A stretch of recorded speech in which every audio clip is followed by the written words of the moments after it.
You people are monsters. Denying rape isn't enough for these demons. Now they deny a girl committed suicide on her birthday as a survivor of the Nova Raid massacre. Your movement, not Palestinian liberation. So at the beginning,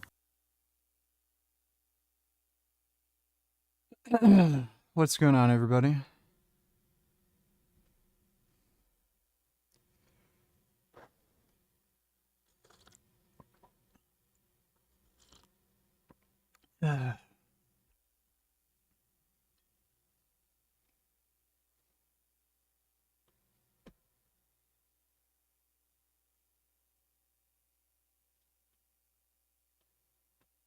So I've been catching up on some 2024 movies that I hadn't seen yet. Correct.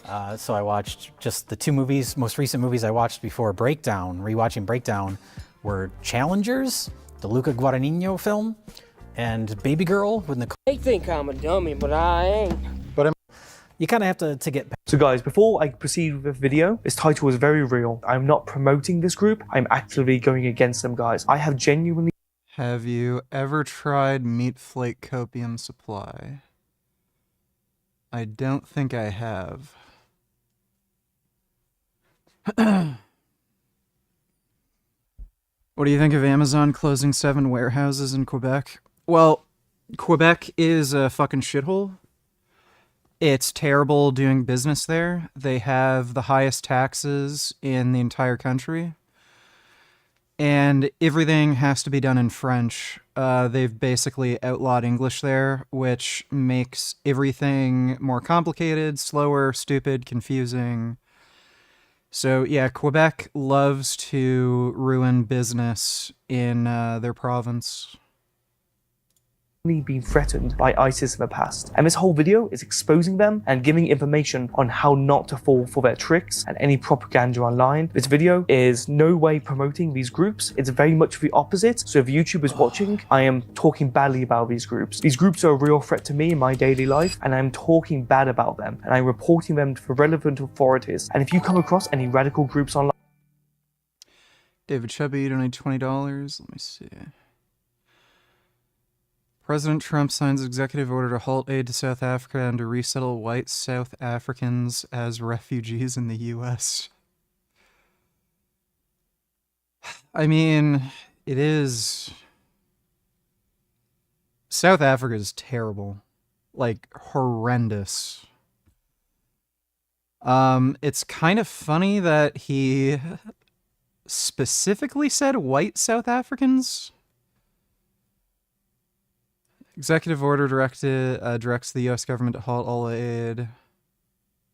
Expropriation Act, which allows the seizure of Afrikaners' land without compensation. Border government policies, racial discrimination, criticize South Africa's foreign policy. Mandates prioritizing the resettlement of Afrikaner refugees facing racial persecution and instructs U.S. agencies to cease assistance.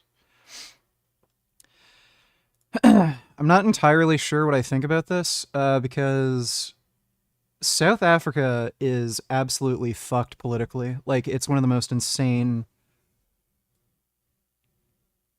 fucked countries on the planet. So if you're gonna give refugee status to anybody, like, yeah, I mean, South Africa makes a lot of sense. They don't even have a police force, fundamentally speaking. If you want any kind of safety or protection, you literally need to hire private security. If you call the police, they will never show up because they know they're going to get shot at or killed.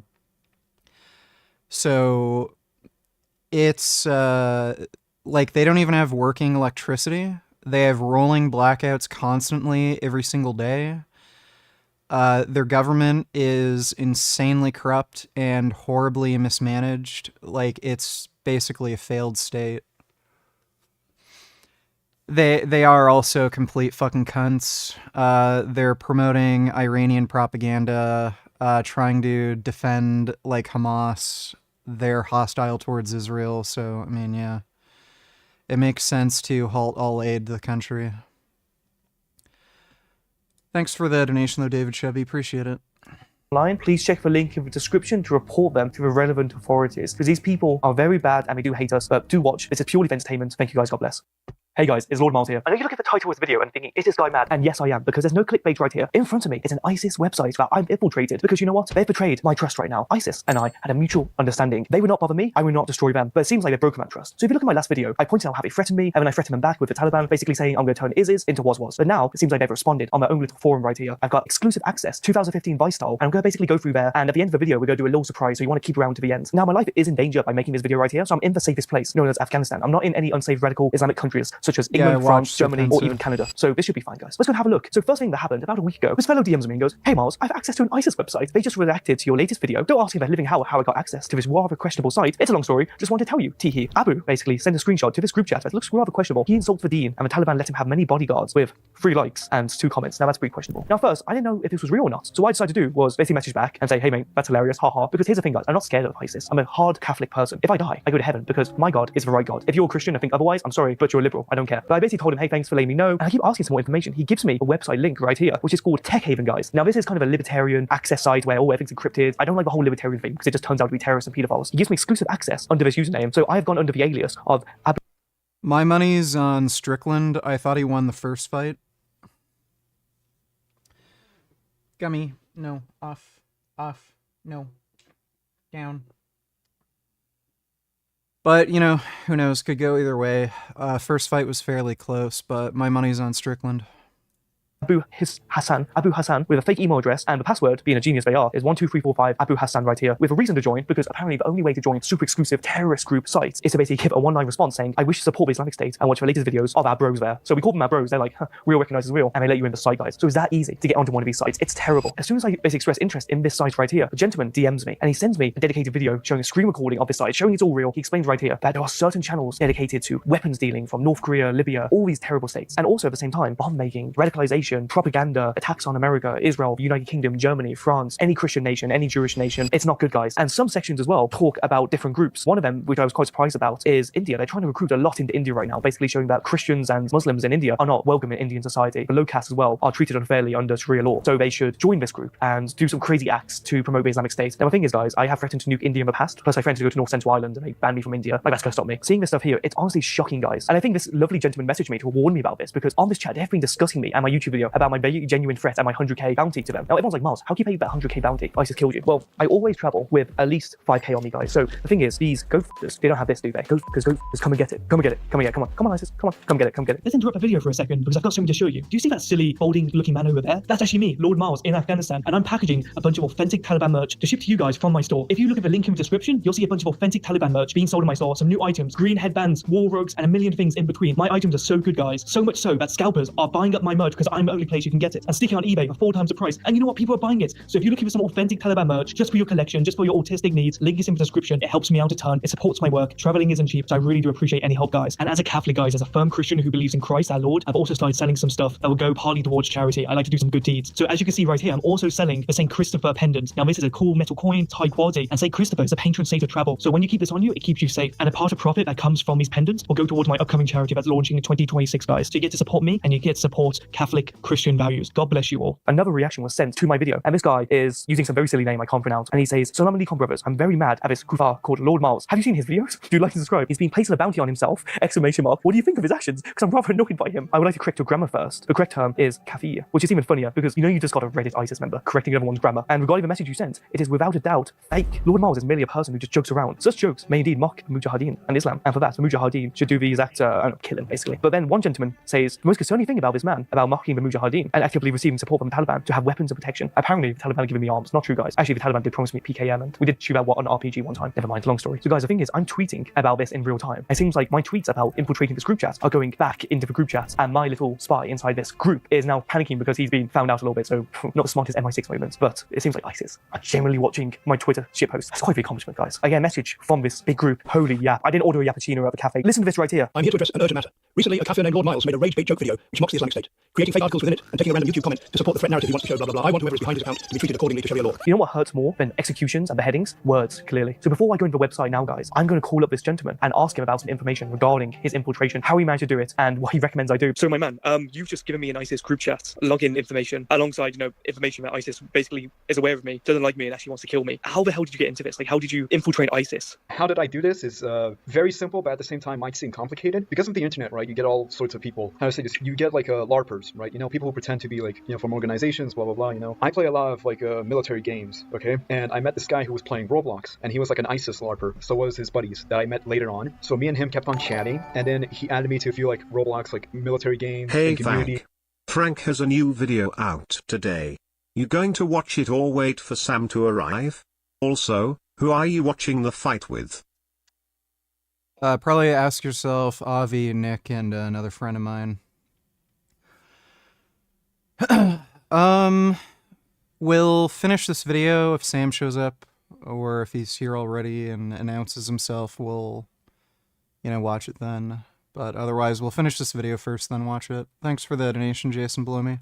And stuff, you would find these types of people in like those communities, right? You have to get to know them, right? When you do, then you get access to some stuff. The way I did it was that I basically earned enough trust from like those LARPers, right? That they were like, okay, I'm gonna give you this website that I can share with you, this other website, blah, blah, blah. Basically, that's how I got it. So there's like ISIS LARPers out there? There's a lot of them, actually. And you said on like Roblox and stuff? Why do we LARPers ISIS? Best way to put it is basically like teenagers just doing teenager stuff, like it's just whatever. Do they actually are serious about it? Sometimes they're not. It's really just kind of like, oh yeah, I'm like an ISIS fighter or whatever, we're gonna form the Islamic State of Roblox here or some shit. That's really autistic. How long have you been monitoring these ISIS group chats for, and what's the craziest stuff you've come across so far? So I've been monitoring them and talking to them, I think for 8 months, maybe 3. I'm not sure specifically because I'm not counting my days. At first, I was sharing an account with my, ISIS LARPer friend at the time. We would share accounts, right? But he never really communicated in that website. But I did, all right? So I used this account to basically, do shenanigans on. I would speak to them and I would try to get like as much information out of them as I could. What was really interesting for me, they had like those like bomb making channels where they would teach you how to make bombs, FPV drones, like FPV drones, like the Ukrainian war type shit. You're infiltrating ISIS group chats and have done for 8 months. You've had no problems with the feds, with police, with law enforcement at all. You can just do this stuff. My government is very soft. Like they're no offense to them, actually all offense to them. They're very retarded when it comes to the internet, right? So yeah. And which government is this again? Lithuanian government. Yes, I'm a Lithuanian. Oh, they don't know anything, bro. Yeah. Well, what's the most messed up thing you've seen so far, actually, if anything? What's the most messed up thing I've seen? Okay, there's been multiple times where like members would say, I'm planning on doing like a martyrdom mission. A martyrdom being just like a terrorist attack. Yeah. Do you think anyone on these group chats have done martyrdoms, as in kill themselves, blew up, ran through like populated areas? I mean, do you think anyone on this website has done a major terror attack yet? Genuinely, I think so. I'm guessing like the parts where like there was like those like 3 people or 4 people that were saying they're gonna do like martyrdom missions. I think they were being genuine, and I do think they were responsible for a few of the like recent terrorist attacks. That's pretty extreme. And do you think there's feds on this website too, as in like CIA, MI6? Oh, guaranteed. Okay, keep in mind they put a high priority on quote unquote, keeping their website hidden or whatever. You're putting it on the main web, on Google, a website owned by like an American company. I think genuinely like 70% of the members on that website are like actual feds. Would you say though their threats are completely empty, or do you think they still have a little bit of potential in them to do some horrific things, especially in this group chat? There's been talks in that group chat where they want to reorganize themselves into how to say this, like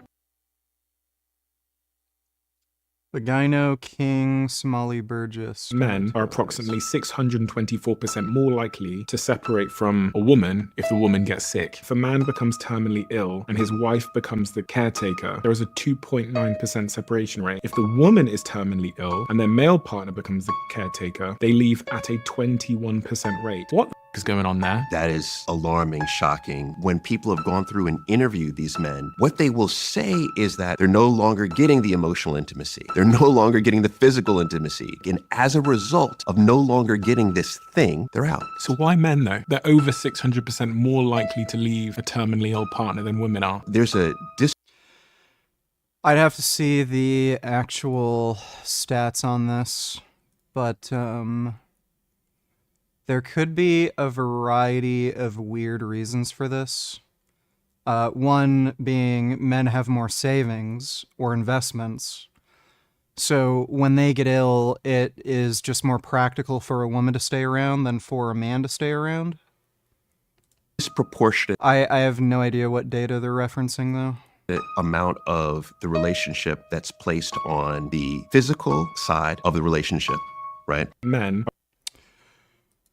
Today we're going to be talking about... I'd have to look at the data they're talking about. Usually when people talk about this shit, they're full of crap, basically. Thanks for the donation, though, Gyno King. What's going on, everybody? Vince Gaylord here. Today is Saturday, February 8th. People wanted to know what the Great One thinks, so I figured I'd oblige. Now, there. What's going on, everybody? Vince let's take a Goodrum look. here. It is Thursday evening, and the reason for the video is I was about to head out on the town, and I decided to turn on YouTube, see what was going on, and boy, was there something going on. John Bravo is reporting, as I predicted, by the way, that Wes Watson has been arrested, charged with felony assault.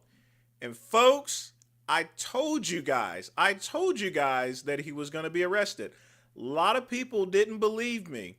They's like, nah, he ain't going to get arrested, self-defense. Wrong! Wrong! Now, at first, I was on Wes Watson's side. Don't get it twisted. I will admit that I was on Wes Watson's side because I thought it was a one-on-one fight. Then I found out and heard that it was a 2-on-1 fight. Then I hear it's a 3-on-1 fight, and then I'm thinking, uh-oh. And it turns out it's a whole mob of people. Wes Watson has other people fight his own fights, and he jumps in, you know? Yep. Sort of like some sort of mob boss. And he went and raised the item of, you know, self-defense. Come on, man, really? The guy was already down, and you continued to beat on him? And your friends continued to beat on you? What did you expect was going to happen? What the heck is wrong with you, boy? What did you expect? So, folks, let me give you a little bit of advice. And this is kind of a sad situation here. Because literally speaking, it's over. Off-fading ISIS should be considered honestly. Yes, I agree. Thanks for the donation, Dodo. For Wes Watson, it's over. There is nothing left for him. He gets out of prison. It's felony assault, and he has some pretty serious priors, so it's kind of a big deal. He was locked up for 7 years already. Not sure how long he's actually been out and free. But he already served a 7-year sentence, so if he's already been locked up and he's getting charged with felony assault now, it's sort of a big deal. Prison, and he turns his life around. He makes a lot of money, but then the greed hits him. The greed, the money, the success. He thinks he's, you know, head of the class. He's untouchable like Elliot Ness. You know what I mean? But you know what, folks? Nobody is untouchable, okay? Nobody. Absolutely nobody. And Wes Watson, folks, he's going back to prison. With that long criminal record, you know, he's going to at least do a couple of years. And in the meantime, you know, well, his business has already been collapsing, but now it's just going to go into free fall mode. Let's just put it that way, okay? But kind of a sad situation, but, you know, this is a lesson to learn. No different than Kali Muscle. Recently, he only has $1,000 in his bank. You know, sometimes, folks, money and power ruins all. Period. It ruins all, folks. But, you know, I don't have any other details other than what John Bravo's reported, folks. You got to really go check out. Your cousin could teach you some My name fashion is Patrick. tips. Nigga looking dapper. He looking to go down to Pound Town tonight. Yeah, I guess so. Thanks for the donation, Queer Eye for the Straight Guy. Gagney. I have a doctorate in clinical psychology, and I am a diagnosed sociopath. This is everything I'm authorized to tell you. People like to... I have some bad news. My friend who ran the channel Veganism Exposed has passed away from terminal cancer. May his memory forever be cherished. Also, can you unban my channel from chat?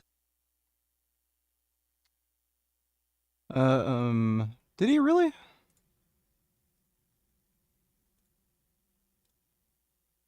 Okay, I unbanned you.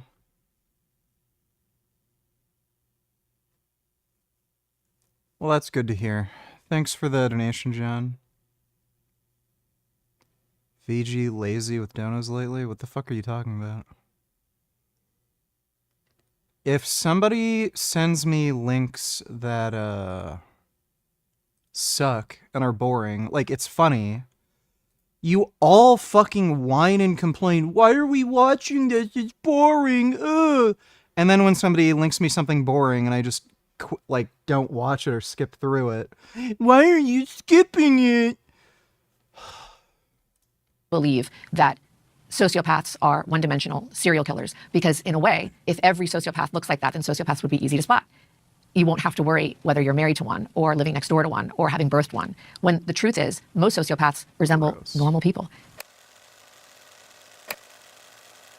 It's a really complex and layered question because the term sociopath is no longer used clinically. But if you're looking at it through that lens, that the classic sociopath. Oh, dude, I just had a workout and I'm trying to eat. It's so hard to fucking eat food. Oh, damn. Is someone who struggles to understand the learned social emotions. So everyone has a sort of hardwired set of emotions. These are the inherent emotions: happiness, sadness, etc. But there is another set of emotions that are learned. These are things like empathy, compassion, shame, remorse. I'm not so sure if they're learned. Maybe to some extent.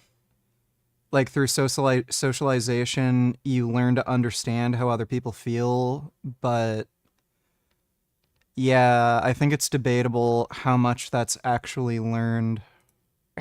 We are taught these things, mostly through modeling by caregivers. Sociopaths struggle to learn those emotions. There's been a lot of talk about the sociopathic mask and how sociopaths mask in order to charm and commit harm, when in reality, we mask for the same reasons that everyone else masks. It's easier to get through life if you are acting like everyone else does. I am masking right now. If I wasn't, I would have a much flatter affect. I wouldn't be... Breaking news: VG, a writer for the Daily Wire, has been exposed as being a pedo. You're going to be shocked when I tell you this. Oh, wow. Really? Oh my goodness. Who could have fucking figured?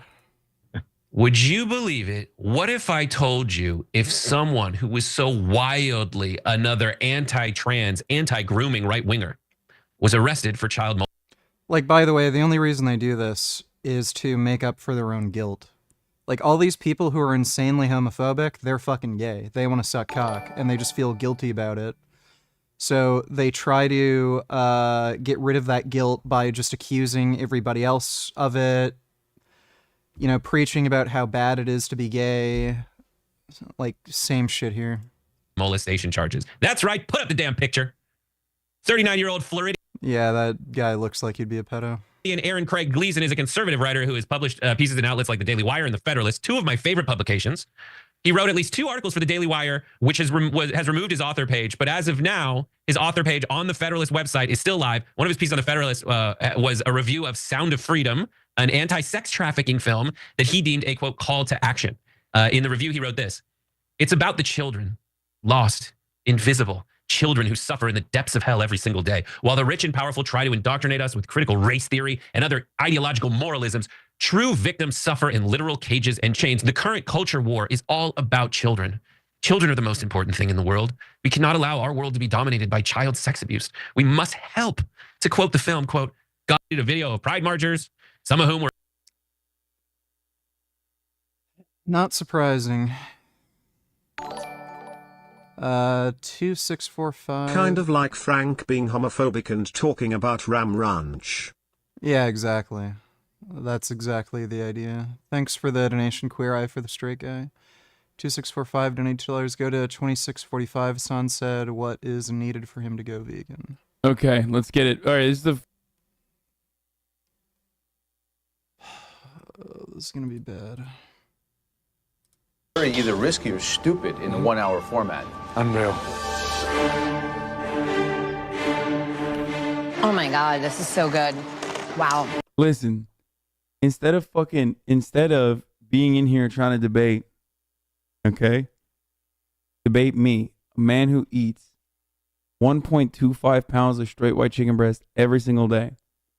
Your energy would be best served focusing on R&D, funding R&D, or just doing it yourself and figuring out meat substitutes that taste exactly like the meat I eat every day, that has the same kind of macronutrients or even better.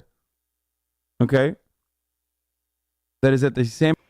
I can guarantee you, once lab-grown meat comes onto the market, these exact same dipshits are going to start saying, oh, but it's not natural, and it's not organic, and there's chemicals in the process, and oh, it's a little more expensive, and it has soy added to it.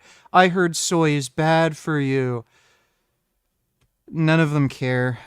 Like, dude, I am much bigger and stronger than fucking Hassan. He's weak. He's a fucking beta male. There's no need for him to eat that way. It's not even good for him. Like he's just a selfish turd. It's as simple as that. He's probably a psychopath or a sociopath. Definitely a narcissist.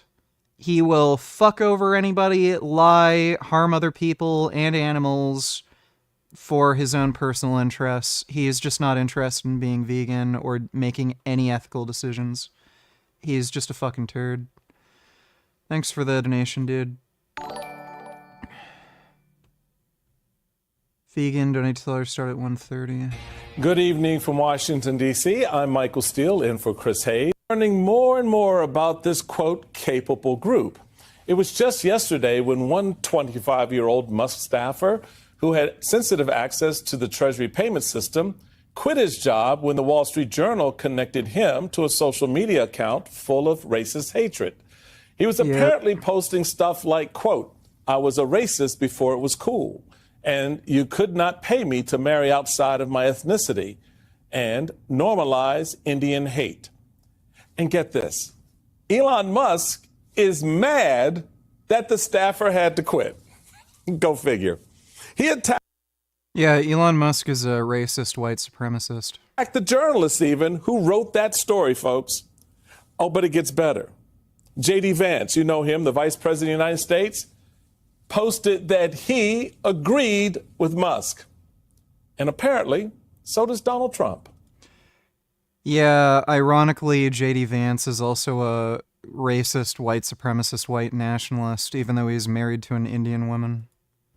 One of the Doge engineers was fired for some inappropriate posts. The vice president says, bring him back. What do you say? Well, I don't know about the particular thing, but if the vice president said that, did you say that? I'm with the vice president. Thank you, Peter. Not looking good. Yeah, that's the Tufano video. There's still places we haven't gone, and Oh, God. Are they coping for the January 6th insurrection? What? What's this stupid shit? Don't date a bodybuilder. Yeah, I might watch that. Thanks for the donation, vegan.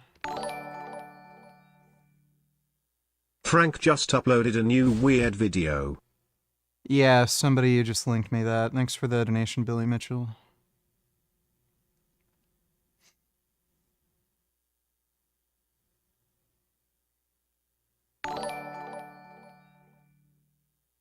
Draw a pedophile from memory. Put on some soothing public domain Asian koto tunes, you old bitch ass nigger. We not trying to sit here in silence like a bunch of fucking creeps at our jobs. Thanks. Okay, I'll do that for you in just a moment. Thanks for the donation, Cum Blaster.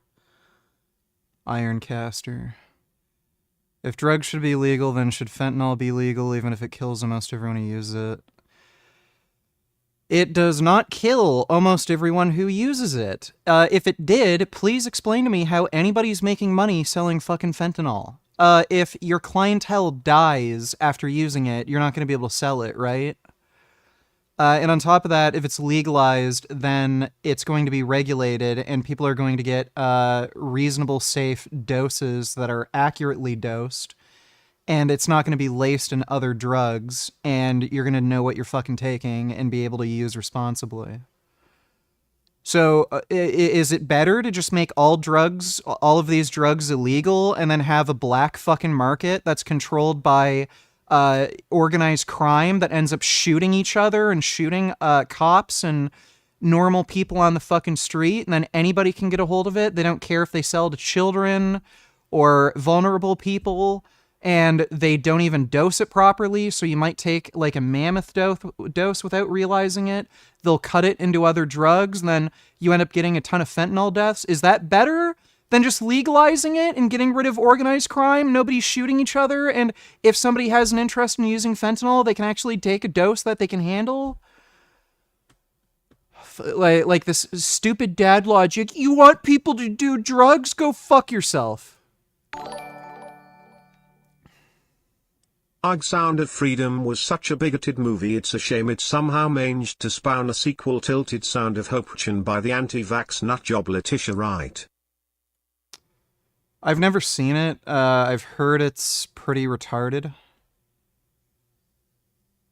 But yeah, I've never actually seen it.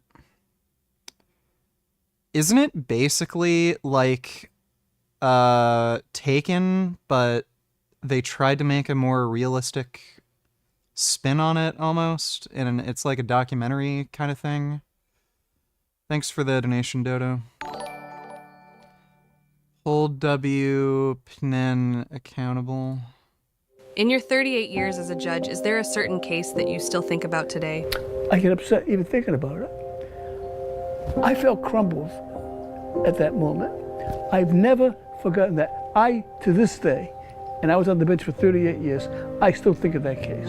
It's my first day on the bench. I was on the bench, and I asked my dad, who was maybe the most decent man I ever met in my life. And so I said, Dad, why don't you come down and view me? I'm sitting on the bench today for the first time. And a woman came before me who had 3 kids. She owed, I think, I don't know, $300 worth of parking tickets. And she said, I just can't pay them, I don't have the money. And I said, well, maybe I can place you on a payment program. She says, you can pay me on a payment program, but I can't pay anyway. So I said, okay, fine's $300, see the clerk, and now if you don't pay, your car's going to get booted. So court's over. And I said, Dad, how did I do? He said, Frank, that woman, she was scared. You should have talked to her. You can't treat people like that, Frank. And I can tell you, without fear of contradiction, it never happened again. Seems like a pretty decent dude. I've seen the videos on his channel. Just wondering how I could save up to buy a car, but my parents are asking me for money. How old are you? 17. You're 17 and your parents are asking you for money? Yes. That's weird. It's usually the other way around, dude. Yeah, I know. It's because I try to work hard and stuff, but currently my parents are getting divorced. I'm sorry. Well, why are they asking you for money? Do you know? Not really. Every once in a while they ask me for like $50 to $100. I'm assuming they're spending it on my brothers. How old is your brother? He's 16. Do your mother and dad not work? Yes, they do. Both of them? Yes. Who's asking you for money, mom or dad? Every once in a while, both of them. Well, I don't want you to be disrespectful to your parents, but I will be. The fact that they're asking a 17-year-old for money is absolutely ludicrous. I mean, get your crap together, people. Seriously. Okay. Have you met your mom before? Yeah, I've met her a couple times. She's a straight loser. My dad, I get into a fight with him in the 7th grade. Never met my mom in my life. And I'm like, hey man, I'm gonna go live with my mom. He's like, you wanna go see your mom? We're broke, but I'll buy you a plane ticket to go see your mom, just so you never open your mouth again. My dad flies me out. Mom's waiting there. She's like, we're going fishing. We're gonna stop by the convenience store real quick, get you something to drink. I'm gonna go to the bathroom. We're going straight to the lake. I'm like, coolest mom ever. I literally go in, get a drink. I'm in the car. I'm waiting for about an hour. My mom never shows up. So finally, I asked the lady to go in the bathroom because I think my mom's in there. And she went in there and she's like, your mom's passed out on the floor. I remember looking in there and there's 2 bottles of vodka on the floor and my mom's done. Social services pick me up and fly me back home that night. My dad picks me up at the airport. He's like, how's that trip with your mother? And I'm like, good. I didn't see her again for 12 years. Well, I guess that's that. It's kind of funny. This dude's like actually retarded. He thinks you don't need to sleep.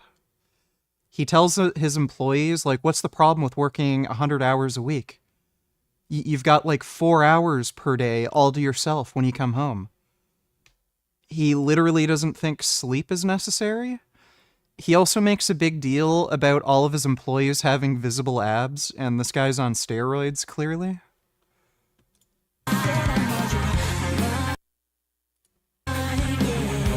Justin Bieber's car broke down in the hood. Oh, that's funny. He actually lived really close by to me when I lived in Guelph. He was about like 10-minute drive away. Decided to leave the pigeon whole instead of butchering it because of her animal views, and I hope it's raw inside because Yeah, somebody already sent me that. Thanks for the donation, dude. This is an interesting video. On April 17th, 2017, F-16 drops 2,000-pound bomb on Taliban fighters. Okay, we can take a quick look at that. Thanks for the donation, Queen Latifah. Good God, Jordan Peterson is trying to cope for the Jan 6th attacks. Just when I think I couldn't hate Jordan Peterson anymore, he somehow finds a way to stoop even lower. The dude's just a complete lying fucking grifter. Dude's a absolute fucking moron.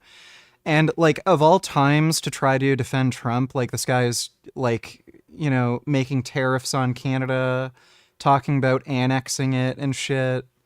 Like, the dude's just a bootlicking fucking moron. Thanks for the donation, Dodo. a task force of U.S. Army Rangers were caught in one of the deadliest ambushes of the War on Terror. The Rangers were making their way through a small town in Afghanistan when they were ambushed by a massive force of Taliban fighters who had taken up positions in several different buildings on all sides of the Rangers' positions. The Rangers were now taking fire from all directions and from elevated positions. But thankfully, the Rangers weren't alone for long. 2 F-16s and an AC-130 gunship were already in the air nearby and immediately responded to the Rangers' calls for help. The AC-130 gunship and both of the F-16s completely emptied all of their weapons. Dude, that is some Call of Duty shit. Fuck yeah, dude.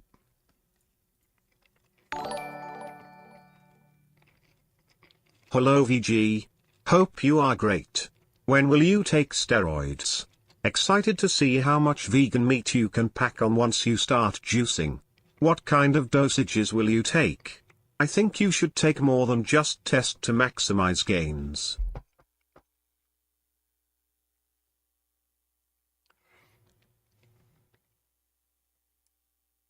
There's literally no point in me taking anything other than testosterone. Everything online is fake. So I know of one pharmacy out in Turkey who's willing to send me like real shit, like they sell a lot of stuff on their website, but like they actually have pharmaceutical like Anavar, Primobolan, stuff like that. I'd have to pay them in Bitcoin or some cryptocurrency, and there's no guarantee that I'd actually receive the packages because they could just get intercepted by, you know, customs. So the only thing that I could ever get safely and reliably is testosterone. I'm not going to just order some random shit online from some like dumb website where they could literally fake anything and everything is fake online. You think you're getting Anadrol, it's D-ball. You think you're getting Anavar, it's D-ball. You think you're getting Sustanon, it's D-ball. Everything is just faked with D-ball, or it's literally just sterile water or something. Or like a vitamin tablet. It's all fake, so there's no point. Still not entirely sure if I'm gonna do it. I'm able to keep getting more jacked. Like, I just keep getting fucking bigger and rounder and harder and stronger, so... Still not entirely sure, like, if I had access to, whatever the hell I wanted, I probably would start taking now, honestly, but... There's a few TRT clinics around me. I'm gonna see what I can do. I don't know if they're gonna just prescribe me something just for the interest of harm reduction. But I'll see. Like, the laws are just super fucking gay, dude.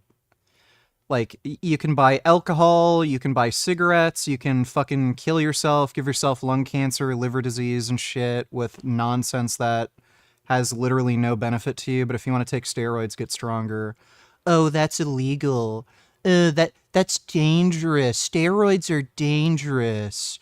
Oh, you want to get a fucking 4-liter bottle of vodka? Oh, here you go. Kill yourself. Die of alcohol poisoning. But steroids are dangerous. You know that? You know they're linked to heart disease? Oh, you want cigarettes? You want to smoke like 2 packs of cigarettes per day? Give yourself fucking heart disease and lung cancer? Oh, that's fine. Steroids are dangerous. It's just fucking gay. But thanks for the donation, nipple clamps.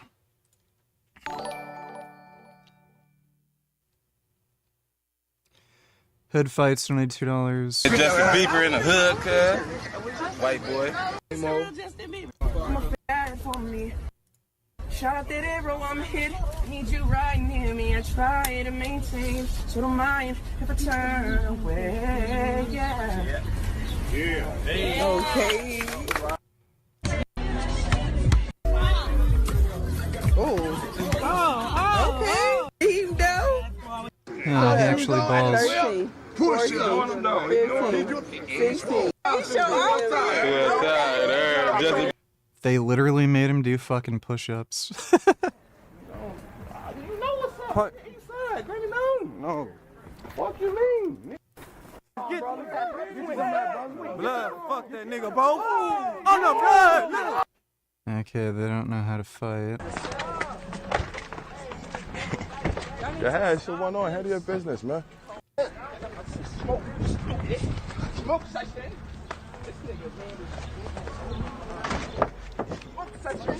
Smoke section. Yo. Nah, police come, that nigga's gonna break it up, man. I ain't touching. This shit ain't for no bread. I throw my shirt on my head. The one, they getting the one now. Let them get their last This is fight. some good hockey fighting. Please stop fighting after this. I don't want to like. All right, that's it, right? Oh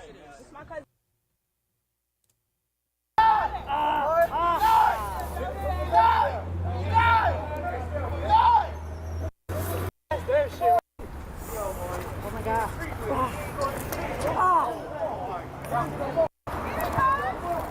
Dude, this guy's like a crazy homeless person. He's gonna get his shit fucked up.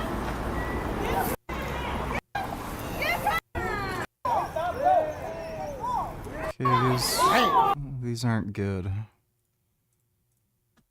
Thanks for the donation, dude. Leveling multiple buildings inside the town and killing numerous Taliban fighters. That's pretty cool. Okay, draw pedophile from memory.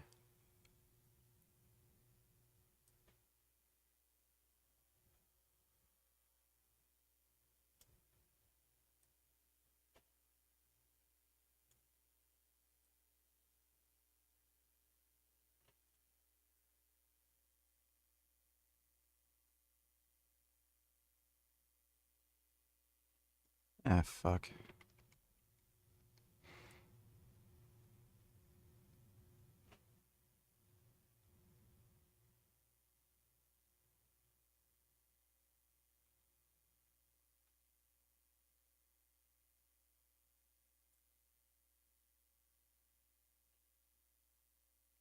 Fuck.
All right, there's the pedophile from memory.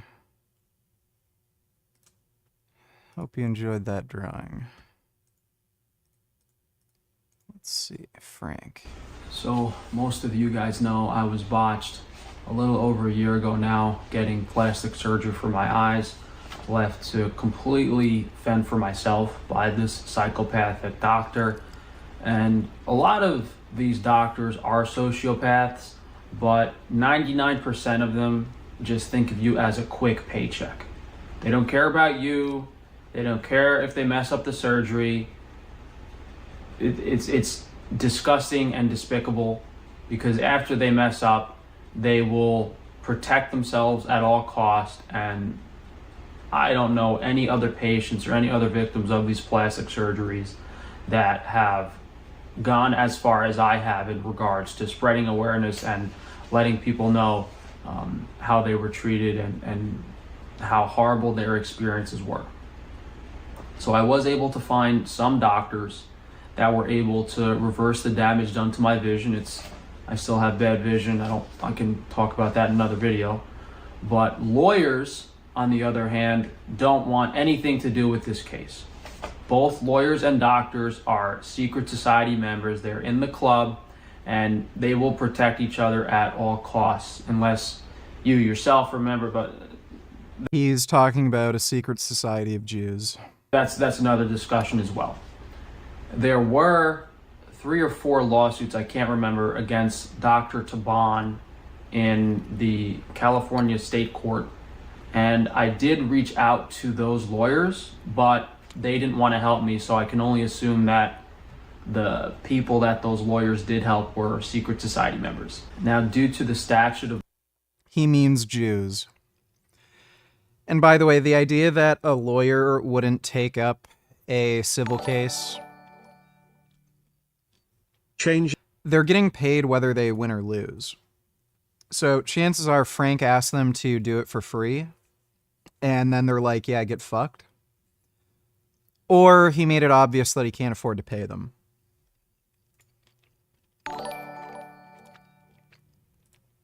Changing the shape of your eye through facial implants and grinding down bones in your face.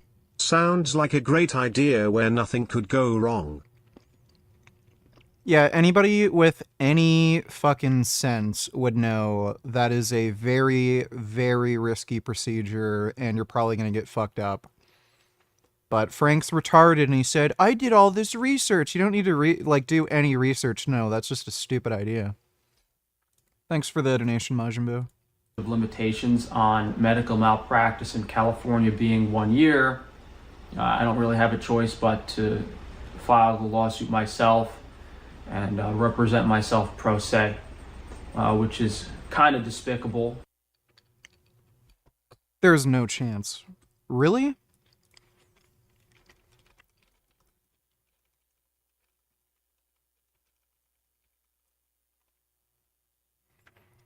One year? Yeah, no. In California, the law states that medical malpractice lawsuits must be filed within 1 year of the patient discovering the injury or within 3 years of the date that injury occurred. Whichever comes first.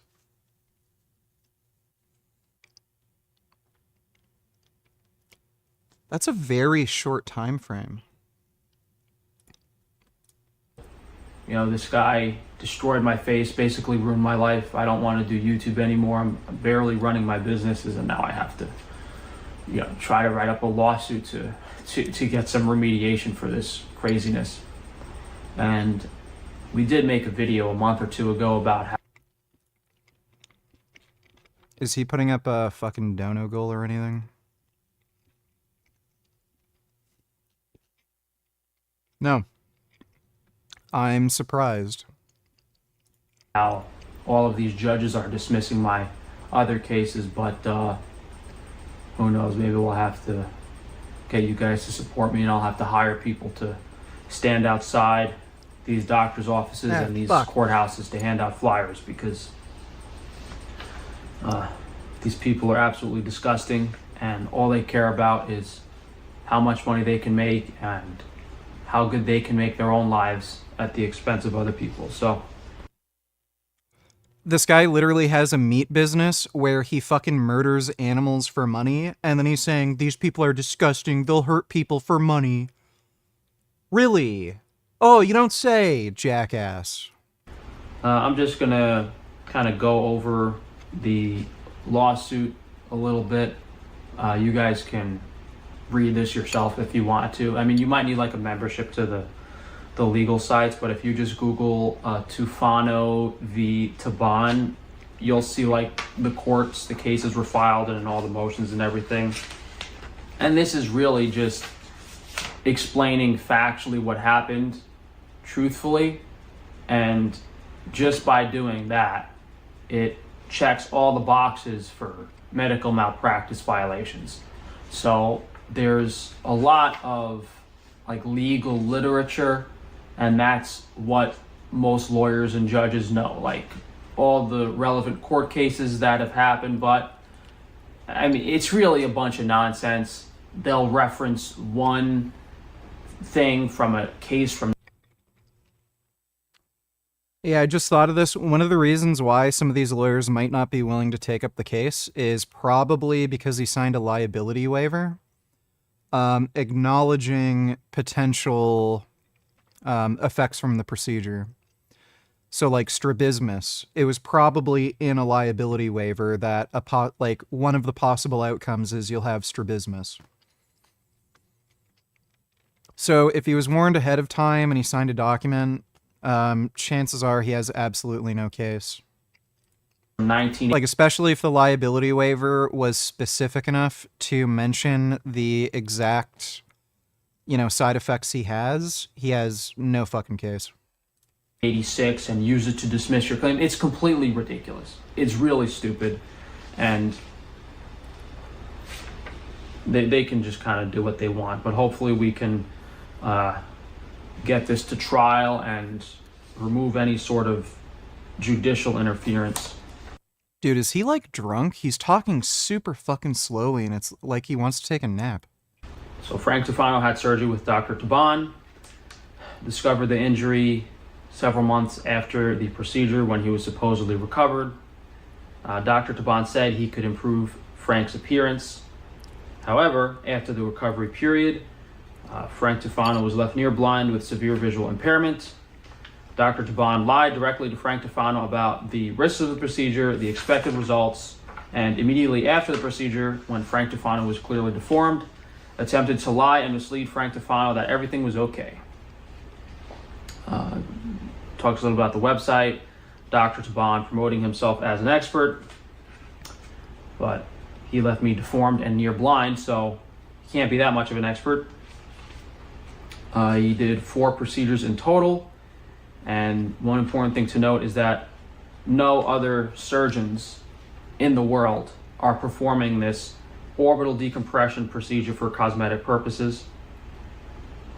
And in addition to Dr. Taban, there's several other institutions: Medical Board of California, American Academy of Ophthalmology, American Board of Cosmetic Surgery, American Society of Ophthalmic, Plastic, and Reconstructive Surgery, are full of highly trained and experienced professionals that would never consider or recommend this specific procedure of orbital decompression. So the lawsuit was filed against those organizations as well, because, how could this guy be doing this for so long and botching so many people and not have someone, step in to stop this? It's completely ridiculous. Screw boy meets world or girl meets world. This is Frank meets world and fails to learn anything from it. They should really make a reality TV show about Frank, and the producers of the show should approach him like really appealing to his narcissism, like, oh my god, you're like this visionary and this like amazing entrepreneur, and we want to tell the story about, how you started this business and how you're like, getting fucked over by like the Jews or something, and then get him riled up and like give him some good money for it and shit. And he's like, yeah, finally someone's recognizing my genius. And then just film him being an absolute fucking asshole and edit it in a way that makes him look like a complete dickhead. That'd be great. Thanks for the donation, Dodo. Mangusis donated $2. He is so person. Oh. It's a monkey. It's a little monkey getting brushed with a toothbrush. My goodness. He does look like a person. That's amazing. Wow. That's a nice brush. It's a very little monkey. It's a nice little monkey. That's a good monkey.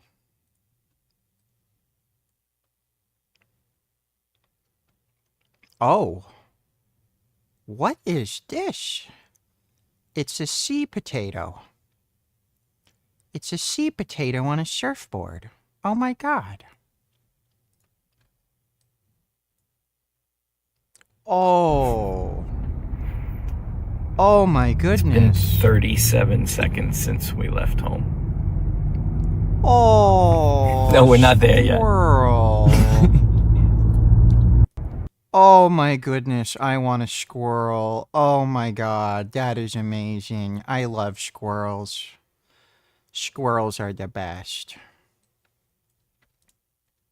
No way. Oh my god.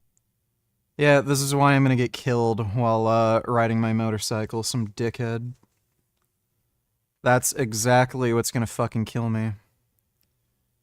What an absolute dipshit. I fucking hate people who don't wipe off the hood of their car when it snows. Every fucking time, like, just shit flies off their fucking car, hits me in the face, and, like, blinds me or something. They're such assholes. Yeah, I've already seen the luggage flip thing. Thanks for the donation, Mangusis. And then it said, Frank Tufano has consulted with the top corrective surgeons in the world. I've listed about half a dozen surgeons that I've had consultations with, and this doctor, who performs hundreds of these surgeries per year, had never seen such severe damage as Frank Tufano had, and none of these doctors offered him any corrective options because of the highly unusual and never seen before damage that Dr. Taban had incurred on Frank Tufano.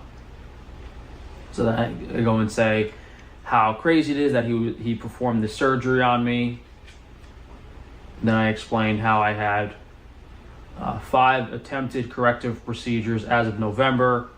And then I go on to explain, you know, all the strabismus surgeries. I had all those procedures I had in New York to attempt to correct my vision. That's about half of this lawsuit is me explaining, you know, the past year or so of me seeing doctors and trying to get the vision corrected and still having no luck with the cosmetic appearance. And then I basically said, I have squirrel friends.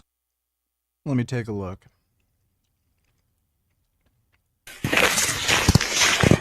Oh. Oh my goodness. What is that? What are you doing? I want squirrel friends. Oh, there you are. What's this? I want a squirrel friend. Oh my goodness. Oh. Oh my god.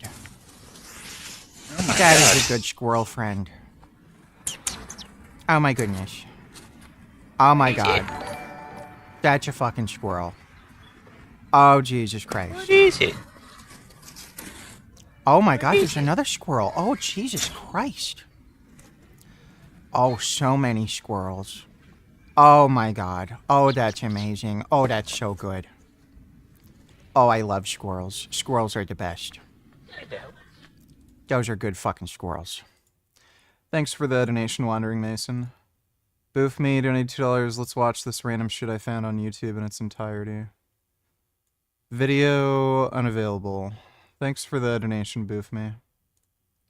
at this point, you know, the statute of limitations, you know, we haven't been able to fully restore or correct my vision or physical appearance. So the lawsuit has to be filed. And although I'm still hopeful, for speaking to other doctors and maybe some more procedures in the future, at this point, it's completely ridiculous and unbelievable, because most people that have been botched haven't had any attempted corrective procedures. I'm at about 10, and we still have, if anyone is going to say that this can still be fixed or resolved or reversed, the top doctors in the world have said that it's not possible. Then I go to explain each of those groups. He's a member of the Medical Board of California that issues his license, American Academy of Ophthalmology, American Board of Cosmetic Surgery, Society of Ophthalmic Plastic and Reconstructive Surgery, and each of these organizations has some oversight and has played a role in his training. And as I said earlier, the fact that they're letting this doctor perform these surgeries on these people is completely disgusting. At least some of these organizations should be held accountable for his actions. Based on the standards of care, injury, and damages incurred to Frank Tufano over the course of his treatment with Dr. DeBond, there's a clear misalignment with the professional standards and training portrayed by these professional medical associations. All of these associations have failed to recognize Dr. DeBond's clear malpractice in their respective areas of expertise, whether it's a general procedure that should not be performed in a cosmetic application, having knowledge of surgical risks to be conveyed on the patient, performing cosmetic procedures with subpar skill level and high error rates, and clear lack of knowledge in treating complications arising from orbital surgery. So, I spent a lot of time on this. I did my best to write this lawsuit up. Then we just have jurisdiction, claim. Then the claims for relief are, based on the medical malpractice stuff, like informed consent. I was lied to about the risks of the procedure and expected results, and him upcharging me for an additional procedure the day I get there is ridiculous. One thing I don't think I mentioned is that he didn't take any measurements, and when I went to other doctors and these other oculoplastic surgeons, they took out these different medical devices and were measuring my eyes and stuff like that, but this guy is just winging it. Second claim for relief, surgical errors. He literally messed up every single procedure he. Dude, literally, if you walk into a doctor's office and they're going to perform some complex procedure, and it's Dr. Ned from The Simpsons. Hi, everybody. So you want to get your eyes fucked up? Oh, yes, take the needle and go to sleep now. I cut your eyes. Oh, are you going to take any measurements? No. I'm just going to use my artistic skill to cut around your eyes and remove some tissue. It'll all be good. You go sleep now. You're really going to fucking go under the knife when you get these, weird red flags like that? Especially when you're putting down, 30 grand for a fucking procedure? It's yeah, if I get a whiff of anything fucking weird going into, a surgery like that, I'm fucking gone. None of it makes any sense. It just makes it sound like Frank is just fucking lying, because no sensible person is gonna go under the fucking knife when they're getting, these weird red flags about, a really unusual high-risk fucking procedure that no one else fucking does.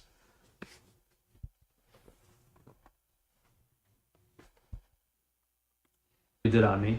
He didn't perform one of the 4 medical procedures correctly, and then in that claim I detail, hey, in the upper eyelid ketosis it was asymmetrical, lower eyelid traction was asymmetrical, infraorbital, everything was asymmetrical.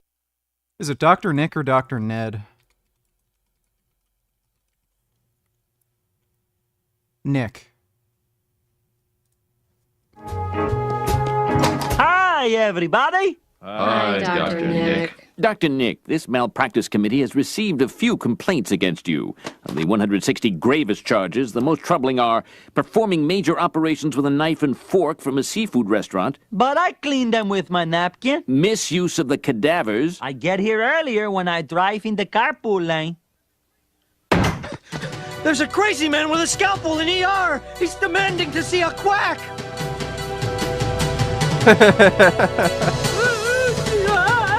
Hi, everybody. Now, tell Dr. Nick where is the trouble. I'm edgy. I got ants in my pants. I'm discombobulated. Give me a calmative. Slow down, sir. You're going to give yourself skin failure. Okay. Now, the symptoms you describe point to bone. It'll be funny if you literally charge 30 grand to put him under and then do nothing, afterwards pretending it's better. What's interesting is there's actually pain studies that do that. So there are people who are complaining about like knee pain or elbow pain. And what they literally do is they put them under for a procedure. They just cut them a little bit with a knife, and then they don't actually do anything. They just make people think, oh, there's a wound there, so they performed a procedure. And then people report improvement of symptoms, even though they did absolutely nothing. So it could work for Frank. I mean, yeah, somebody could charge him 30 grand and then say, yeah, we fixed everything. And then he's like, oh, yeah, it's a little better. Thanks for the donation, Wandering Mason. Bonus eruptus is a terrible disorder where the skeleton tries to leap out the mouth and escape the body. No, you're talking. Our one chance is transdental electromicide. I'll need a golf cart motor with... Keep doing that every 5 seconds. Dr. Nick, we owe you an apology. Yeah, Dr. Nick is good. Didn't put it in correctly. And then the third claim was the injury, you know, the cross-eyed appearance, the permanent loss of vision, eye pain, headaches, nerve damage. And then the fourth claim is the damages, you know, me not really wanting to do YouTube anymore, me losing the income on my businesses. So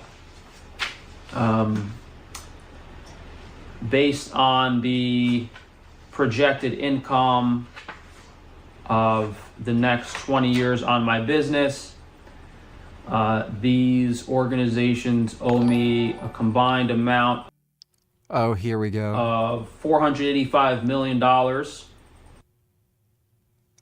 No, dude. What? He's suing them for over 400 million? These organizations owe me a combined amount of $485 million.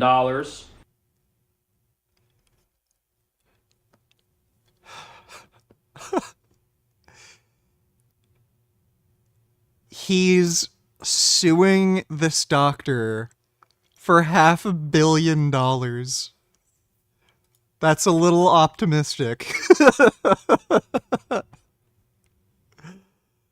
Oh my god, that's so stupid.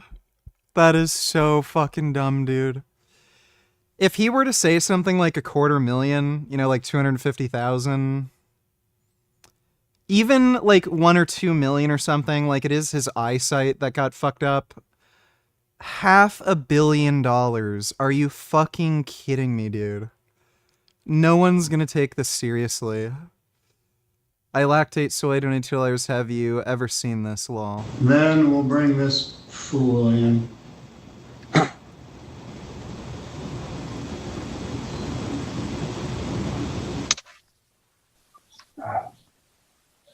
Good morning, Buttfucker 3000. sir. What's your name?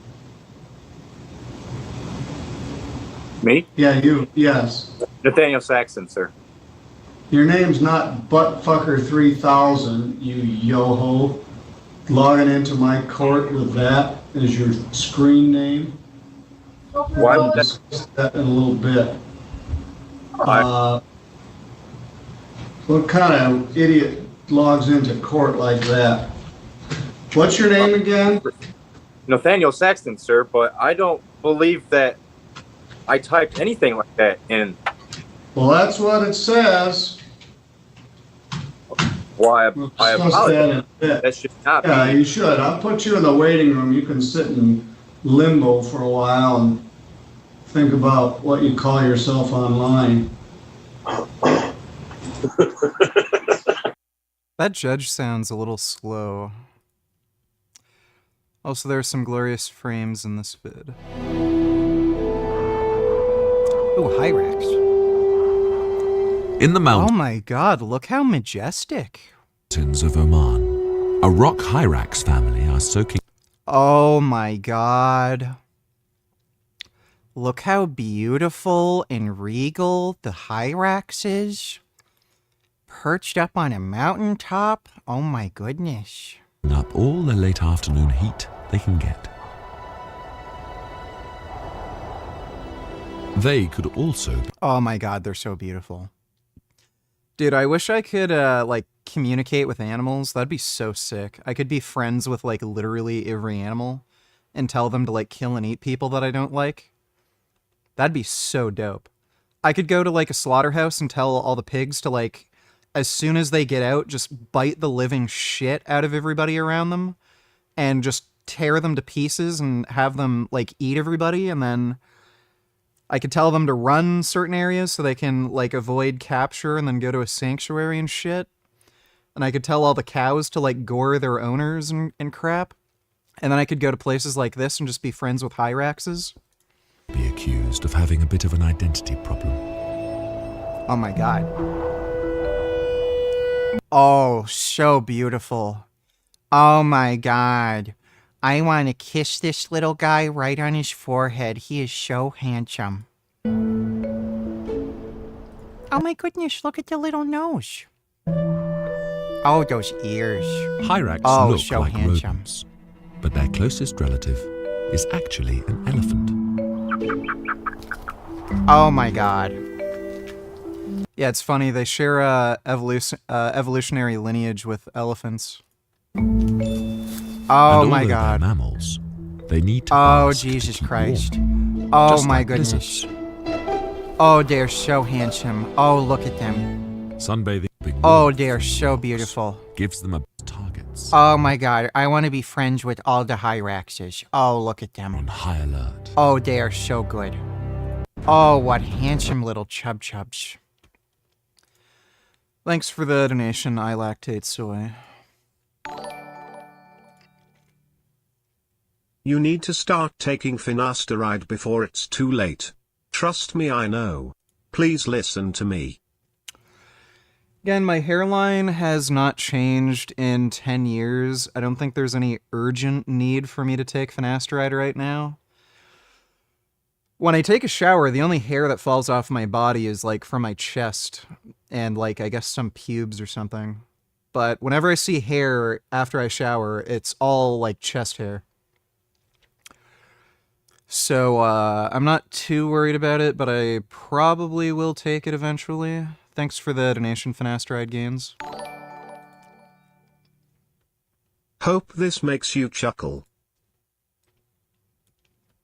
Ah, didn't see you there. I like the Big Les show. I'll watch that in a minute. Thanks for the donation, Tofuma.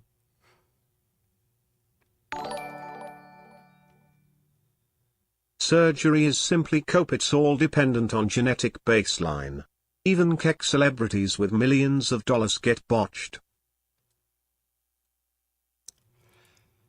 Didn't Zac Efron's face kind of go back to normal-ish?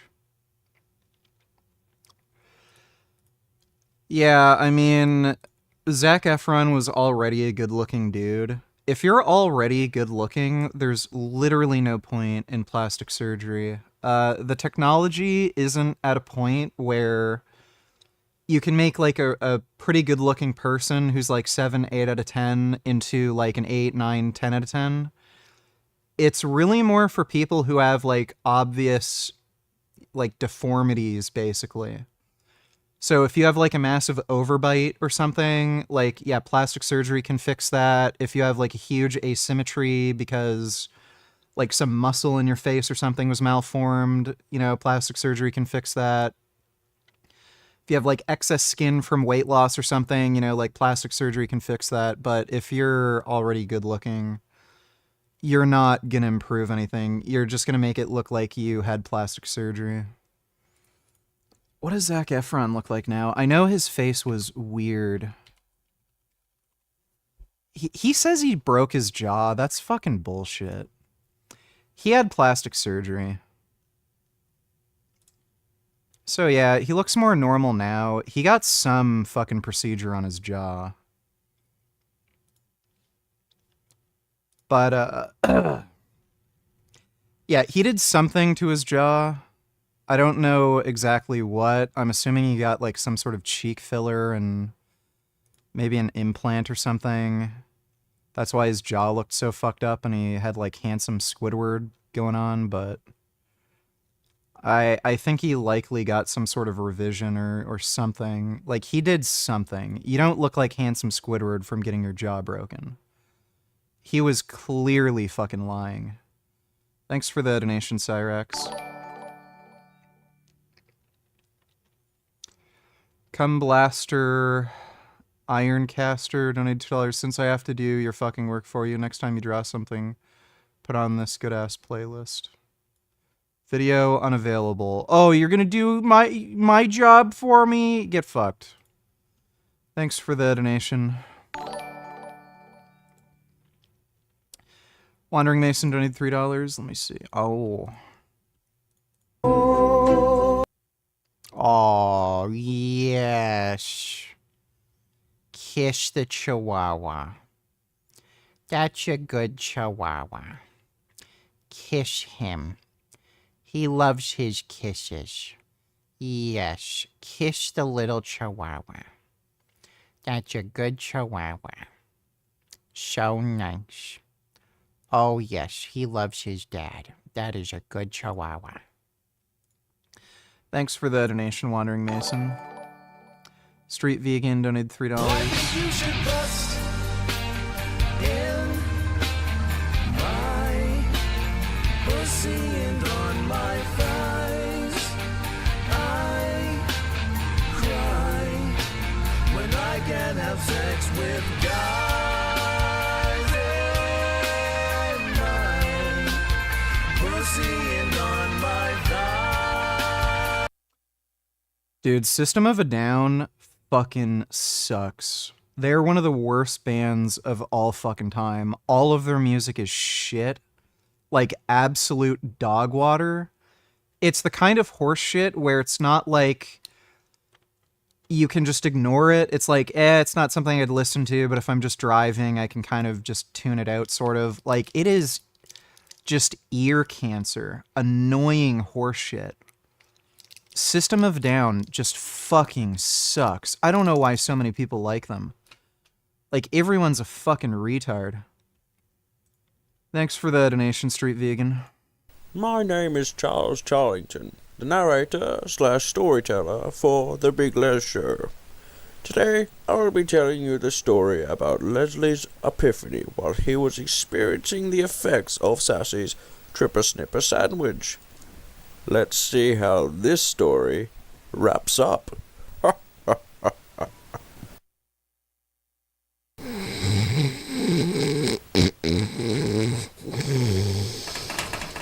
Oi, lazy fucking druggo, wake up. Got some good shit for ya. Got some fucking wake up juice for ya. Check out this fucking shit I got, mate. Alright, let's have a look. No, don't bring... Sassy, what the fuck is that? You know, it's my new food business, mate. Sassy Foods. We make it, you take it. Well, good on ya. Yeah, it's fucking sick, mate. Try some. It's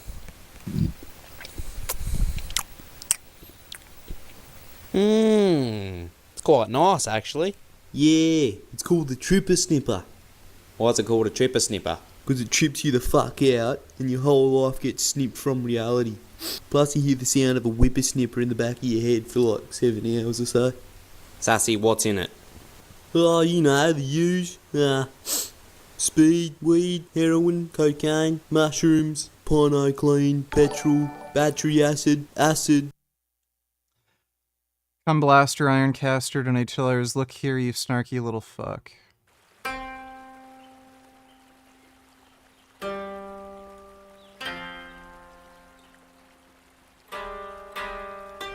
These are not royalty free, so I can't use that. Thanks for the donation, Come Blaster. Salvia, meth, some herbs and spices and some lettuce and tomato, vodka sauce, bam and the dirt is gone, Ajax spray and wipe, some chicken and cheese, all wrapped in a tortilla. Yeah, you're starting to feel the sassy food magic, mate. You're the biggest fucking druggo. You're mate. Let's mate. You fucking druggo.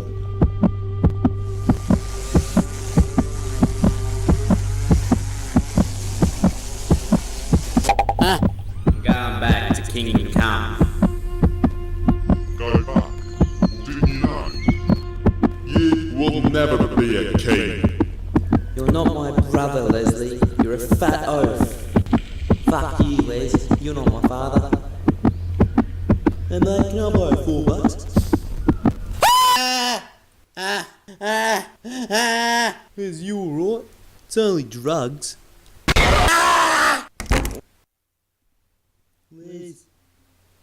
Leslie.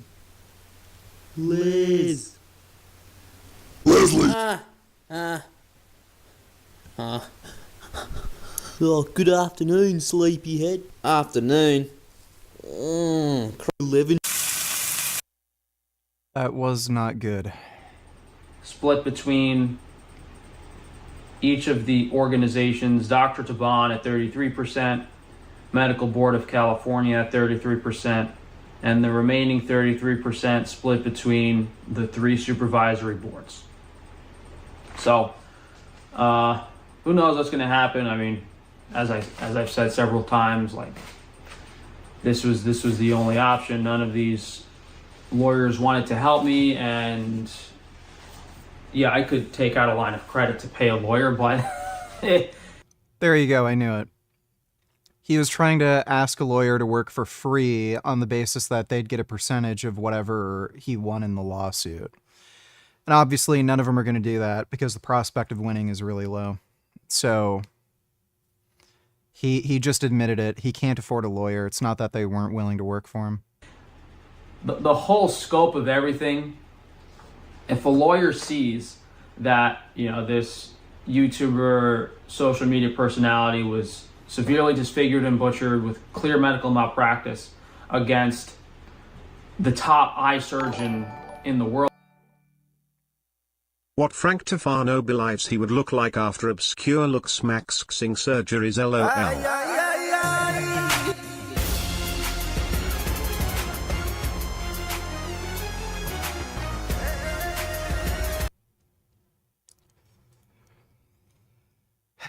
Yeah, it doesn't usually work out that way.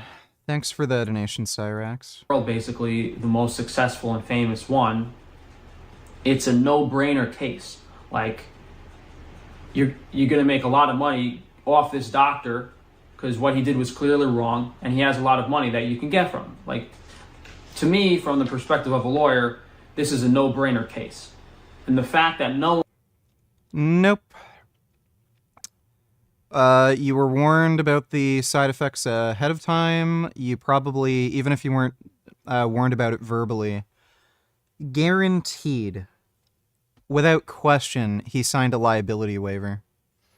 So, no, it's anything but a slam dunk case. No one wanted to take it has me, 100% sure that these people are just going to try to defend him. So, even if I did... CBIC donated $2. Let me see.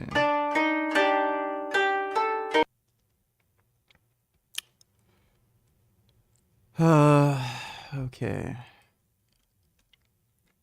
I guess I'll play that when I'm drawing something. Thanks for the donation, CBIC. I'm skeptical about some of that fucking copyright-free shit. I've played a copyright-free movie on stream once, and Somehow it still got copyrighted, and I got a fucking strike on my channel. So yeah, the copyright system's just fucked on YouTube, but I'll try. Thanks for the donation, dude. Take my own money to pay a lawyer, I would assume they're going to do what's been done to me in the past and purposefully mess up the case. Like all the legal issues I had with my business partner years ago and everything when starting, those issues were caused by a lawyer I hired that was actually working for the opposing counsel and was not working in my interest. So, it's kind of disgusting. He's so full of shit, dude. All these secret society members are just... He's talking about the Jews again. They're just disgusting, selfish people. You would think at some point someone would stand up, but at any point throughout, the entire almost 10 years now I've been on YouTube. This is my bestie Sambal. Snowflake, snowflake.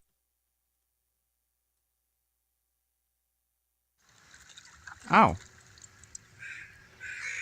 Oh my god. The dog came in contact with water. Oh my goodness, what a handsome boy.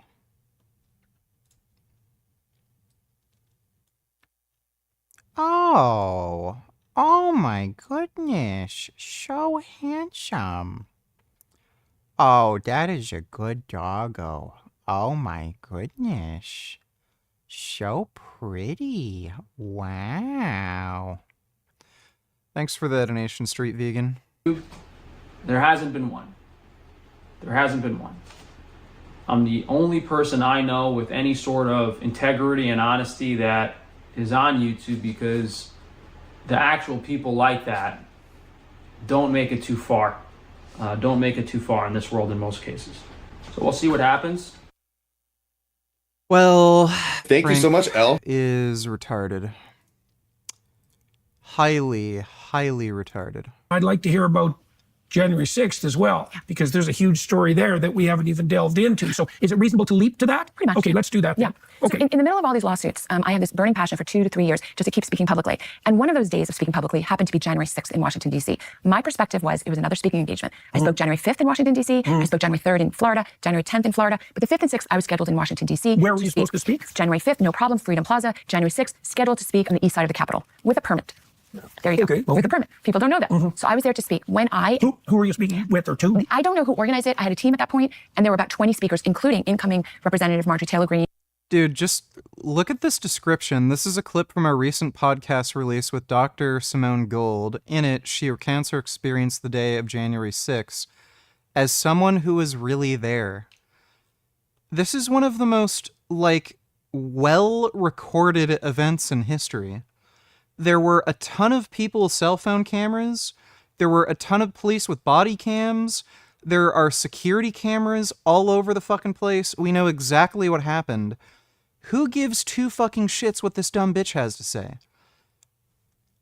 Personal testimony is worthless when you have video evidence. It is worthless. Anecdotal testimony is one of the least reliable sources of information. I think it's something crazy, like almost 100% of fucking cases where police have to rely on witness testimony, there's at least one major detail that is completely wrong in their story, and there's usually 2 or 3 substantially different details. So they'll misremember what somebody was wearing, what time it occurred. There will be some other sort of time discrepancies where they'll think it happened within the space of 5 minutes when it was really over the course of 30 minutes. They will misreport what actually happened. They'll say, X person was yelling when they never yelled. Anecdotal testimony is the worst form of evidence. So why would you give two fucking shits what this woman has to say when you have video cameras? We can see it. Like anything she says is completely and utterly irrelevant since you have video footage of what happened.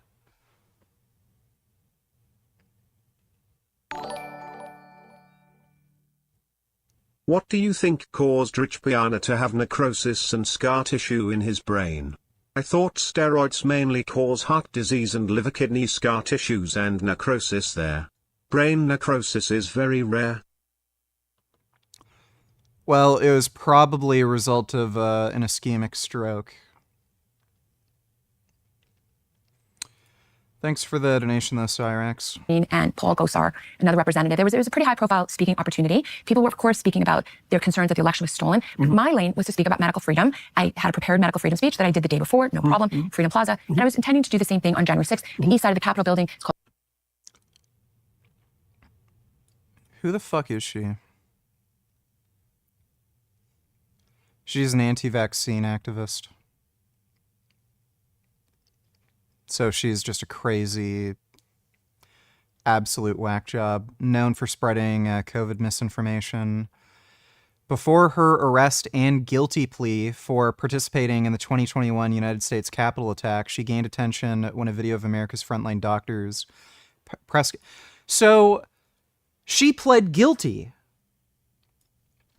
She actually participated in the fucking Capitol riot, and she pled guilty. So everything she's saying right now is going to be a complete fucking lie. She admitted that what she did was illegal, and she pled fucking guilty. During the press conference, she touted supports of the benefits of hydroxychloroquine, despite evidence that it is ineffective as COVID-19 treatment and can carry significant risks. Gold spoke on Washington, D.C., telling attendees to refuse to be vaccinated. Next day, she took part in the Capitol attack. She spoke from the rotunda of the Capitol and was later arrested for participation in the storming, having admitted she entered the building. So they had her on camera. She deliberately stormed the Capitol and entered the fucking building. And the way she's telling the story, she's acting as if this happened on the same day. So her speaking arrangement was the day before. Then, the next day, on January 6th, she stormed the fucking Capitol building and participated in the fucking riot. So she's an absolute fucking manipulative liar. And I think the only reason she's talking to Jordan Peterson right now is because Trump gave everybody a pardon. So she's not, like, she's free. She can say whatever the fuck she wants. Like, there's no legal repercussions anymore because she got a pardon. Jordan Peterson has no shame, dude. This guy is just a lying fucking just grifter. Street Vegan donated $3.33. Let me see. So you say, a man came in and he reached across the counter and he grabbed up the money from my register and run off. Yeah. And there was no one else in the store. Not at that time. And since the camera system wasn't working at the time, you're the only one who saw the perpetrator. Yeah. You must drink stronger coffee than I do, because after 11 hours on the job, I can barely see straight. And according to your testimony, you feel confident that you can identify this person. That's what you're saying. Absolutely. It's him, your client. Are you sure that's the person? There's no doubt in your mind. Take your time. I don't need time, that's him. Now, would you be surprised to learn, Mr. Harkness, that the person you just pointed to is not the defendant? What? My client is in the back of the courtroom. Mr. Sakey, would you please stand up? Objection. Now, the person you ID'd is named Hollis Early. He's a bartender down in Berlin. He has a very good alibi for the night in question. Your Honor, objection, Mr. Goodman. Really? You didn't recognize him either, Your Honor. Hold down, everybody. Settle. Get fucked. Yeah, eyewitness testimony is worth jack shit, and it's very easy to show reasonable doubt when it comes to eyewitness testimony. Thanks for the donation, Street Vegan. Called Section 8, and it had a permit. And when we, speakers, presented ourselves at the location, we were told by whoever was there that we couldn't speak. Now, that you couldn't speak? They wouldn't allow, there was a stage set up, but they weren't allowing anybody to speak. Everyone asks me why. I don't know. Still don't know. I think because the crowds were so large. I don't know. If you have a large crowd, it seems to me you ought to let people speak. So there's a positive energy source for the crowd to pay attention to. But for whatever reason, they would not let the speakers speak. So I was there on the Capitol, basically ready to give a speech.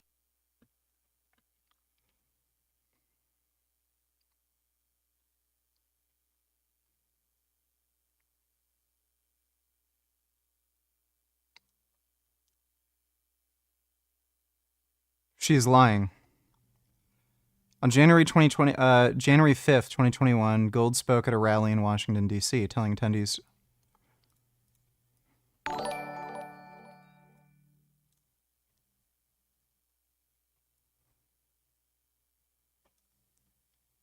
Let me see if there's, like, any video footage of this that I can find.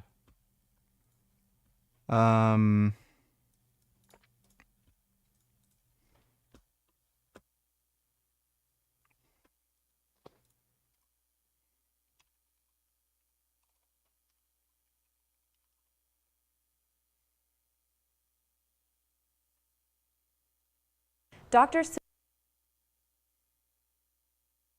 Simone Gold became widely known from her appearance in a video that went viral last year. She and a dozen doctors stood on the plaza of the U.S. Supreme Court and raved about hydroxychloroquine last year. She and a dozen doctors stood on the plaza of the U.S. Supreme Court and raved about hydroxychloroquine as a cure for COVID-19. Last week, she was at the U.S. Capitol giving a similar speech to the mobs inside. There are many thousands of physicians who have been silenced from telling the American... So this was January 14th, 2021. 1 week beforehand, that would be roughly January 5th. So this is the speech. The good news about the situation, that we can manage the virus. This is Dr. Simone Gold in a video from July that got more than 14 Oh no, this is July. million views. It features a dozen... So people were... so they did report that she did in fact speak at the Capitol. Doctors from her organization called America's Frontline Doctors, all advocating for treatment of COVID using hydroxychloroquine. Me if I prescribe hydroxychloroquine for a COVID patient. All Adventist would say was that she no longer works there.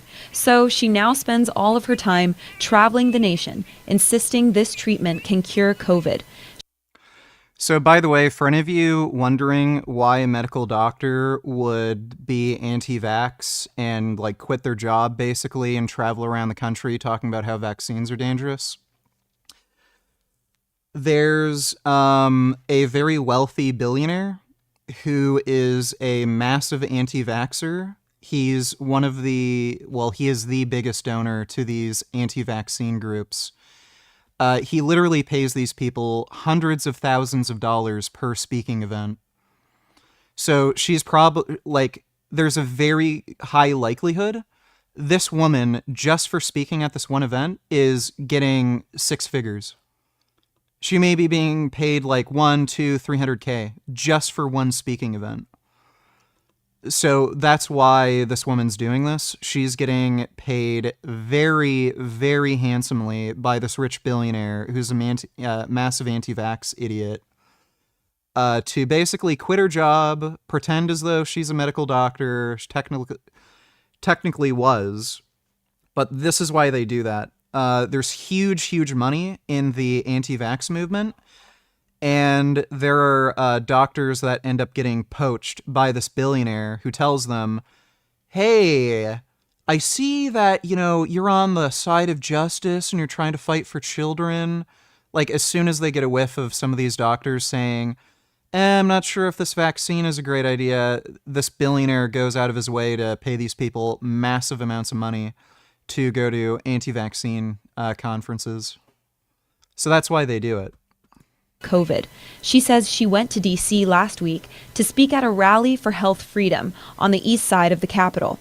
But right as she was about to speak, someone told her that the rally speeches were canceled. I'm guessing there's 100,000 people kind of milling about, feeling restless and aimless. And the crowd really slowly moved its way up the steps. Gold decided to follow the crowd. When you were crossing the street...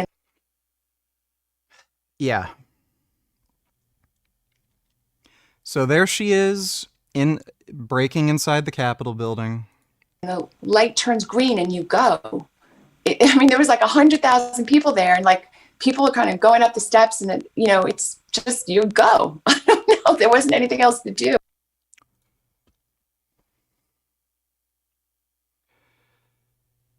So, okay, she spoke at a rally in Washington, D.C. on the 5th. She attended, that Capitol thing on the 6th, claiming she was supposed to speak there and claiming they didn't let her speak. And then she figured, hey, I'll participate in this riot. So she's just an absolute fucking insane whack job. She walked inside with everyone and decided to give the speech that she had meant to give outside the Capitol. When I was in the rotunda and I got the genius idea to give my speech, someone, I don't know, I just wanted to, whatever. Someone had a bullhorn, so I asked to use it. This image of Dr. Gold holding the bullhorn is now being circulated by the FBI. They're trying to identify those who unlawfully entered the Capitol. She says she... So she stormed the Capitol. Look, this woman is a legit medical doctor, so she can't be like an actual inbred retard. She is at least smart enough to read a medical textbook, to some degree understand what it means, and then remember that information and write it down for a fucking test. And she was able to get her medical license.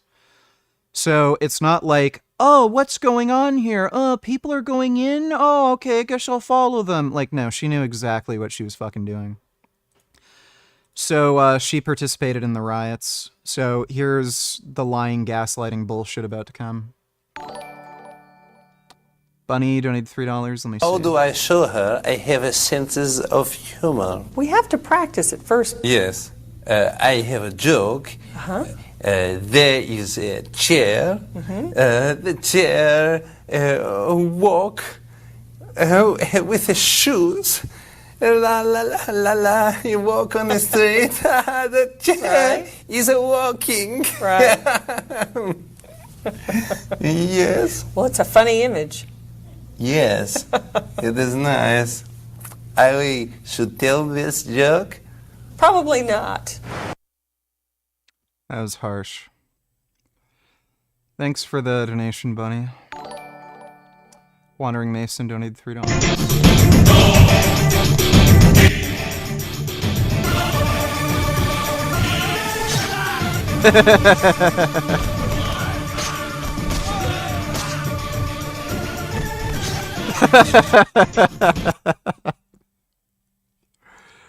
Dude, what movie is that from? That's hilarious. Oh my god, that's a great idea. Thanks for the donation, Wandering Mason. Street Vegan donated $6.66. Let me see. To understand divorced dads, one must start at the beginning. We must destroy alimony, the world ender, before he becomes too powerful and eviscerates our cans forever. Alimony, the world ender. A relentless beast that would stop at nothing until every divorced dad is bled dry. Our story begins at the age of alimony in the land of the divorced dads. We're back with a new pack of divorced dads. We got the Age of Alimony expansion pack right here. A wood-type beast starting out strong. Vasectomy. Looks like they added the artist names on the bottom here. Alt Rock Radio. Child support. This tool is actually quite strong. Basically, it just bleeds your opponent dry, stealing all their points. Mountains of Debt. Okay, now if you pair Mountains of Debt with child support, that's just a recipe for disaster. So that's a great combo right there. All right, this is actually something new to the Divorced Dads expansion pack. This is an art card. Trapped Gas. Very common card, unfortunately. All right, Mother-in-Law. Now this, although it's a very weak, frail beast, it's got a special ability where it just never dies. So it's a very annoying beast to deal with. We're looking for the Holographic House or the Holographic Alimony, the World Ender. Come on, House, here we go. Alcoholics Anonymous. All right. We're back with... That's good. Thanks for the donation, Street Vegan. Must watch donate tellers. Professor Dave is a fraud. His embarrassing commentary takes place exclusively on YouTube or in person. Events for science illiterate Christians who share his biases and delusions. I've already seen that clip.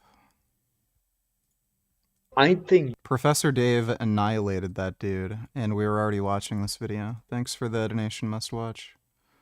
It's not very interesting. I don't think I'm going to bother watching it to the end. Dodo donated $2. Let me see. Big balls deserve a second chance. Seriously, though. Have a talk about the racist stuff. Not cool. True. You're suggesting you go through corporate sensitivity training to help him understand the perspective of people who are different than him, and that will allow him to continue employment?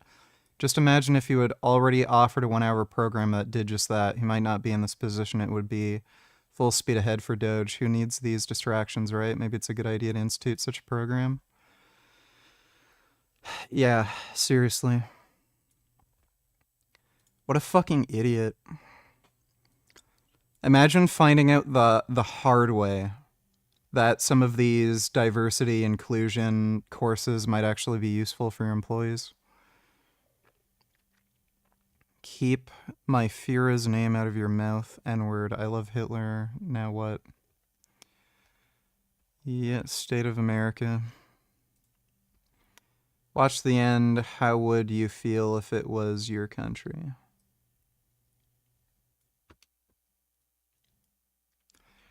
Government worker reports that fresh-faced 19, 20, 20, or 21-year-olds from Doge are running 15-minute kangaroo courts to decide if federal employees keep their job.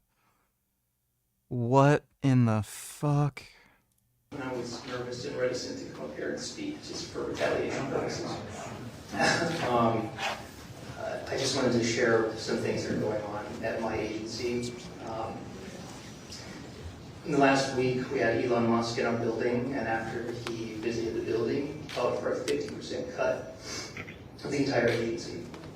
My colleagues are getting 15-minute one-on-one check-ins with 19, 20, and 21-year-old college graduates asking to justify their existence.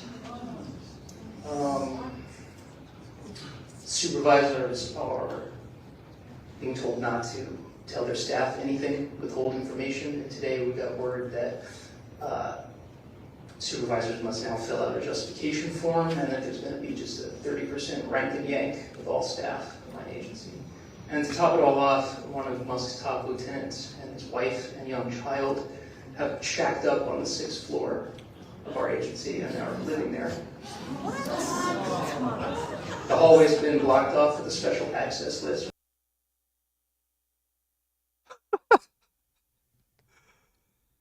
Like, it's like, this is what I'd expect from like Afghanistan, not the United States. Like, I could see in Afghanistan, you know, a government building being taken over by some Islamic terrorist and him bringing his wife and kid to the top floor. Like, but like the U.S. People who can't get back there. Queer and trans folks of my agency are being doxxed in public. Their lives threatened. Wow. Well, the U.S. had a good run. Did you see this already? Tonight, Elon Musk vowing to rehire the Doge staffer who resigned just yesterday after being... Yeah, I heard about that. This guy's like literally a fucking Nazi who said he hates black and brown people, promoted anti-Indian hate, said Jews are fucking evil, wanted Israel to be destroyed, and then he's like, oh yeah, I want to rehire him. It's bullshit, he got fired. Thanks for the donation, Dodo. Rice and beans, donate $2. Is rice and beans a good diet if I'm broke? Yeah, it's totally fine. I'd recommend beans and potatoes. You're probably going to get a lot more nutrition overall if you eat beans and potatoes. Potatoes are just more nutritious than rice. Brought to you. Can we eat nicer food than rice and beans? You can eat meat. Dude, I don't know why people fucking complain about this, like, horse shit. Like, dude, if you're... First of all, rice and beans is fine. Like, potatoes are also cheap, too. All you need is, like, cooking oil, potatoes. You can make French fries. They taste great. Who the fuck has a problem with eating French fries all day? Like, nobody. Beans are also great, especially chickpeas. Like, you can make hummus and shit. People who whine and complain, I want to eat steak and lobster, like, go fuck yourself, spoiled brat. Like, all I really eat all day is fucking tofu, sweet potatoes, and, sunflower seeds and broccoli? Like, that's the majority of my diet. Do you see me complaining? I'm fucking jacked, fit, healthy. Like, I enjoy what I eat. Like, what do you have to fucking complain about?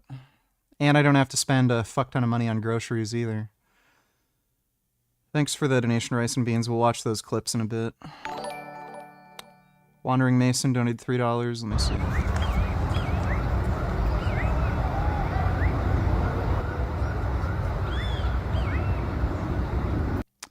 Yeah, it's not funny. Thanks for the donation, dude.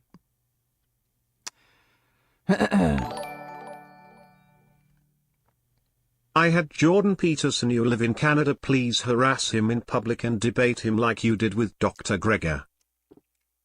I think he moved to Arizona. I've been to the neighborhood he lives in quite a few times. Like, I know the area he lives in. I don't know his actual old address. But, yeah, if I were still living in Toronto, I probably would have just hunted him down and challenged him and annoyed him in public and filmed it or something. But yeah, I think he's in Arizona now. Thanks for the donation, Cyrax. Meat, fish, eggs, fruit, and vegetables. You're not going to eat bread, pasta, rice, tortillas, anything else. If it's not in that short list, water. You can eat meat, fish, eggs, fruit, and vegetables. You're not going to eat bread, pasta, rice, tortillas, anything else. If it's not in that short list, water, coffee, or tea are fine. You're not eating it. What you find is that people who've been eating a lot of processed foods and excess carbohydrates and fats together, when they switch to eating meat, fish, eggs, vegetables, and fruit, and nothing else, except of course drinking enough water, coffee. No, you're not drinking alcohol. No, you're not drinking milk. What you find is they lose a lot of fat very, very.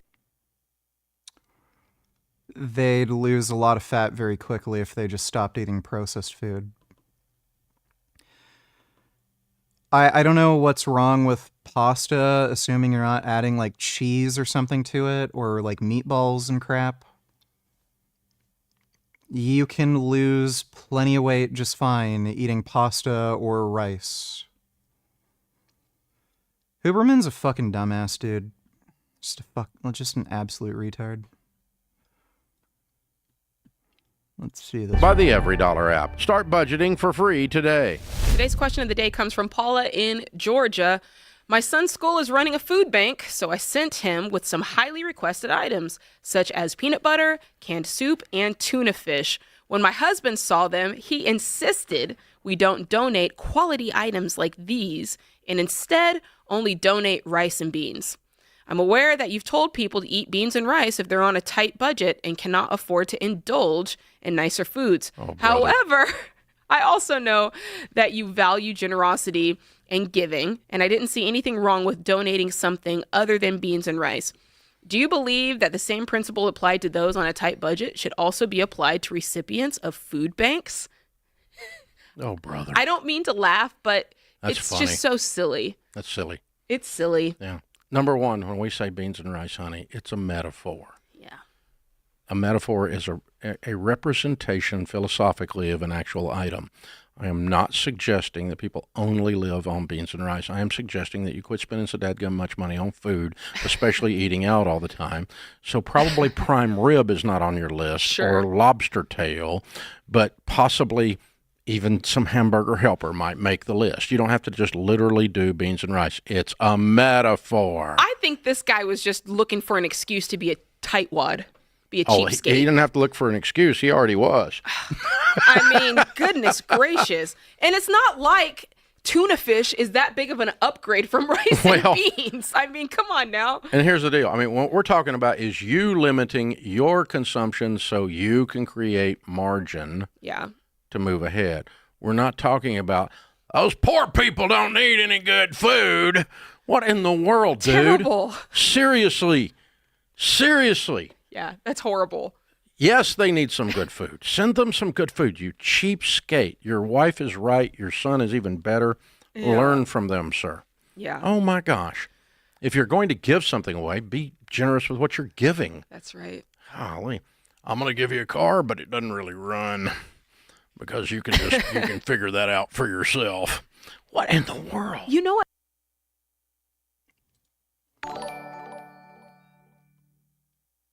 My blood boils when I hear Joe Rogan, Andrew Huberman and Jordan Peterson talk about how essential animal products are. I wish I was V from Vendetta and throw some stuff in their face. Dude, especially Huberman and Joe Rogan, like they talk about how important it is for hormones and testosterone. They both take steroids. Andrew Huberman takes testosterone and so does Joe Rogan. So it's like, what? They're literally on drugs that, bypass the whole issue of, making your own hormones. So I don't know why they're making these claims that you need to eat animal products to produce testosterone. Then why are you on testosterone if those foods make you produce more testosterone? Like, surely you wouldn't have to take steroids if that were the case. And then on top of that, like, they yap on about how much better animal sources of protein are for anabolism. They literally take drugs that increase nitrogen utilization. Like, they could eat nothing but rice and have more muscle mass than a normal fucking person because they're on drugs that increase nitrogen utilization. Like, they're just frauds. Thanks for the donation, Cyrax. Street Vegan donated $3.33. Let me see. What the Greetings. What the is happening tonight? How are you? I'm good. How are you, Mr. You can call me Mystic. Mr. Mystic? Mystic Dicky. As you know. I'm the best hypnotist in the world. Have you ever been hypnotized? No, I haven't. Mr. Mystic. But you have to go through a couple of questions first. First, think of what is worse than red balls? Blue balls? You're right. Oh, that's happened. Now do me a favor and think of anything in the world. And I'll turn this blue ball into it. Okay. What do you think? Soccer ball. It's a soccer ball. Okay. It's so many eggplant. You've passed the test. This isn't funny. Thanks for the donation, Street Vegan. Gay porn donate $2. What's the most replayable game of all time? Watch these vids. I forget the name of the comedian. He said, I have no idea. Masturbation is double gay. Because not only are you giving a man a hand job, but you're receiving a hand job from a man. It's the gay cruiser lifestyle for straight men. I was addicted to it for years. I had horrific erectile dysfunction in my 20s. Please tell us about that. I think it's really important that people hear about it. It promises a sexual satisfaction and leaves us just pathetic. There are going to be a lot of guys watching this that are like, yeah, I've used Cialis and I'm 20. Prescribed it when I was like 18. There was this disconnect between my mind and my... Even if you don't have erectile dysfunction, Cialis is pretty dope. You just have bigger erections. Like, and it's a noticeable difference, even if you don't have erectile dysfunction. My body. If this is how this is manifesting physically, what's going on spiritually? What are some practical tips on breaking free from pornography? Start with a 33-day consecration to St. Joseph. Fast for the first 24 hours. Get yourself out into nature. Go on rosary walks. Gay. Mm-hmm. Happy wife, happy life is a thing that people say about immature, bratty women. I need to placate her so my life doesn't become hell. And so when I said that men can simp for their wives, what I meant by that is they can be overly submissive and passive, whatever it takes for them to win her affection, her physical affection. If I rock the boat... Yeah, a lot of dudes think with, like, man logic, where if you do something for somebody, you'll get reciprocity. women are completely the opposite. If you do something for them, they think they can take advantage of you and they think you're a bitch. So whenever you're dealing with women, just do whatever the fuck you want. And if they don't fall in line, they can get the fuck out. If they do, then, you know, works out. I might not get sex. Right. So men, instead of being the leaders, like clearly a leader is going to at times have to say tough things with great love and tenderness, of course. But if the man is weak and wants only like sexual pleasure, that's his highest goal, and it's not leading his family to heaven, then he's going Here we to go. bend over backwards to make.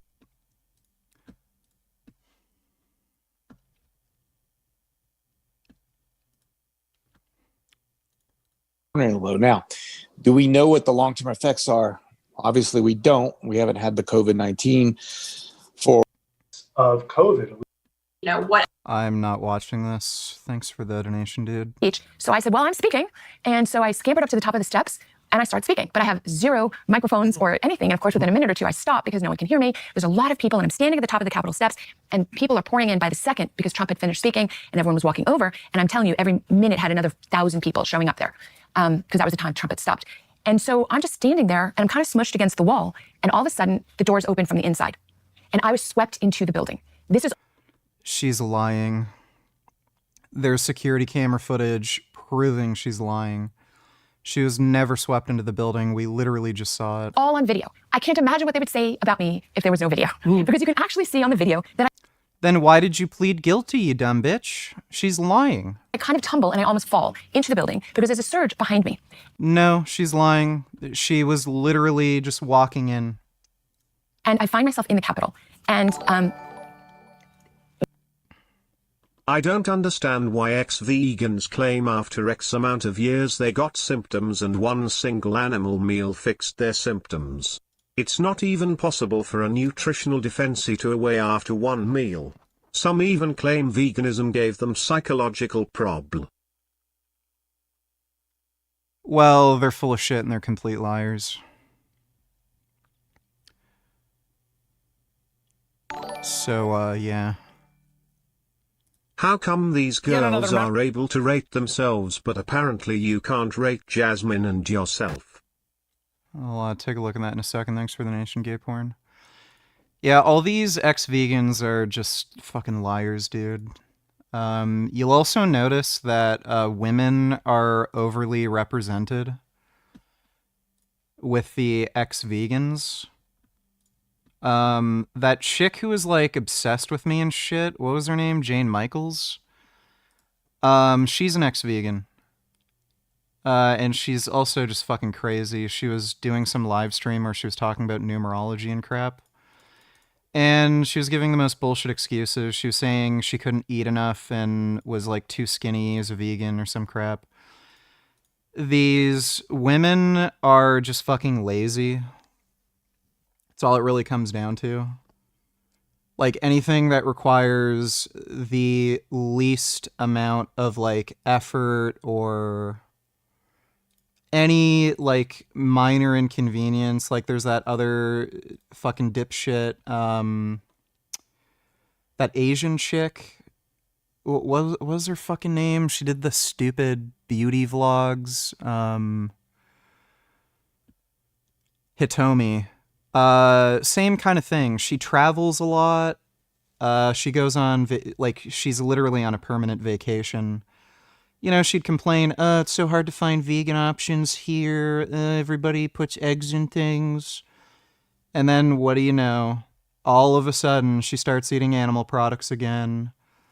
Saying, it's just so hard to get, you know, vegan options. And, I think I might be like a little iron deficient. It's all the same story, and it's mostly coming from fucking women too. They're just very fickle, very selfish, and they never really cared about animal rights. It was all just a thing to make money on social media, get attention and crap, act like they're better than other people, and as soon as they're confronted with, you know, very minor inconveniences, they just say, fuck it. I'm gonna go back to supporting a Holocaust. Thanks for the donation, though, Cyrax. Go to donate to others. I'm sure RFK Jr. has no problem with this and will make the problem even worse.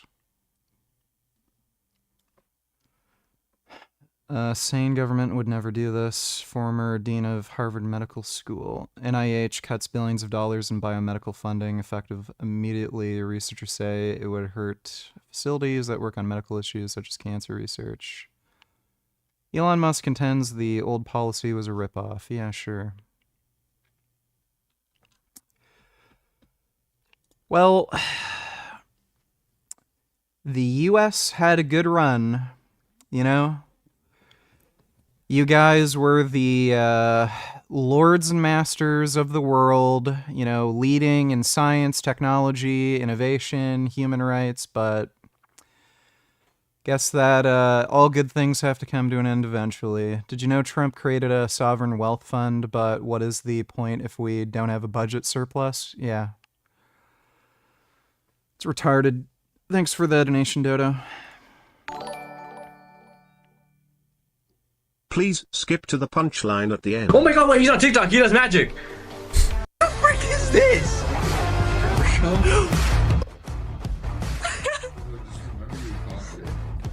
You grabbing that, John?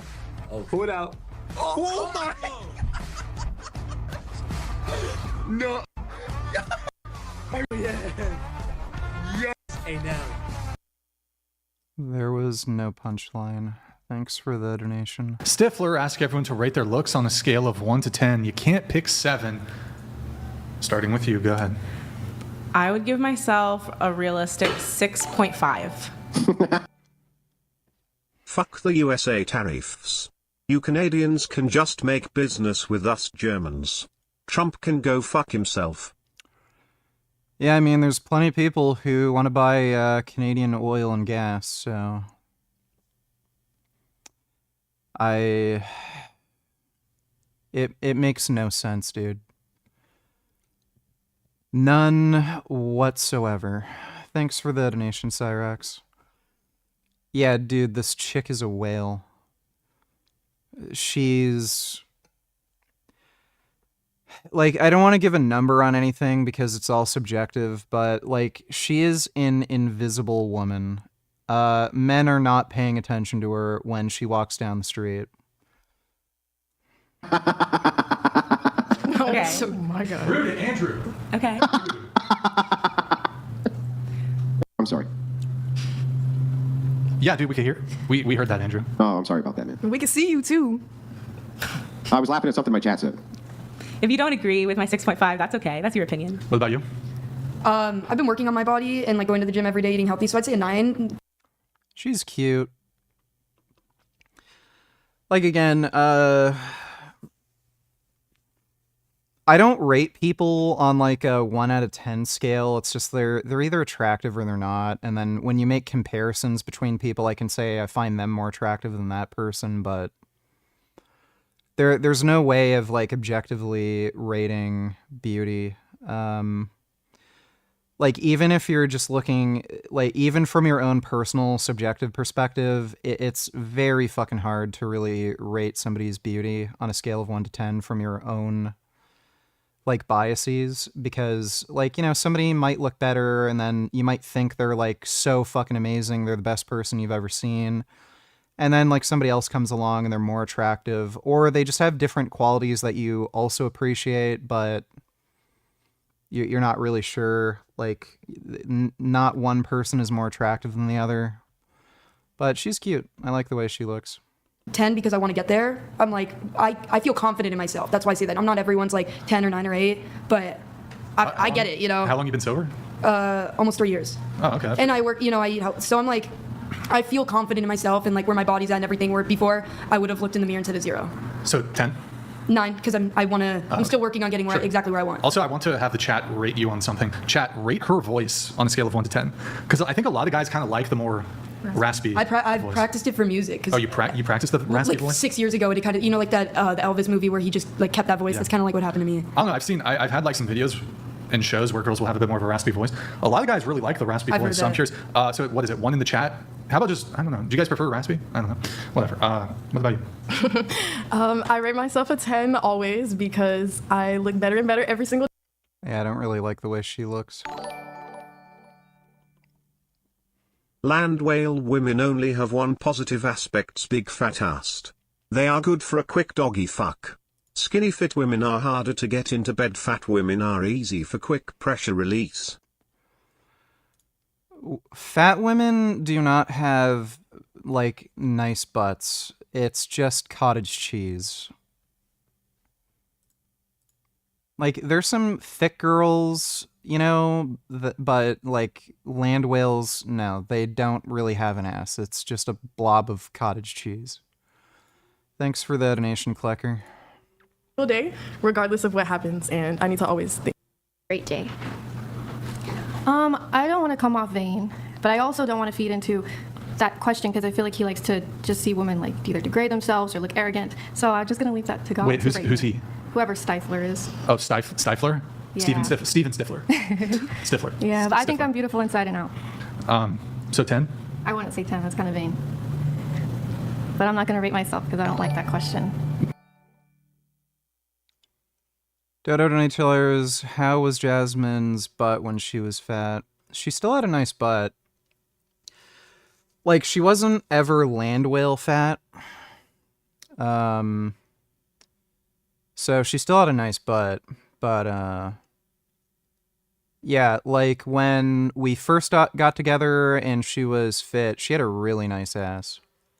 Like, pretty much perfect. She also had a really nice butthole and pussy, too. She did end up losing weight and almost getting back to where she was, so I still found her attractive. Thanks for the donation, though, Dodo.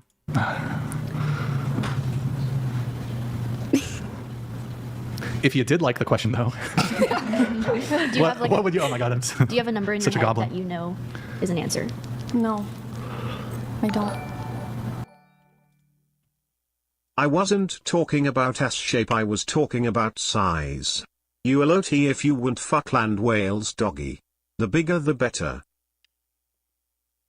Sure. Thanks for the donation, Klecker. Is it a 10 but you don't want to sound arrogant? Well, she's saying she doesn't want to sound Really vain. Isn't arrogant. No, I really don't. I really just don't know the purpose of asking that question. I think it has some like malice behind it, and I don't really appreciate it. I think she's the prettiest. She might be the second prettiest. Maybe the third, fourth, fifth, sixth, seventh, eighth. So I don't want to feed into it. Okay. I'll get back to that in a sec. Mia, what about you? I rate myself an 8.5. Okay. Like Morgan? 8. Ava? I said 6 last time. I would do 7 maybe if we were Upgrade. allowed. You said you can't do 7. I said I would if it were Oh, allowed. if it was allowed. Okay, so, but all right. it's not, so. Okay. All right. There you go. I give myself a 5. Andrew, what about you? 4. All right. I need to get up for a sec, Andrew. Do you have any Do you have an inquisition? Inquisition? What the fuck? An inquisition? I do have an inquisition or two. Begin your inquiry, sir. Go ahead. Yeah. So I was going to ask you, I'm sorry I wasn't able to catch everybody's name because I'm a little late to the broadcast. The gal with the pink hair, what did you say your name was? Star. Star. Nice to meet you, Star. I understand why you don't want to rate yourself because you find it to be like a trick question. But it's really not a trick question. I feel like if I can explain to you why this question is asked, you'll be far more likely to answer it. So the reason that this question is asked is because it's our belief that many, many women actually judge each other the second they sit down at the table. The second they sit down at the table with other women. What would I rate myself? Look, I don't know how to rate myself on a scale of 1 to 10, and the only thing I'm really focused on is just getting stronger mentally, physically. So if anybody has a problem with that, they can go fuck themselves. I just focus on getting stronger, bigger, badder, more competent, and if people are into that, they're into that. Street Vegan donated $3.33. Let me see.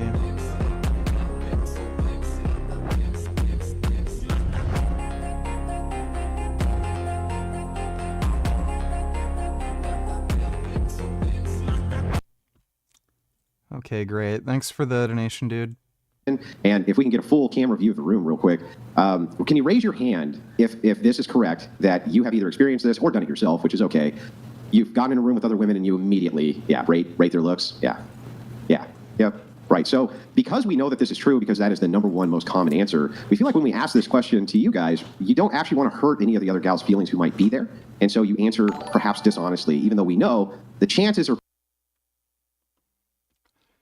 CDG donated $2. Hey dude, how you doing? I just got back from Costco. It was fucking annoying. So many people there because of the Super Bowl tomorrow. Fucking hate the Super Bowl. It's gay as fuck. I have a headache and I can finally eat now. Glad to see you're streaming. Yeah.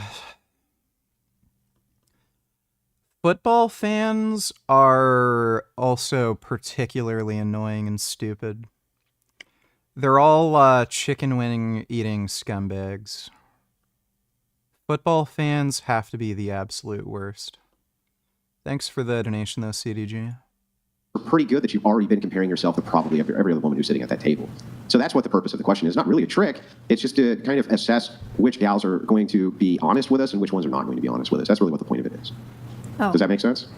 I think that's your point, but I don't think that was Stifler's point. I think that a lot of guys that watch this have an animosity towards women, and they want us to rate ourselves to look like a fool or something, either to look arrogant or to look overconfident or to degrade Yeah, that's pretty much the idea. ourselves. And How can you look like a fool if you tell the truth?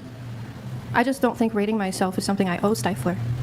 Well, you don't owe it to him, no, but you can understand that it seems like kind of foolish to me to say, well, me telling the truth is going to make me look foolish. I mean, that's not going to make you look foolish, right? The more honest you are with your answer, the less foolish you're going to look. In fact, you can even play it against Stifler and give yourself a rating, which is more of an assessment of what you actually think, and that'll probably actually, the joke's on him then, right?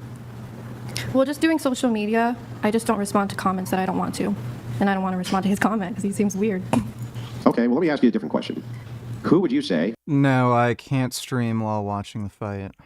from your own personal opinion, is the prettiest girl sitting at the table?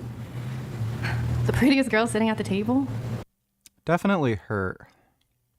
I find her the most attractive. What about you guys? I really don't like the chicks who wear all pink, pink hair, glitter.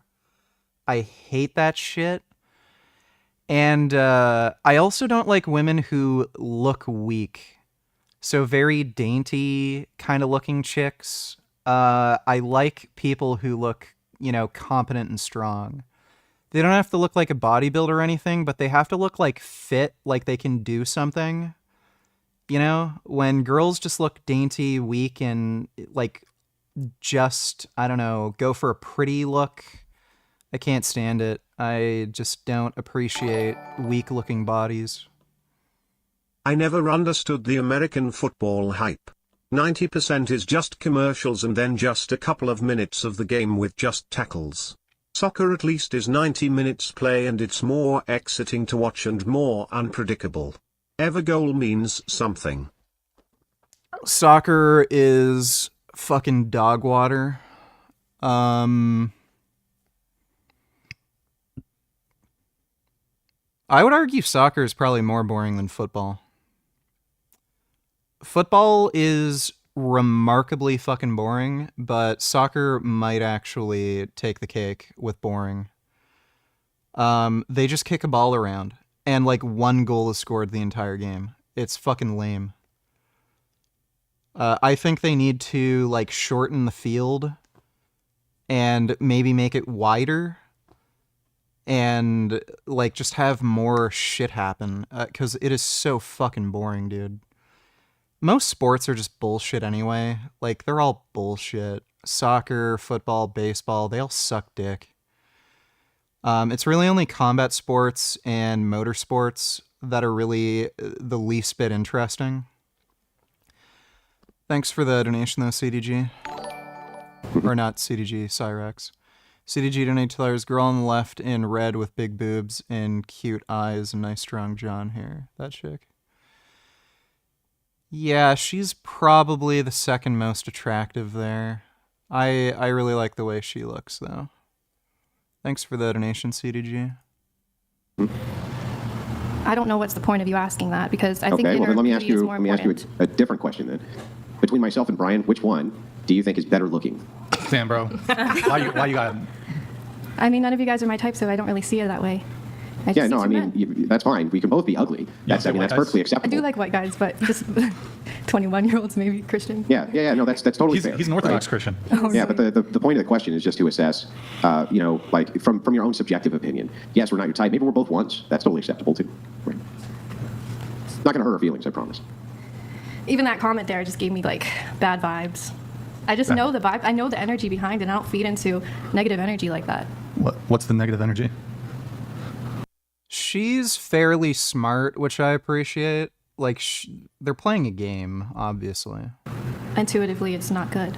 I think it's variance. It's Simpery donate $2. Let me see. So let's start off with bald. Now, I'm not going to bother watching that. What's up, dude? Not much. What's going on? Annual sex offender registration up to date? Is yours? I'm not a registered sex offender. I think your mother is. That's just rude. I thought you weren't hanging out with him anymore when you realized he was touching little kids. Was he touching little kids? Can you show me it then? It's public knowledge that you can get it. You want to know what's going on here? Yeah. So there's a pursuit. Bad dude is running from us and we're looking for him, okay? Okay. Now, I don't care if you film me, but it's not going to get you anywhere because nothing's going to happen right here. This is called a perimeter. So what I'm doing is holding down the perimeter. If he runs from us outside of this, we'll find him, okay? Okay. So where do you think he's at? If I knew that, we'd get him, wouldn't we? Yeah, but where's the perimeter at? What's the perimeter? Well, that'd be pretty non-tactical if I told you that, right? Not really. It's in Portland. I'll give you that much. Can you show me the proof? Proof of what? Are you touching little kids? You can get the records request. Go to our records department. I'll give you a business card. You can request information on anyone. It's all public record. Everything that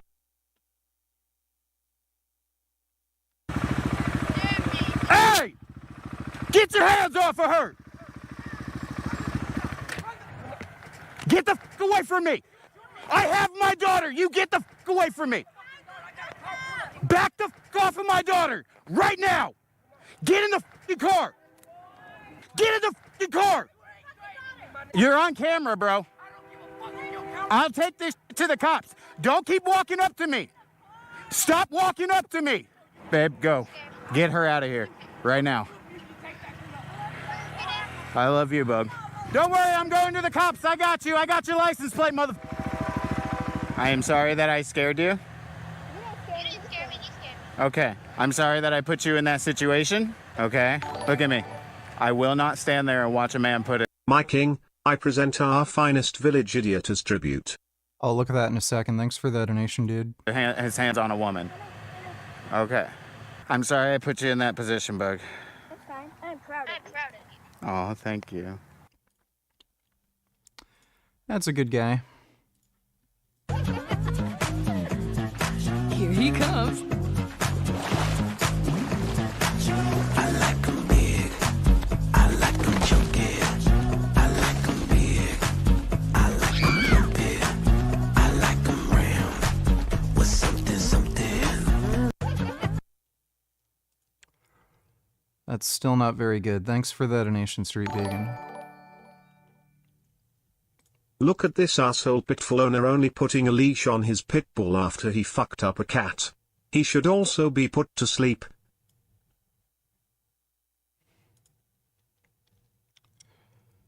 I don't want to watch that. I really don't want to see a kitty get hurt. Thanks for the donation, Cyrax. Trying to be argumentative or something I don't think is good for my spirit. I think if you answer the question, it would have been easier and it wouldn't have been as argumentative. I think it's more argumentative that you keep on dragging it along and saying, I don't want to answer. You could just answer. You could give an honest or a fake answer. Vain or not, you could just give an answer. When he asked who's the prettiest, I saw you look around first. Right. Yeah, like she That actually was where I'm curious. contemplated. Like you looked around, so I was like, and then you said you don't want to answer. Like after you looked around at all of us. That's Right. I just don't understand why I can't not answer. Like I don't owe You can Stifler an answer. not answer, and you don't owe anything, and nobody's saying you owe anybody anything. Nobody's saying you must answer. The reason that we're wondering why you won't is just simple. I just want the simple reasoning. Is it just because you don't want to hurt anybody's feelings?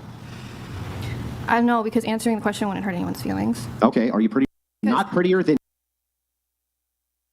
Member of the Trump White House just got a subpoena from the bipartisan committee investigating the January 6th. Neither Cruz, nor Gosar, nor Navarro, nor Trump will have. Gold is the founder of a group called America's Frontline Doctors, which sprung up last year already in D.C. for an anti-vaccine rally on January 5th, and then joined the crowd at the Capitol. Like, if her whole argument is I was pushed into the building, for one thing, why the fuck was she even a part of... She wasn't even allowed on the Capitol grounds, for one thing. There were barriers put up. So that idea doesn't make sense right then and there. Secondly, if she's claiming she was forced into the building because, like, this crowd rushed in, then why didn't she just leave immediately after? It does, like, nothing about her story makes any sense. And instead, she got a bullhorn and started ranting about how she hates vaccines and just joining in with the rest of the mob. So again, this woman pleaded guilty. If she thought she was innocent because literally a mob pushed her in, then why did she plead guilty? It's just retarded. It's hard to remember what life was like before J6, but we have a long history in our nation of political protest.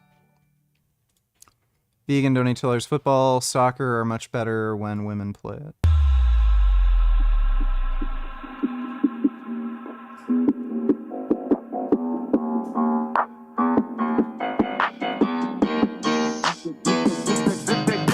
She has a nice big butt.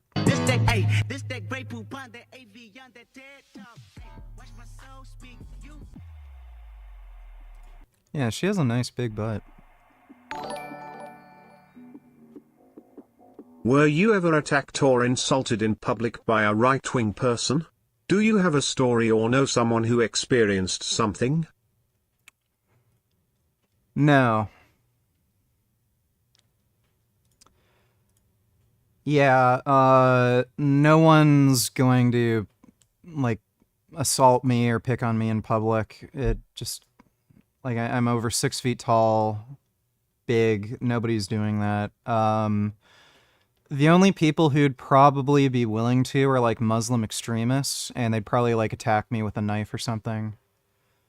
But, again, like, I went to that pro-Palestinian rally. I literally had a shirt that said, "Death to Hamas," with an Israeli Markava tank running over a Hamas fighter and the Palestinian flag. No one did shit, and instead they were harassing a friend of mine who was holding the camera. Yeah, they were pushing, shoving him, they were putting, like, flags and stuff in his face. They didn't even bother doing that shit with me. So they were too afraid of provoking me to even do that shit, and they just resorted to harassing my cameraman. Thanks for the donation though, Miles.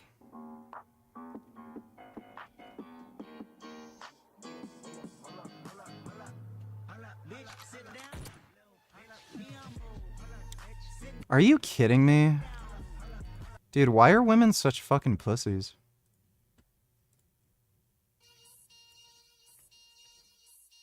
Oh, yeah, this. The lingerie football league. Yeah, honestly, this is much more entertaining than normal football. It's a lot of black chicks, too, with nice big round asses. Yeah, dude, these black girls have such nice butts. Oh my god, look at this. This is just great. Yeah, that chick has a really nice ass. That girl has a really nice butt. I like that girl's butt, too. Dude, look at these just glorious black behinds. God damn.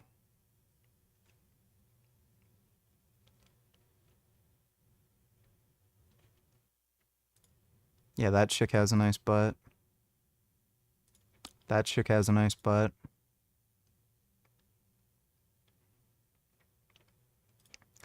Like, damn, dude. Those are such nice butts. Dude, if they were all vegan, oh my god, I'd sniff up their asses just all fucking day long.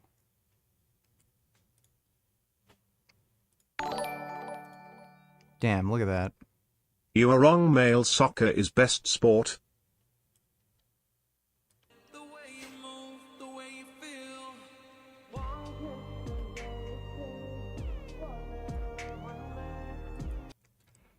Who fucking cares?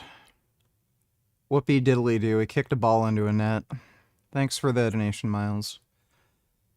I mean, would you rather watch a dude kick a ball into a net or watch, like, big black asses playing fucking football? Like, this is way better.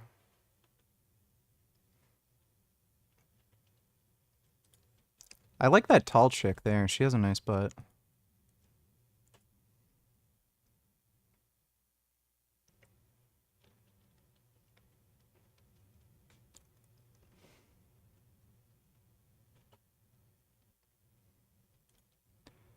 Just goddamn, dude. That is fantastic.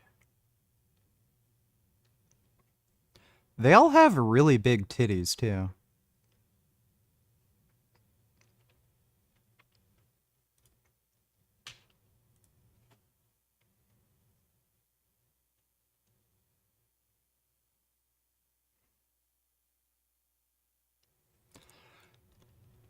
Honestly, how is this not more popular than the NFL? I literally do not understand it. How this could have less popularity. You have big booty black bitches playing fucking football in lingerie. Like, give me a fucking break. Is everybody just gay? Like, between this and just dudes playing football, what are you gonna fucking watch?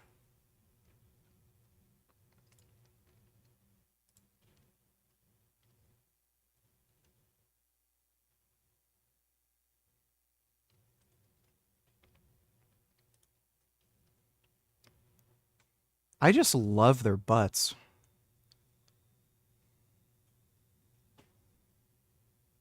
Yeah, especially the black girls. Holy shit. That is just phenomenal.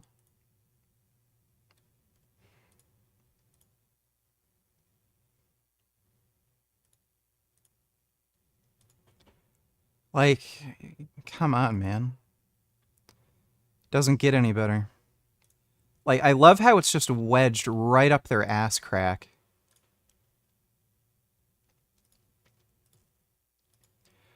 Damn, dude. That chick's ass? Holy shit. Dude. That is a glorious black ass. Like, fuck me. So goddamn round. Vegans, here are 3 reasons you're... Yeah, I'm not going to bother watching that. Thanks for the donation, vegan. Tier list donators, can you ban MED? She is toxic feminist.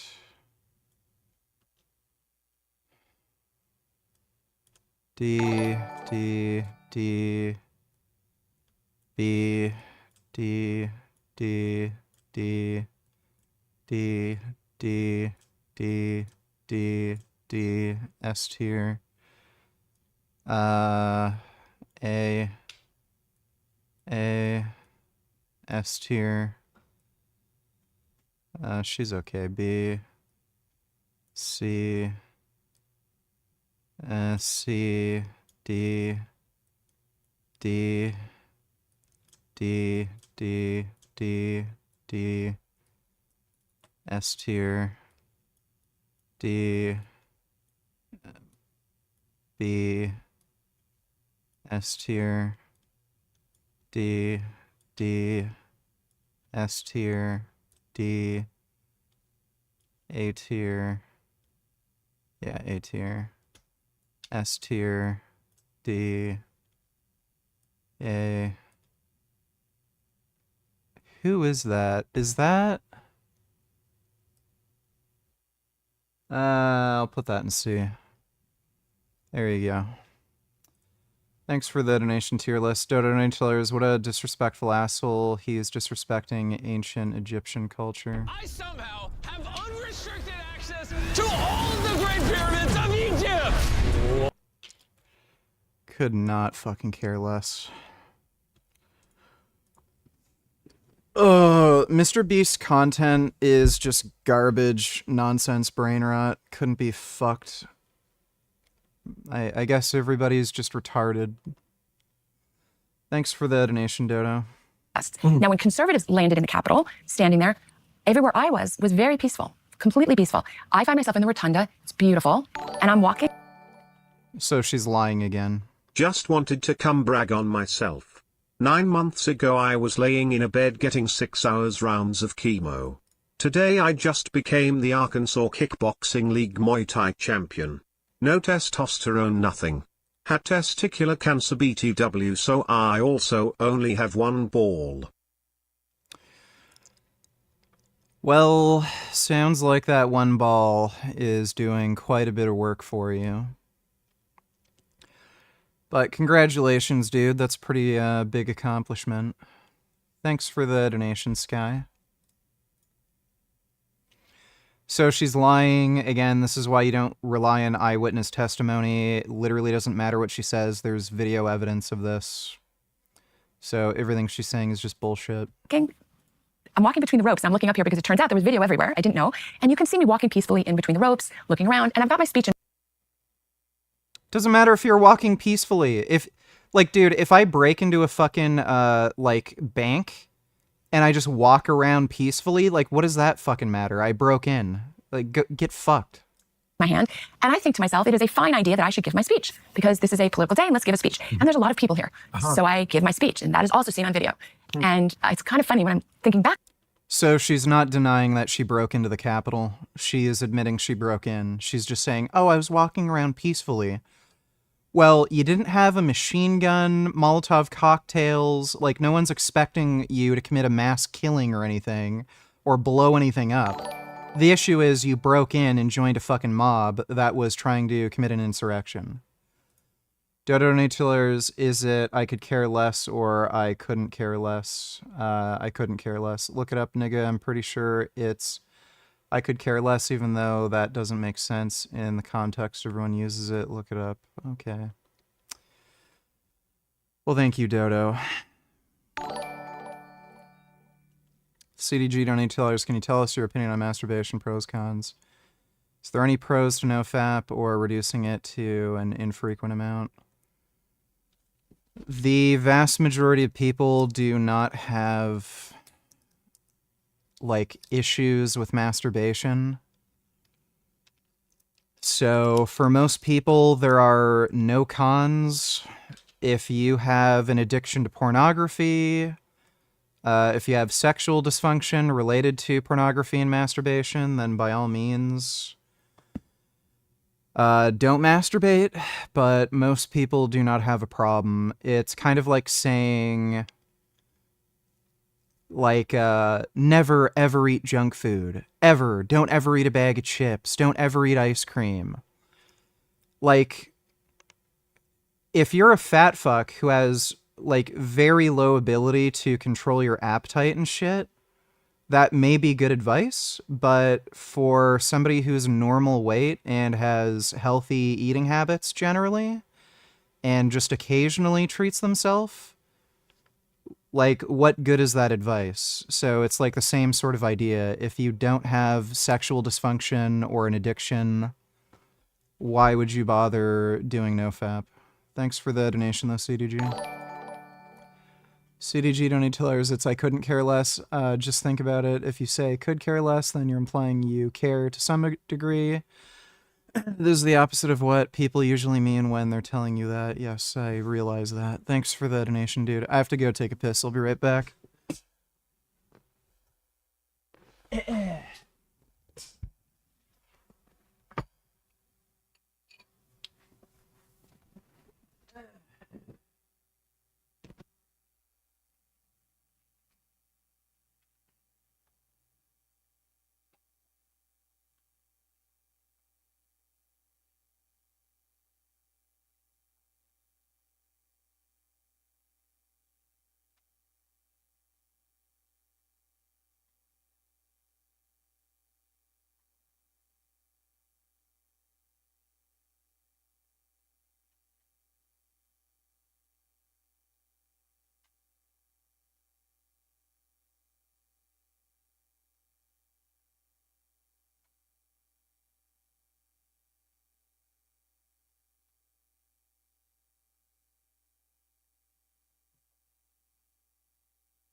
Oh, man.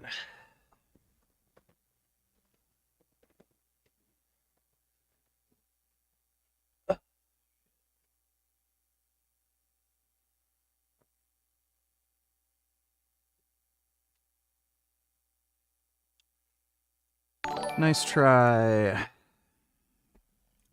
Back on it, but that was my mission. And then a little bit later, I give my speech again. And then an officer taps me on my shoulder and says I have to move along. And I'm startled. I look at him, and then I move along. And then I exit the building. And that was my sojourn into the Capitol on January 6th, 2021. And I had no idea what was being said about the day. As an eyewitness on the east side of the Capitol, no violence, kumbaya. She's just lying. Again, there's video footage. People broke in. She deliberately crossed a police barrier. Vegan donated $2. Let me see. Dude, those butts. Oh, man.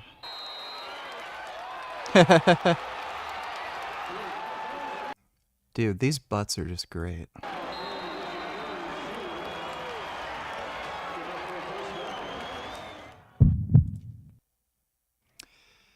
Yeah, LFL is superior to the NFL.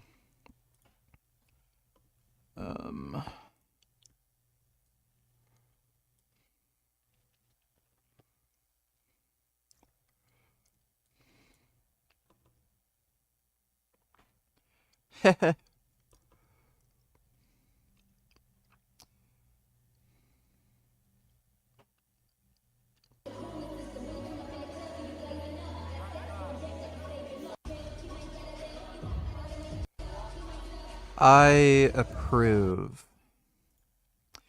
They should defund the Super Bowl and give Lingerie Football League those billions. Yeah, they really should. Street Vegan donated $3.33. 15:53 and 39 seconds.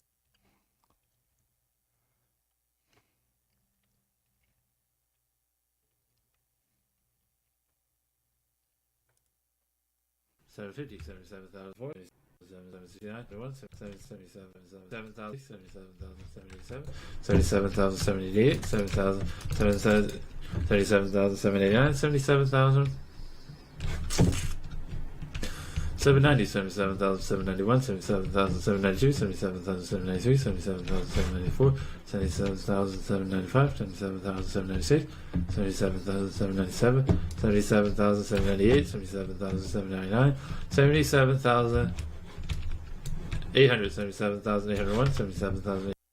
Okay, thanks for the donation, Street Vegan. Skip to 0, 51 seconds.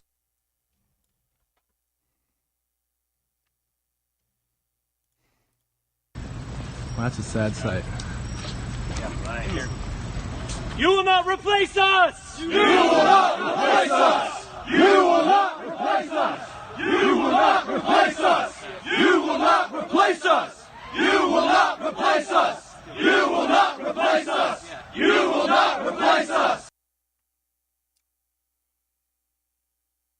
Well, that's America. Thanks for the donation, Cyrax.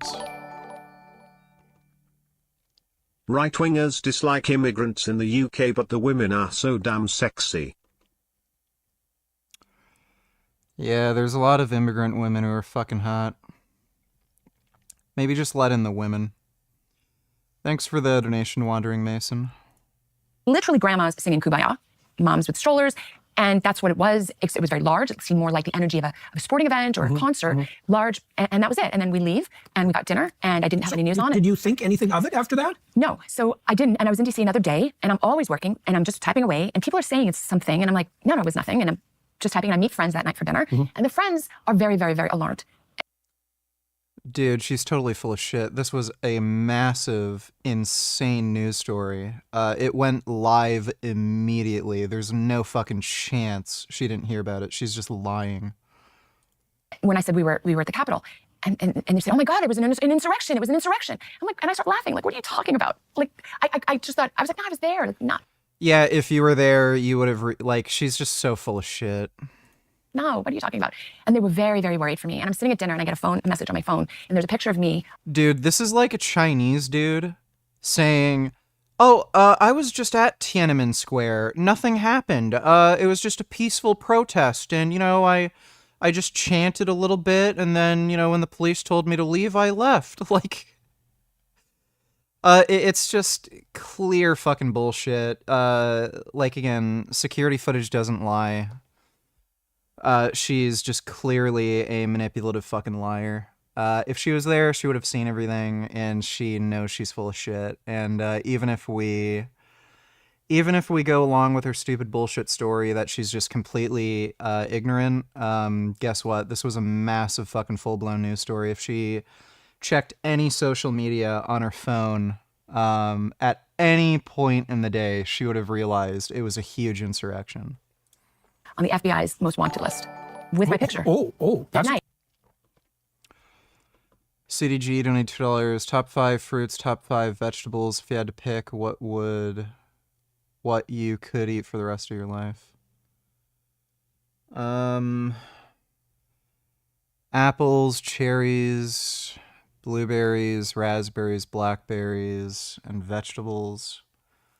I don't really like that many vegetables. I really only eat broccoli. But like broccoli, I guess kale, romaine lettuce,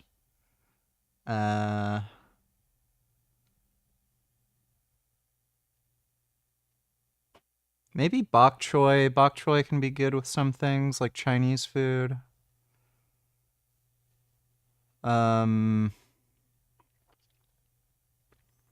I don't know if green peas counts. Thanks for the donation, though, CDG. Problem. And I look at it. Wow. And my first reaction was, well, this was Photoshopped. This is like a joke. Right. I mean, I still can't believe it. You can. I'm like, Okay.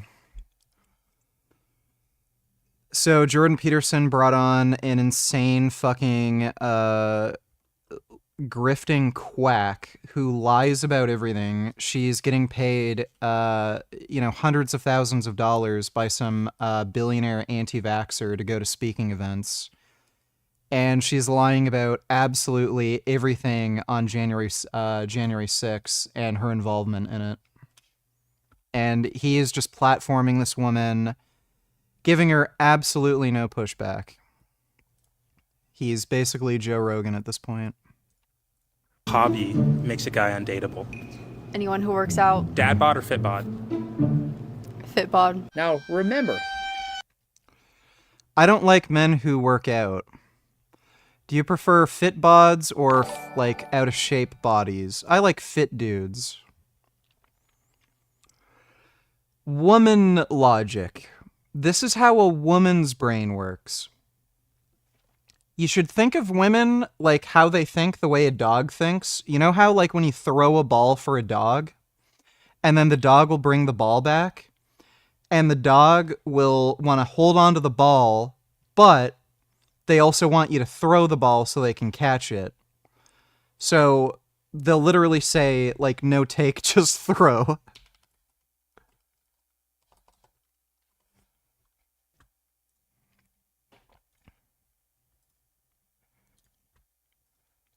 So this is how a woman's brain works. I call it female psychosis. So they will have two completely contradictory desires in a relationship. So they'll say, I don't want a guy who works out or goes to the gym because that's time spent away from me that I can't have with them. But then at the same time, they want a dude who looks jacked, has abs, muscular, fit. So it's literally no take, just throw. And you might be confused, well, how do I deal with that? Like, there's no pleasing women. Well, you don't need to please them. That's the thing. They can complain and whine and cry about shit all they want. You do not need to please women. You just need to do whatever the fuck you want to do, and bitches will fall in line. And if they don't, they can get the fuck out, and then you can find a chick who will fall in line and will tolerate it. That's the trick. Don't ever try to please women because they're unpleasable. They have completely contradicting desires when it comes to relationships. I want a man who will spend all his time with me and give me his money and provide for me, but I also don't want a beta male simp who will listen to everything I say. Does that make sense to you? No, because you have to be a beta male simp who will just do whatever they want. So they want a masculine man who will give them orders and lead, but they also want a man that they can control and take money from and do whatever they want. Like again, it's pointless. Don't ever try pleasing women.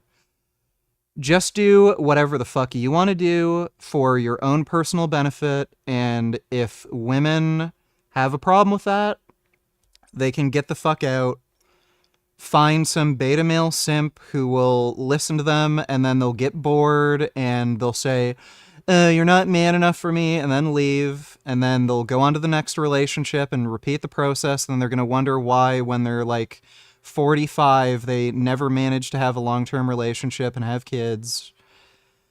Just do whatever the fuck you want to do, and the women who stick around, you know, without too much complaining, you know,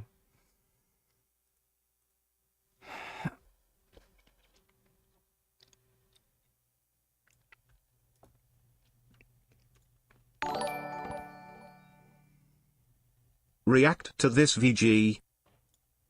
So now Trump has a plan for Gaza. Alright, I'll react to that. Thanks for the donation, Dodo. CDG, donate $2. Can I donate like $10 for you to measure your arms on camera live right now? I don't have a tape measure anymore. Yeah, the only tape measure I had was Jasmine's and she took it.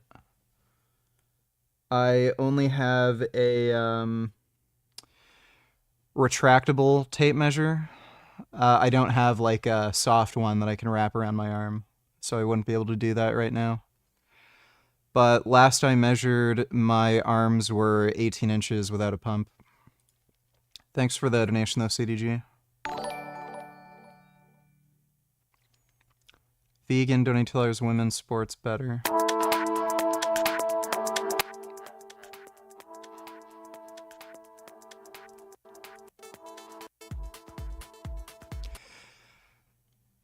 I don't like women's gymnastics, and there's two main reasons for that. One, all the girls that are doing women's gymnastics are underage. Rarely you will see an Olympian gymnast who's 18 or over. They're all between 14 and 16.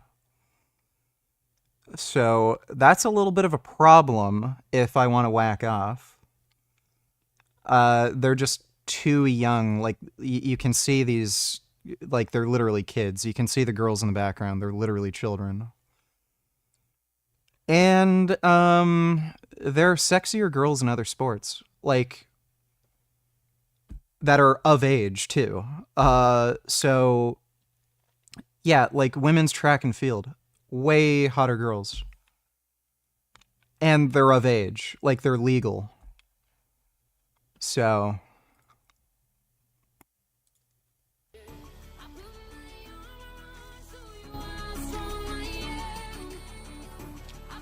yeah, divers usually have a really nice butt. Yeah, that's a nice butt. It's 9 p.m. on a fucking Friday. Get That's a nice butt. the fuck up. We're going to high. Let's go. Let's go. Yeah, divers always have nice butts. It's 9 p.m. Para que los árbitros indicaran córner, árbitros que son el británico Pt.2 y la francesa Anne Grandan. Y sentando las bases de un Yeah, women's water polo is pretty great. Juegos empezó en Sydney dos. Dude, one-piece bathing suits are just top tier. There's some nice butts flapping around in the water. Thanks for the donation, Vegan.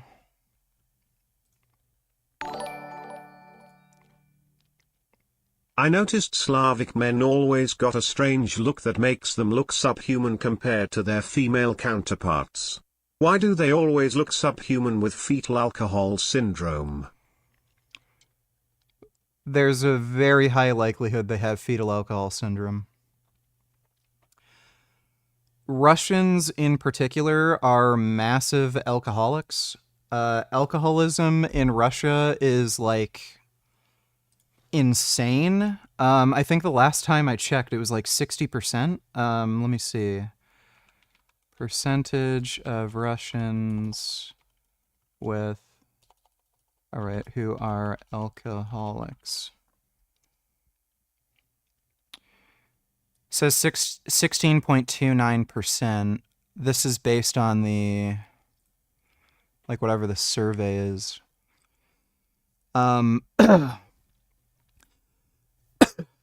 I saw something that said it was 60%. And the way they base that, what they base that on is not by self-reporting, but based on alcohol consumption per capita averages. So I don't know exactly how they, I don't know how some of this data is collected, but yeah, apparently right now it's at about 16% for men, 2.58% for women. There's a very high likelihood that a lot of Slavs do have fetal alcohol syndrome. Thanks for the donation, Klecker. Or that sucks I wanted to see. Here's $10, can you buy a new tape measure so we can see you measure live sometime? Please, I've been a big fan for like 10 years. Yeah, sure, I'll get a tape measure for you. Thanks for the donation, CDG. I think women who are spoilt do this, which is why I'm probably not attracted to first world brats. They haven't known the consequences of cherry picking to such an extent of psychosis. They'll just get lonely and realize Chad has a backbone and come back. That's usually how it works, yeah. I do think we have a culture where women are very spoiled, and the expectations that, like, there's zero expectations on women. Like, practically zero. Thanks for the donation, though, Wandering Mason. Forgot my namification, donating $2. Clock's ticking, VG. You're creeping closer to the incel category, say in 6 months. If you don't have some free sex, you're one. Well, if I'm not going out and trying to date, like, incel means involuntarily celibate. If I'm choosing to be celibate, then by definition I'm not an incel. Thanks for the donation, though, dude. We'll find them a plot of land, maybe 2 or more. Build them some nice, beautiful places where they can be happy. Oh yes, after leveling their homes, after burying their children under rubble, after turning an entire city into unlivable wasteland, now suddenly Trump wants to do Gazans a favor. Because you see, in his mind, the problem isn't that Israel has massacred tens of thousands, displaced millions. Yeah, tell me again why Israel invaded Gaza. Oh, it has nothing to do with a terror attack or anything, right? And obliterated entire neighborhoods. No. The problem is that Gazans are still there. So what's the solution? Get rid of them. Find them a plot of land somewhere. Doesn't really matter where. Just... I mean... No one, like, takes this topic, like, puts this in context. So... would you rather these people live in bombed-out rubble for the rest of their lives? Or is it better to just, bring them to a wealthier country where they can have a higher standard of living? I just don't get it. Like if there was an alien race that came down to Earth and they said, we want Earth for ourselves, but we can put you on another planet that is objectively better in every way than, the current circumstances you're living under, and you know, we're assuming in this hypothetical they're not lying. You know, they're actually being honest and truthful. Would you care? Like, if they could actually, like, double your standard of living, so you have, like, double the equivalent wealth, you have a higher life expectancy, lower risk of dying in some sort of war or tragedy or some shit, and, like, the aliens say, we can give you all of this if you just leave and move to this other planet and we'll help you move. Would you be upset and say, no, this is our Earth, we want to live in a shithole where we're fighting each other and we're poorer and we go to war and fight each other for no reason, and we have, like, primitive medical technology where if we get a splinter on our finger, we're gonna die of some fucking incurable illness? 'Cause this is our land. Like, no serious person would fucking say that. It's just so idiotic. Vegan donated $2. What about long jumpers? Yeah, long jumpers have nice butts. Ruotsin Kari Sagnia. Vastaista oli tosiaankin 9,3 metriä sekunnissa, mutta tällä kolmannella kierroksella olosuhteet. This chick, yeah, she has a great butt. She's really cute too. She's from Spain.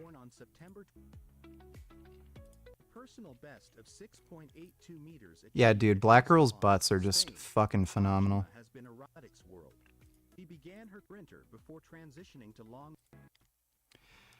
Thanks for the donation, Vegan. People always talk about Musk but never mention Jeff Bezos being a piece of shit. I worked at Amazon warehouse during university. The working conditions are horrific. Some had to hold their piss, dude. Fuck oligarchs. Yeah. Warehouse workers will literally have a piss bottle with them, or they'll piss their pants so that they can make their order quota and not get fired. It's fucking crazy. There are dudes in their mid-20s who literally can't, who are fit, like physically fit, who absolutely fucking struggle to fulfill orders, and they're just exhausted and go comatose by the time they get home. It's absolutely fucked. Thanks for the donation though, Miles. It's not in Gaza. The excuse today, Gaza is destroyed. It is uninhabitable, as Steve Witkoff, Trump's billionaire mogul friend, put it. And whose fault is that, Steve? Did Gaza just disappear on its own? Did its homes, its schools, its centuries-old mosques and churches just decide to collapse? Was it hit by an earthquake, a natural disaster? Or was it Israeli bombs, American bombs, 50,000 tons of them, leveling entire neighborhoods, burying entire families alive? And of course, who's paying for this grand humanitarian project? So she's lying. Israel makes evacuation orders, and they don't just use a 2,000-pound bomb in a crowded neighborhood. The Arab. CDG donated $2. I worked at Amazon for like 2 days and quit because it was gay as fuck and got a new job, lol. Sure, it's a shitty job, but you can just find a new one. Yeah. Thanks for the donation, CDG. Arabs, because as Trump so eloquently put it, there's a lot of money in that area. That's all the Middle East is to him. Money, land, oil, gas. Not nations, not people, not histories, not identities, just resources to be There's no Palestinian identity. seized, deals to be made, profits to be counted. But this isn't just about business. It's colonialism dressed as capitalism. Colonialism. Okay, well, speaking of colonialism, Lebanon used to be a Christian majority nation. Now, suddenly, for some reason, it's a Muslim majority nation. Gee, I wonder how that happened. I wonder if it had anything to do with the Lebanese government being just oblivious to the motivations of Muslim immigrants and Muslim nations like Iran, who wanted to fund terror proxies in the surrounding regions, and helped Muslim immigrants and Muslim jihadist factions infiltrate Lebanon and massacre fucking Christians and drive them out of their fucking home country. I wonder. Is this woman going to preach about how Muslims should get the fuck out of Lebanon so that it can become a Christian majority nation? Is she going to talk about how Hezbollah should, like, get the fuck out of that region and go back to Syria or Iran or anything? Is she going to mention any of that? Is she going to mention how Iran funds Hamas so that they can attack Israel? Like, is that not akin to colonialism? Get fucked. This bitch is just... It's all they can do, right? All they can do is virtue signal. Colonialism bad. Well, guess how Islam spread colonialism, so fuck you. Maybe you should give up Islam if you're so against colonialism, since the whole idea of Islam is to make a worldwide caliphate and colonize the entire fucking world. CDG donate $2. It's funny when whites get called colonialists, but when other races do it, it's completely ignored. What about Genghis Khan? Asians did it, Muslims did it, everyone has done it, but only whites get criticized. Interesting, huh? Yeah, it's because they're the best at it. They win, right? So, the losers, you know, who lose their colonialist endeavors, they're the ones who end up complaining about colonialism because they're the fucking sore losers. When the winners win, the losers fucking complain. So, yeah, a lot of Muslims and shit complain about colonialism because they lose every time they fucking do it, especially the last few centuries. So, winners win, losers lose, and losers can get fucked. Winners don't owe the losers fucking anything. Thanks for the donation, CDG. Voidzilla donated $2. Let me see. Podcast. Yeah, I've seen this. She did a podcast. She deleted the episode, and, you know, a bunch of it was incriminating. Then he is, you know, Voldemort, and we can't mention him. He's scared. FaZe apparently just went on the podcast because he wanted to have sex with Pt.2 girl. Message I got from her lawyer. Haley would like to have you on as a guest on her podcast. You'd be the first guest since the failed crypto token launch and would get significant amount of views. Would be very friendly. This guy must not know me. She really likes you. Wow. Not a fan of what she did with Hawk. I have so Berwick Law Group. This has all been very traumatic for her. And basically, Haley Welch and with Doc Hollywood. Very simple question, right? Basically, Haley Welch's position is, oh, I was a victim. I didn't know what I was doing. I didn't know how much. I was barely going to make money. 125K plus like, you know, half of 10% of the tokens locked for a year. Like this terrible deal I got taken advantage of by these monsters. Like that was kind of their position. And all I wanted to know was, you know, give me the contract. Show me that that is true. And unfortunately, they were not able to give it. He's not in a position. People that broke the news. So I thought, okay, that's a pretty natural guy to bring on your podcast. Now, FaZe Banks reached. All right, I'll watch a bit more of that. Thanks for the donation, Voidzilla. CDG Amazon warehouse was the only workplace in my area close to my home. What's the other option? Retarded gas stations get shot by thugs. Uni jobs were all occupied already. I had no choice but to suffer in Amazon, dude. Oh, all right. Well, thanks for the donation, Miles. CDG donated $2. Exactly. Everyone wants to be a colonialist. They just don't want to admit it. They just suck at it and are sore losers and whine about it. Yep. The fundamental principle about Islam, its founding principle, is colonialism. So Prophet Muhammad was a money, power-hungry sexual deviant. His first wife, was it Khadijah or someone else? But his first wife, she was an older woman, and she was a fairly wealthy, successful merchant. That's why the Prophet Muhammad got with her. She was, like, over the hill, basically. Like, I don't think they could even have kids. She was so old. So why in the fuck would a Middle Eastern man date an older woman who can't even make kids? She's wealthy. All the Prophet Muhammad cared about was wealth and power and sex. So he ended up marrying this wealthy woman that he could just take advantage of and basically kick his feet back and benefit from her wealth. Then when she died, this illiterate, retarded fuck was too stupid to carry on her business. So then he founded the religion of Islam because he thought that would be an easy, fast track to get money. And he tried to keep getting more and more followers. He wasn't very successful at it, and he was promising them wealth and everything. And he figured if he could get a big enough cult following, his followers would just give him money and shit. But the only people who were willing to follow him were dumb, incel, male losers who were broke and poor. So what did he do? He had the brilliant idea of telling everybody, God will give you 72 virgins in heaven if you fight and kill and steal for me. So he found a way to manipulate these dumb, loser, incel men into basically stealing from other people, killing them, looting them, stealing their camels, whatever money they had. And again, the founding principle of Islam is jihad. You have to kill, steal, loot, take war booty, so that I can get richer, and then you will in turn be guaranteed paradise where you get 72 virgins in heaven.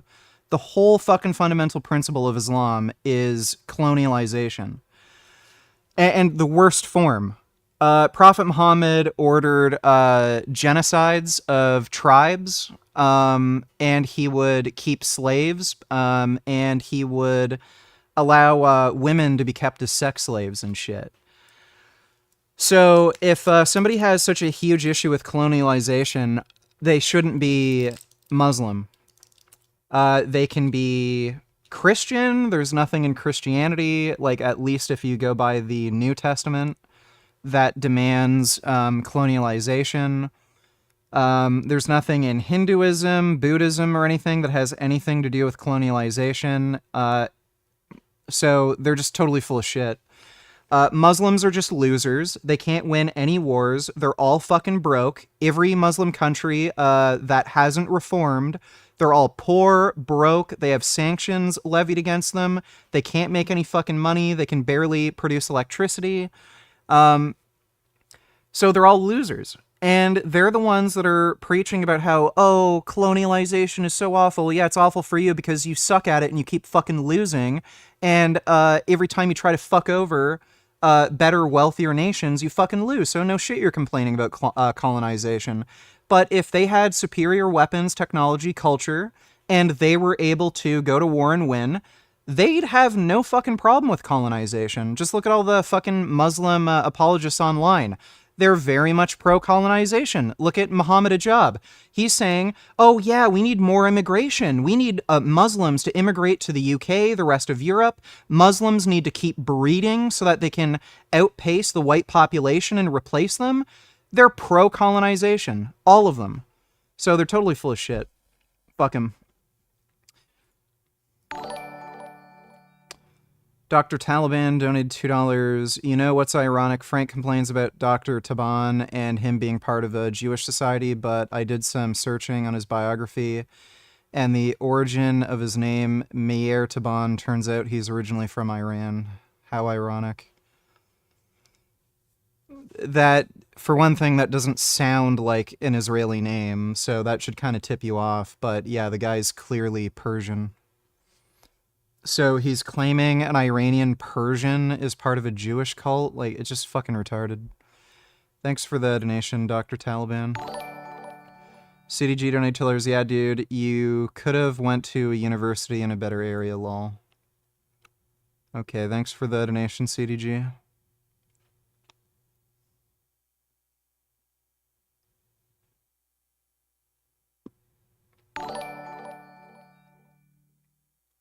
I convinced a girl I met on Hinge to try going vegan and she quit after a week cause she misses her grandma's cooking.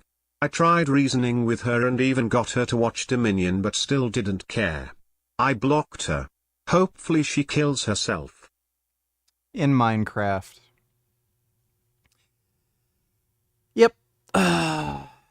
She's just a bitch. Thanks for the donation, Barney. Whenever I bring Muhammad's story up, Muslims claim it isn't in the Quran. I need to learn Arabic, etc. What sources can I use when debating Muslims? There's Arabic to English translations, so you don't need to learn Arabic. Here's the thing: the Arabic to English translations are perfectly accurate. You don't need to know Arabic to actually understand the Quran. They're just gaslighting liars. So anytime you bring up Quranic texts in English that say, you know, really damning things like, oh yeah, it's okay to rape women and keep them as sex slaves, they're going to tell you, oh, that's not what the Arabic said. It's just a bad English translation. They just lie about it. So, don't even waste your fucking time, dude. If they're not willing to accept, you know, what their own scripture says, and they just end up publicly lying about it because they know they can get away with it, and gaslight people into thinking, oh, Islam's a religion of peace. It doesn't actually say that in Arabic. They're just fucking liars. If you really want to waste your fucking time, you can just debate what the actual translations say, and you can go word for word. Again, there's online resources for that. If you just look up Quran, Arabic to English translation, you can get the full text with the original Arabic, and you can go word for word and ask them, what does that say? What does that say? What does that say? What does that say? What does that say? Is the translation accurate or inaccurate? Like, it just explicitly states, like, you can keep war booty and you can keep sex slaves and shit. Like, if they're gonna flat out deny on camera, oh, it doesn't say that in Arabic, it says playing bouncy castles, it doesn't say anything about keeping women as sex slaves, then what's the point in talking to them, right? I'd say any debate you have with a Muslim is pointless. They're taught to lie. There's a principle in Islam called taqiyya, where they're encouraged to lie in order to promote Islam. So they're all lying, manipulative dipshits. The religion encourages them to lie. It encourages lies and manipulation. It has just been a cultural fact for a very long time that Arabic nations are all lying scammers. So what's the point? If somebody's not willing to debate you in an intellectually honest way, there's no point in talking to them. Thanks for the donation, though, Miles. Agreed. VG women these days are very spoiled. It's not even about equality anymore, it's just about special privileges. Yep. Thanks for the donation, Dodo. Reached out to me and said, hey, I'm probably going to do this podcast. Do you have any questions that you'd like to get answers to? I said, yes, I do. I'd really like to see that contract. Now, spoiler alert, FaZe Banks didn't get to see it either. They didn't get to show it. But he also told me, look, we're going to tell everyone, do not talk about this show. It doesn't work if you talk about it because people are going to front run the coin. That's sort of how you guys got into this mess. This would be a disaster if you do that. So our only stipulation, these guys are very positive about crypto, much more like they kind of wanted to like rehab her image basically in the crypto space. So it's like a dream get for Haley Welch. Like this is amazing for her. And because FaZe Banks is basically going to like make it be like, oh, well, you didn't really mean to do that, right? But, you know, he's going to ask some questions, whatever. Well, turns out that didn't go so well. Because when this podcast went live, I thought maybe things went well. Turns out it didn't. Because Banks released this. He said, I agreed to do our first podcast back. I had heavy stipulations of not letting the market get manipulated. I think that's basic. Her team finding a real solution regarding the money she made. Those were non-starters. These people leaked or insider traded the token. We noticed a random spike in volume on the coin the day we did the podcast, along with random messages asking if we did the podcast. So are you guys getting this? Somebody front ran the podcast to buy up all the coins because they knew, ooh, everyone's going to like it when they released this podcast. Let's front run the coin, which is just horrible. It's like, what do you want to re-victimize people? So they call off the pod. They're like, look, even the people most charitable towards Hawk Tuah say, we're out. We're done. But today, the episode got leaked. Apparently, there was an agreement. The podcast is never going out, but today it got leaked. I say that because some of the accompanying clips that got clipped seem to be good for Haley Welsh. Like where she cries, about the rug pull. And people were saying maybe they kind of felt bad for her, right? From this leaked show.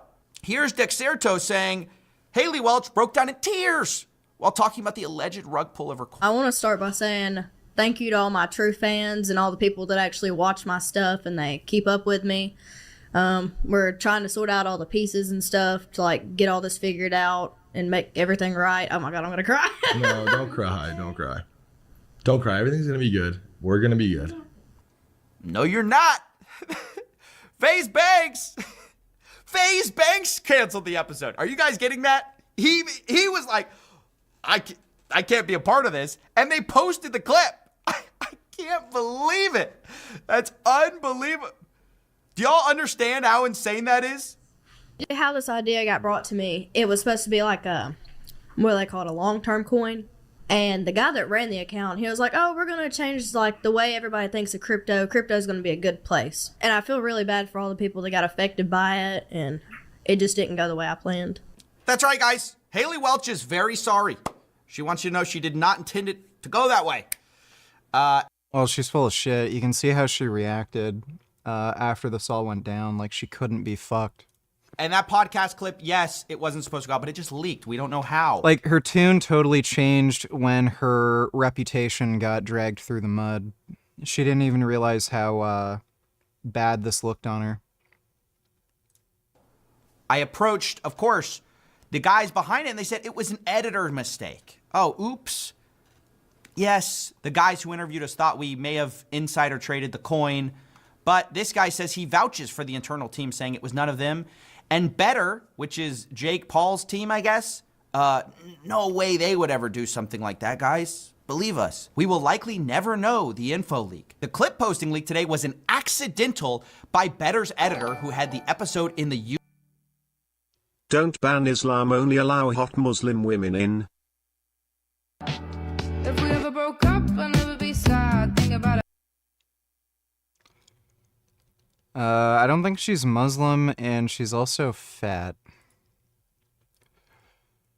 I remember I saw some Muslim chick on the Toronto subway, and she was in a full burqa, so her face was covered, but holy mother of a fuck, her body was just crazy.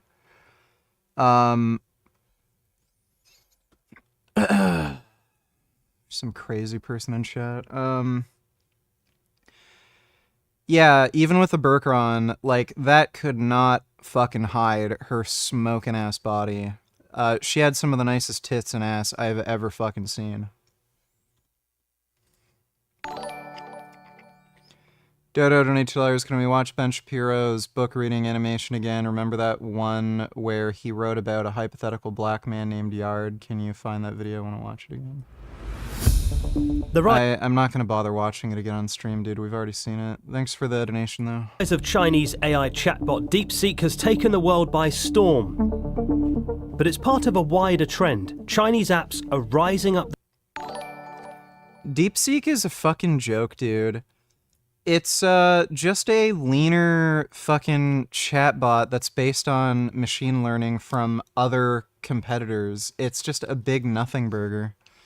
I don't know why the fuck people are freaking out about it, and it looks like they're using NVIDIA GPUs to fucking run it. It makes no sense. People are freaking out about it, and it's just stupid.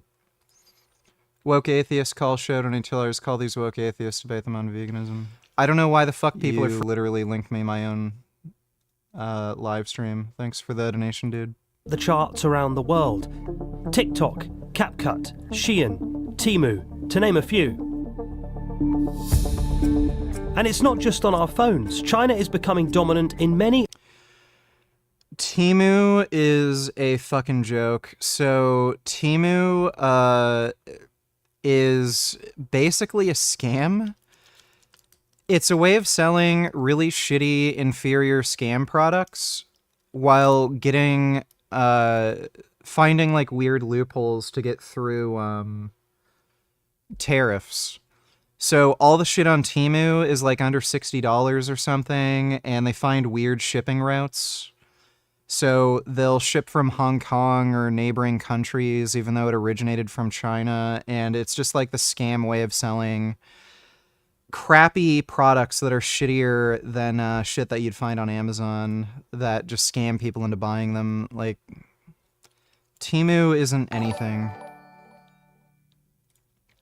Pt.2 is fine and her southern accent makes her even sexier. I bet she sucks a mean dick. I'd let her spit all over that thing and then I'd fuck her from behind and then jizz in her mouth. She's not attractive. She's just mid as fuck, dude. Thanks for the donation, Hawktua.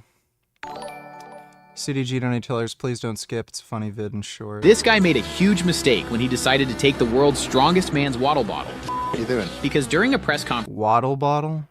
These brothers thought it would be a great idea to anger a literal animal before they were about to have a 2-versus-1 fight. Gonna owe your bottom. This was fake, by the way. This wasn't a real fight. None of them ever tried to actually hit him.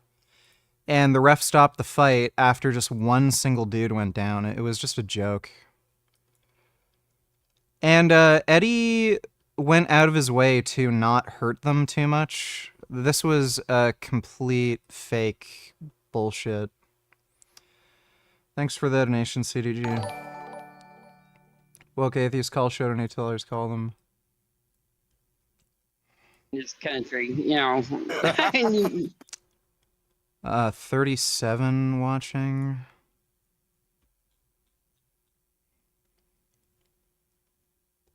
Where's the call-in link?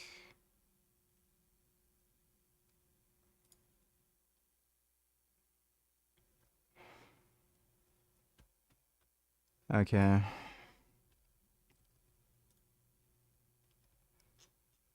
There's something wrong with my Discord. I can't call in. Thanks for the donation, dude. Other areas of tech. Look at cars. It's overtaken the previous epicenters of motoring, selling more than any other. So, by the way, most of these sales are domestic sales. And other countries are just putting massive tariffs on Chinese cars, so the Chinese car thing, who cares? They're all shit. Their batteries are extremely unreliable. They fucking catch fire and blow up. Chinese safety standards are nowhere close to the, like, you know, DOT or anything like that. So most of the cars they sell can't even be sold legally in the United States because they don't pass DOT standards. And they're just going to be tariffed into fucking oblivion. Nobody's gonna fucking buy them.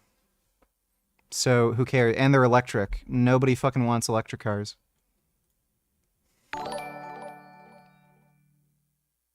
Do you think you could beat natural hypertrophy in a cage fight? He is 6 feet 0 inches and around 230 pounds, I think. Yes, I'm a lot bigger than him and a lot stronger. I think he weighs 230 pounds right now, but he's been on a really long bulk. So yeah, I'd be able to beat him. Thanks for the donation, Rigo. Other country, thanks to hit electric car makers like BYD. A lot of this success comes from China being the world's biggest battery maker now too. And solar panels. China's responsible for an estimated 80 to 95% of the global supply chain. By 2028, it's predicted that 60% of the world's renewable energy will be generated in China. In drones too, China rules the skies. It's a shame electric cars are too expensive and usable because they would really be safer to use for the environment.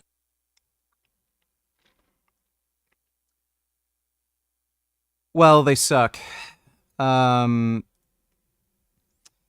They're good for a lot of European countries because they don't have the same kind of winters they do here, and they can have...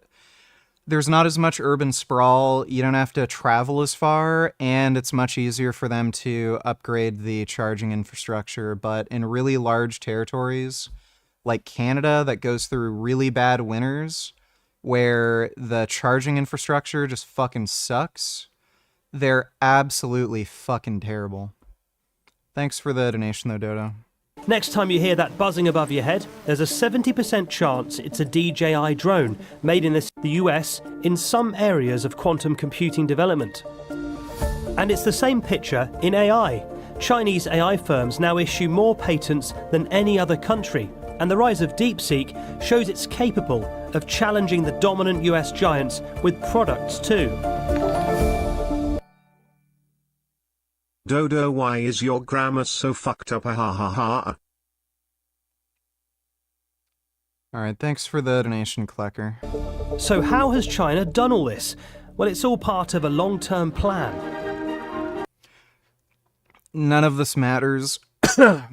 China's going bankrupt. They have terrible economic planning. That's why they want to invade Taiwan. They cannot compete with any country internationally. They lie about their GDP figures, and their GDP per capita is abysmal. They have, at best, 1/10 of the GDP per capita of the United States, and it's probably much lower.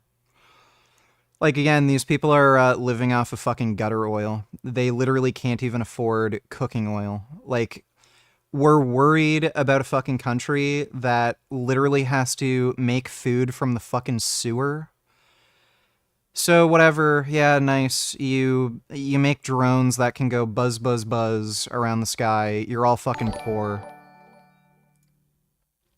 Federal judge rules in favor of multiple state attorney generals. There's now a temporary restraining order on Elon and his goons, blocking access to the Treasury systems unless authorized prior to Doge's takeover. Treasury Sec also can't approve any new access. Well, that's good. At least, some of the bureaucracies are working. Thanks for the donation, retard. Got so successful that after just a few years, the government stopped using the term, as it was antagonising rivals. But it was too late. In 2019, it was top of the world in 5G equipment. It had a huge market share in mobile phones too. All of that took a major hit though when the US led widespread sanctions against the company, citing national security concerns. DeepSeek, AI. CCP simp donate tellers. China may not have as much money as the US, but we have a bigger populace, huge manufacturing centers, loyal, united population, no black people. So, you're not going to have a much bigger population for very long. China's population is going to crash massively. Chances are it's going to be cut in half in the next, 50 years. They don't have a loyal, united population. Just look at all the fucking protests that are going on everywhere because of the, fucking housing crisis, the bank crisis. People are literally getting their money stolen from the banks because they're doing economic gerrymandering so that they don't have the entire economy crash. They're sick of the COVID lockdowns that are literally making it impossible for anybody to even leave their homes, and they're literally getting boarded into their own houses and dying of starvation.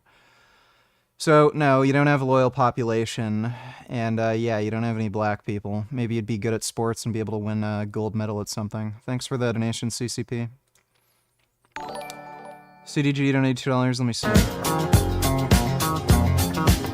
Well, you can tell by the way I use my walk, I'm a woman's man, no time to talk. Yeah, you shouldn't jump into a fire. Thanks for the donation, CDG. I did mushrooms today for the first time.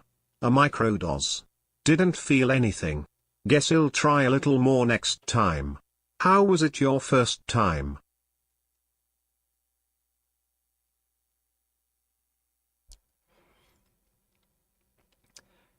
Microdosing is like practically pointless, dude. You're never going to be able to effectively microdose mushrooms. Psilocybin is probably concentrated in different areas of the fungus. So you might be able to take like a piece of the stem and like a piece of the cap. And if it's the same weight, you're probably going to get a very different dose of the actual compound psilocybin. And even measuring it is very difficult. You need very sensitive, accurate measuring equipment. So you need a pretty high quality scale, and then even then, again, you have no idea what dose of psilocybin you're doing. So microdosing, in my opinion, is fucking stupid unless you can find some sort of like extract where, you know, it's in a solution and you can take like one drop and you know how much you're taking each dose. Like what's going to end up happening is you're going to try to microdose, then you're actually going to take a dose that actually gives you an actual high, and then you might be fucking driving down the road and suddenly you're having issues with coordination.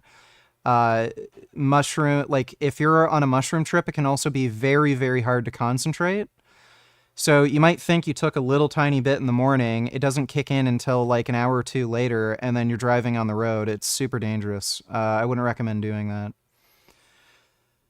But first time I took mushrooms, I think it was like maybe 3 grams, and I was like nonstop laughing. I was just in a state of pure bliss, and I was getting some mild hallucinogenic effects, like I was seeing colors and waving. Thanks for the donation, Barney.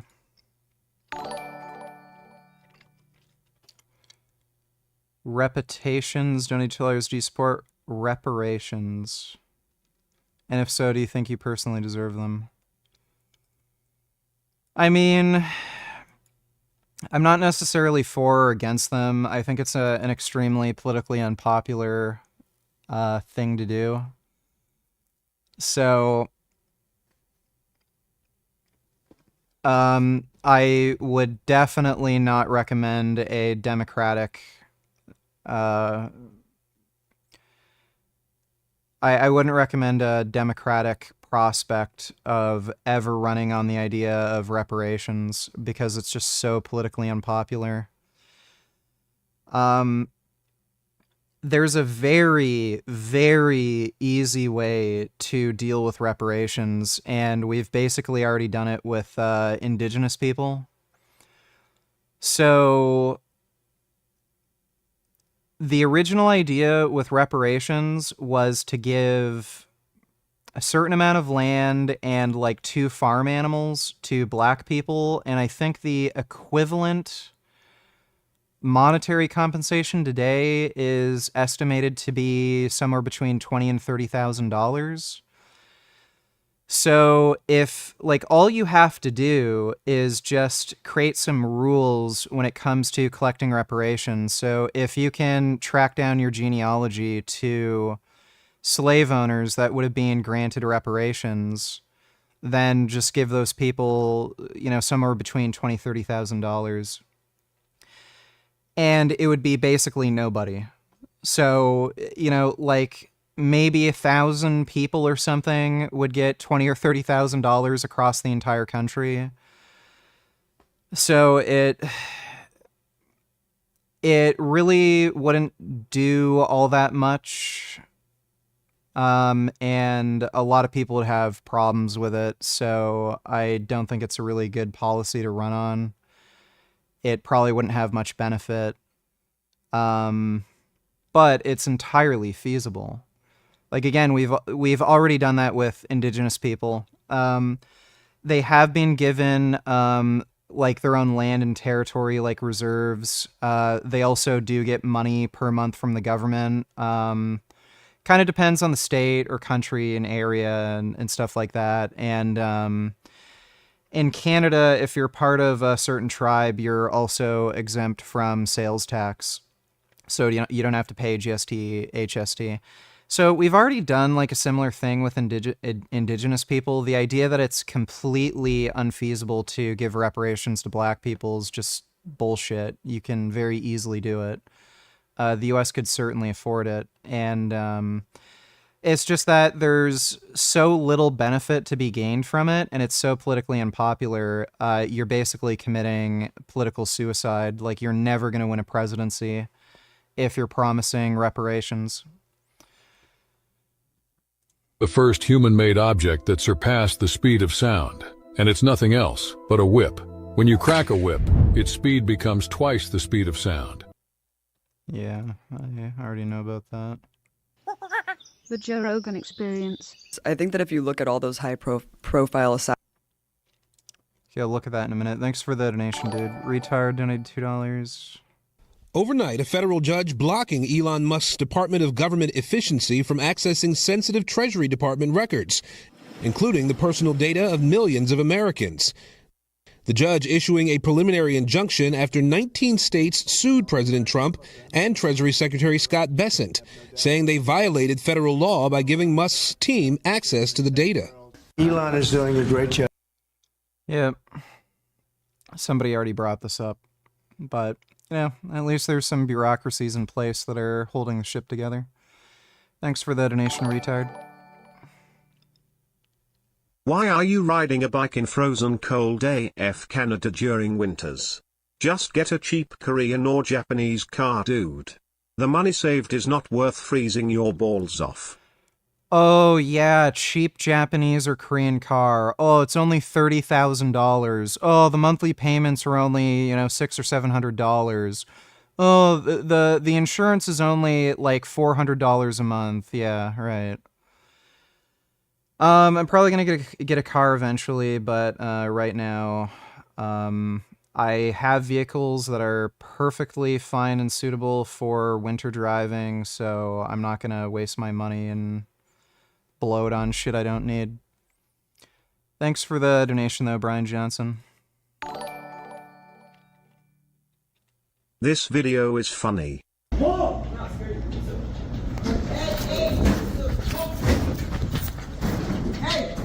What's up, bitch? What's up, bitch? Hey, come on, bro. Come on, man. Don't get what's up, fucking bitch? Come on, bro. Come on. What's up? Come on. Come on. You going to jail, bitch? You going to jail? You going to jail? You going to jail? You going to jail? Bitch. What? He literally just got his ass kicked and he's looking for more. Like, these people are just pathetic. I'm not scared of you. I'm not scared of you. Yeah, sure you're not. You just got your ass kicked. Thanks for the donation, Barney. Save mushrooms for actual decent doses and get the full experience. I love mushrooms, but I don't want to be doing them often, just one big experience every now and then, maybe, if that. Mushrooms does its best work on you around 3.55 gram and up, some say 5 grams. The penis envy mushrooms I took seem to cap out at 3.5 grams. Like, it kind of depends on the concentration of psilocybin, but the dispensary that I got mine from, if I take any more than 3.5 grams, it doesn't, like, enhance the trip in any way. So, like, the receptor sites and shit in your brain are totally topped out, but that's a very, very potent strain. Thanks for the donation, McNiglet. And yeah, I wouldn't recommend anybody microdose dried mushrooms. It's basically impossible.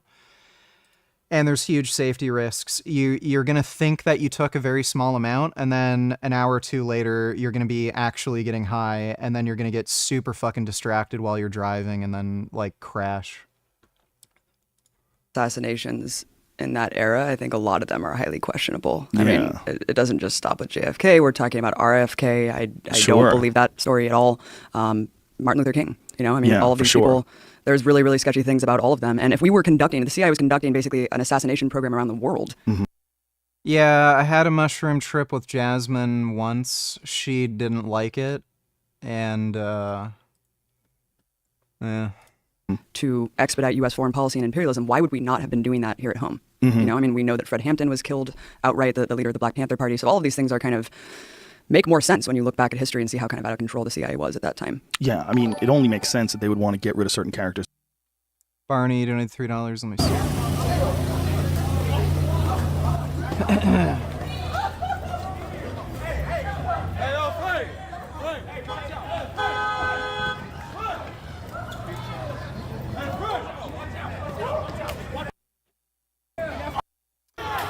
I don't really care. Thanks for the donation, dude. Like, none of this is interesting. That were causing trouble. Right. You know, I had Mike Baker on who used to work. He was a CIA. Retard donated $3. Let me see. Honestly, all of those stupid content creators should be sprayed with bleach. How you fucking... Bro, if you come in here, you're gonna get hurt. I'm telling you. Just give me a hug. Come on. Yo, back up. Back up, you stupid fuck. Back up. Yo, get the fuck out of here. Get out of here. So get out of my kiosk. Yeah, go. Let's see. Get the fuck out of here. Get out of here. So don't fucking record me in my kiosk. I'm calling 911 right now. Stupid shit. Is there any reason you're sending me this?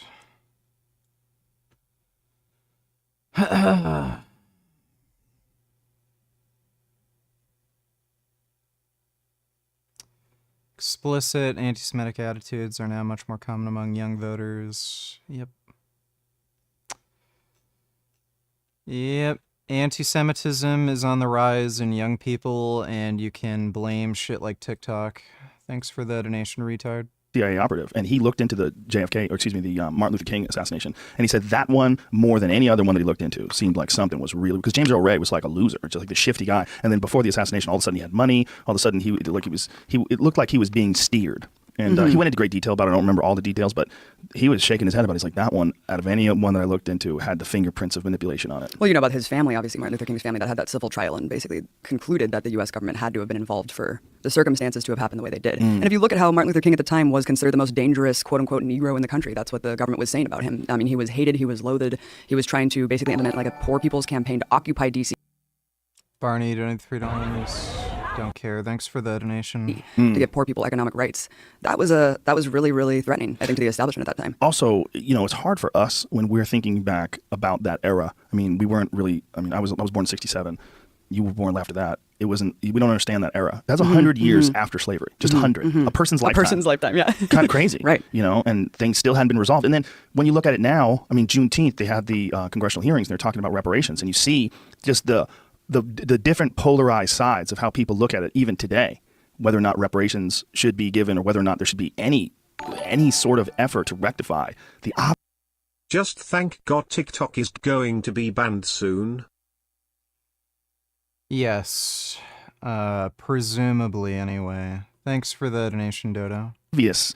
If you look at the economic strife that's in these southern cities that are primarily African American, that are really from slavery. I mean, this is literally the remnants of slavery, and it's never been fixed. It's almost like any other problem that would be in our infrastructure, any other problem that would be. Do you like vegan ice cream? What's your favorite flavor? Honey's vegan ice cream. The cookie dough flavor is probably my favorite. I haven't eaten any ice cream or junk food really at all in the last year. So I'm not really eating any donuts or any sweet things or, junk. And, anything with, pollution or anything else that people clearly did, where someone did and fucked it up. There's efforts made to fix it. And there's discussions about it. But this is so much resistance. Right. Ta-Nehisi Coates, I think his name is, he was testifying there, and he was saying that, the Thumbson donated $3. Here, look, I'll help you. I'll take your poster outside for you. No, I'd like you to keep it here for when the police arrive. But I would love it for when the police arrive, because that's actually evidence, so I'd like to keep it. Food, great conversation, and people who want to vandalize our property and see us die. Meet day. he's just your local transgender juice barista who calls for acts of violence in his spare time. What kinds of acts? Like publicly posting our specific location with calls to visit us, slash our tires, and Dodo, donate $2. How the fuck was your hair gray back then, but it's black now? Well, my hair is still gray. Like I have graying. You can't really notice it when my hair is short, but when it's longer, it's more obvious. Do you dye your hair? No. Also, Jasmine was cute back then. Yeah, Well, this is when I dyed my hair, by the way. So I dyed my hair purple, and then the dye wore out, but I bleached my hair, and then when the dye just went away, it was still kind of bleached. That's not how my hair normally looks. But yeah, she's cute. Whatever, I don't care. Thanks for the donation, Dodo. teach us lessons ensuring that we'll never make ourselves vulnerable again. How do we know that he, she, Z meant business? Because he, she, Z said so while recruiting the same friends who helped him deface the robbery. I couldn't give two fucking shits about Argument this, is we had nothing to do with this because, again, it was more than a person ago. Why should we have anything to do with what slavery did? And it's beyond that, though, as you're mentioning. I mean, this is an institutionalized racism that we still see the effects of very starkly within the prison community, within, I mean, all these things. And he said we were still paying out Civil War soldiers' families' pensions. Decades after that. So like why do that but not actually try to, provide some economic justice to the black community? Yeah, it's a weird conversation because it's not just a conversation about whether or not something wrong was done, but it's also a racial conversation. Like I've seen some weird posts, like, Chuck Woolery, the guy who's from the Love Connection. We'll be right back in 2 and 2. Remember that guy? Yeah, I guess I did go to the vegan food festivals, but I went to 2 or 3 over the summer. So aside from that, I just haven't been eating any junk food. I don't know if I'm ever really going to go back to even including any of it. Like, I'm perfectly happy just not eating any ice cream, donuts. I just don't crave it anymore. Like, the thought of eating Oreos and stuff just kind of grosses me out. I just really like eating clean, just broccoli, tofu, sweet potatoes. So I don't think, at least right now, I'm just not motivated at all to eat any junk food. Well, that guy has turned into this like serious hardcore right-wing pundit. And I think it was him that was tweeting about reparations for Union soldiers for their families that died. So he was saying fighting in the more? Civil War. Like it was like, how about these people? And then like not saying, how about the fucking people who's like brought over here from Africa in chains and their great grandchildren are alive today in the same communities? Well, it's the basis of our capitalist society. I mean, that's why we're the richest country in the world, because it was predicated on the enslavement of Africans. Yeah, I don't know if you can fix it by giving people money today, but I do think the money should be spent to try to fix those communities. And I think that can be engineered and done. And I don't hear anybody talking about it other than Tulsi Gabbard talks about it. And I think Bernie Sanders has made some indications that something should be done, although I don't know if anybody has like a real definitive plan. But when you talk to people that have like Michael Wood, who was a Baltimore police officer, I've told the story before, but it's a crazy story. When he was a cop in Baltimore, they found these papers that showed that it was papers from the 1970s, the exact same crimes in the exact same areas, in the exact same problem areas they were dealing with in the 70s, they were dealing with in the 2000s. And he was like, what the fuck? Like, just imagine that feeling. Like, here you are, you're a police officer, right? You're putting your life on the line, literally. And you're out there dealing with the same problems that existed in the same exact areas. And no one's ever done anything to fix it. All they're doing is... Could you react to this after the Joe Rogan video? Today we're going to see a conversation none of us could have imagined. We've already reacted to this on stream. It was kind of funny. He was saying my hair sucks when he doesn't, like he's balding pretty severely. But yeah, we've already reacted to this. Thanks for the donation, Seymour. YouTube Q waiting on approvals to release. Now, I don't know if this is true or false. I thought the weird thing about this video is that like anyone in media who's like had a sensitive episode recorded, you don't like do all the work if you think it might get canned. Like obviously, right? These people not only edited the show, they put an ad in the leaked version of the episode, okay? So I'm not saying it didn't leak. I'm saying It's highly convenient. This started. Game Time believes in me, y'all, and I believe in them. Game Time's more loyal than most of y'all's mans out here. Yeah, some of those guys just leave at the first opportunity they get. That is very suspicious. That makes me think this isn't exactly a leak, but they had some obligation with an advertiser, and they just ran these clips to fulfill that advertiser obligation.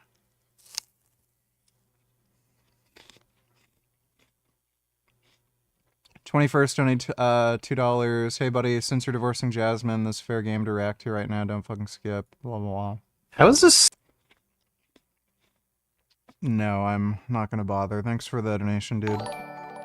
Retard donate $2.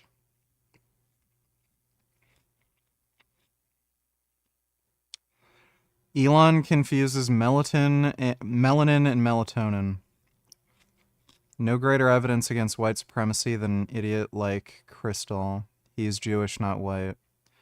This idea that Jewish people are not white is ridiculous. Someone like Crystal is peak white. If anything, that dude barely has any melatonin.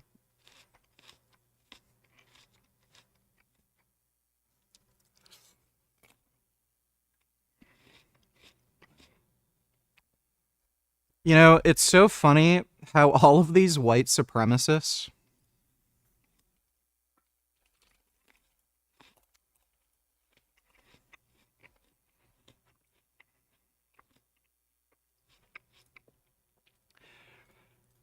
This isn't photoshopped, by the way. This is what he actually looks like.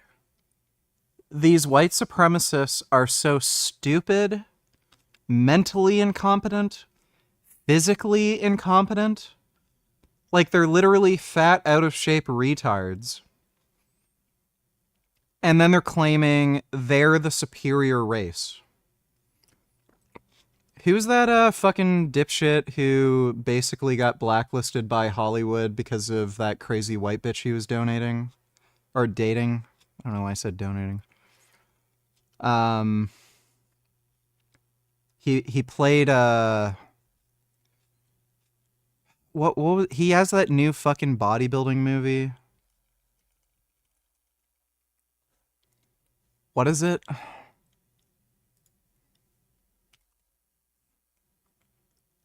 Not Generation Iron. Yeah, this. Magazine Dreams. Jonathan Majors.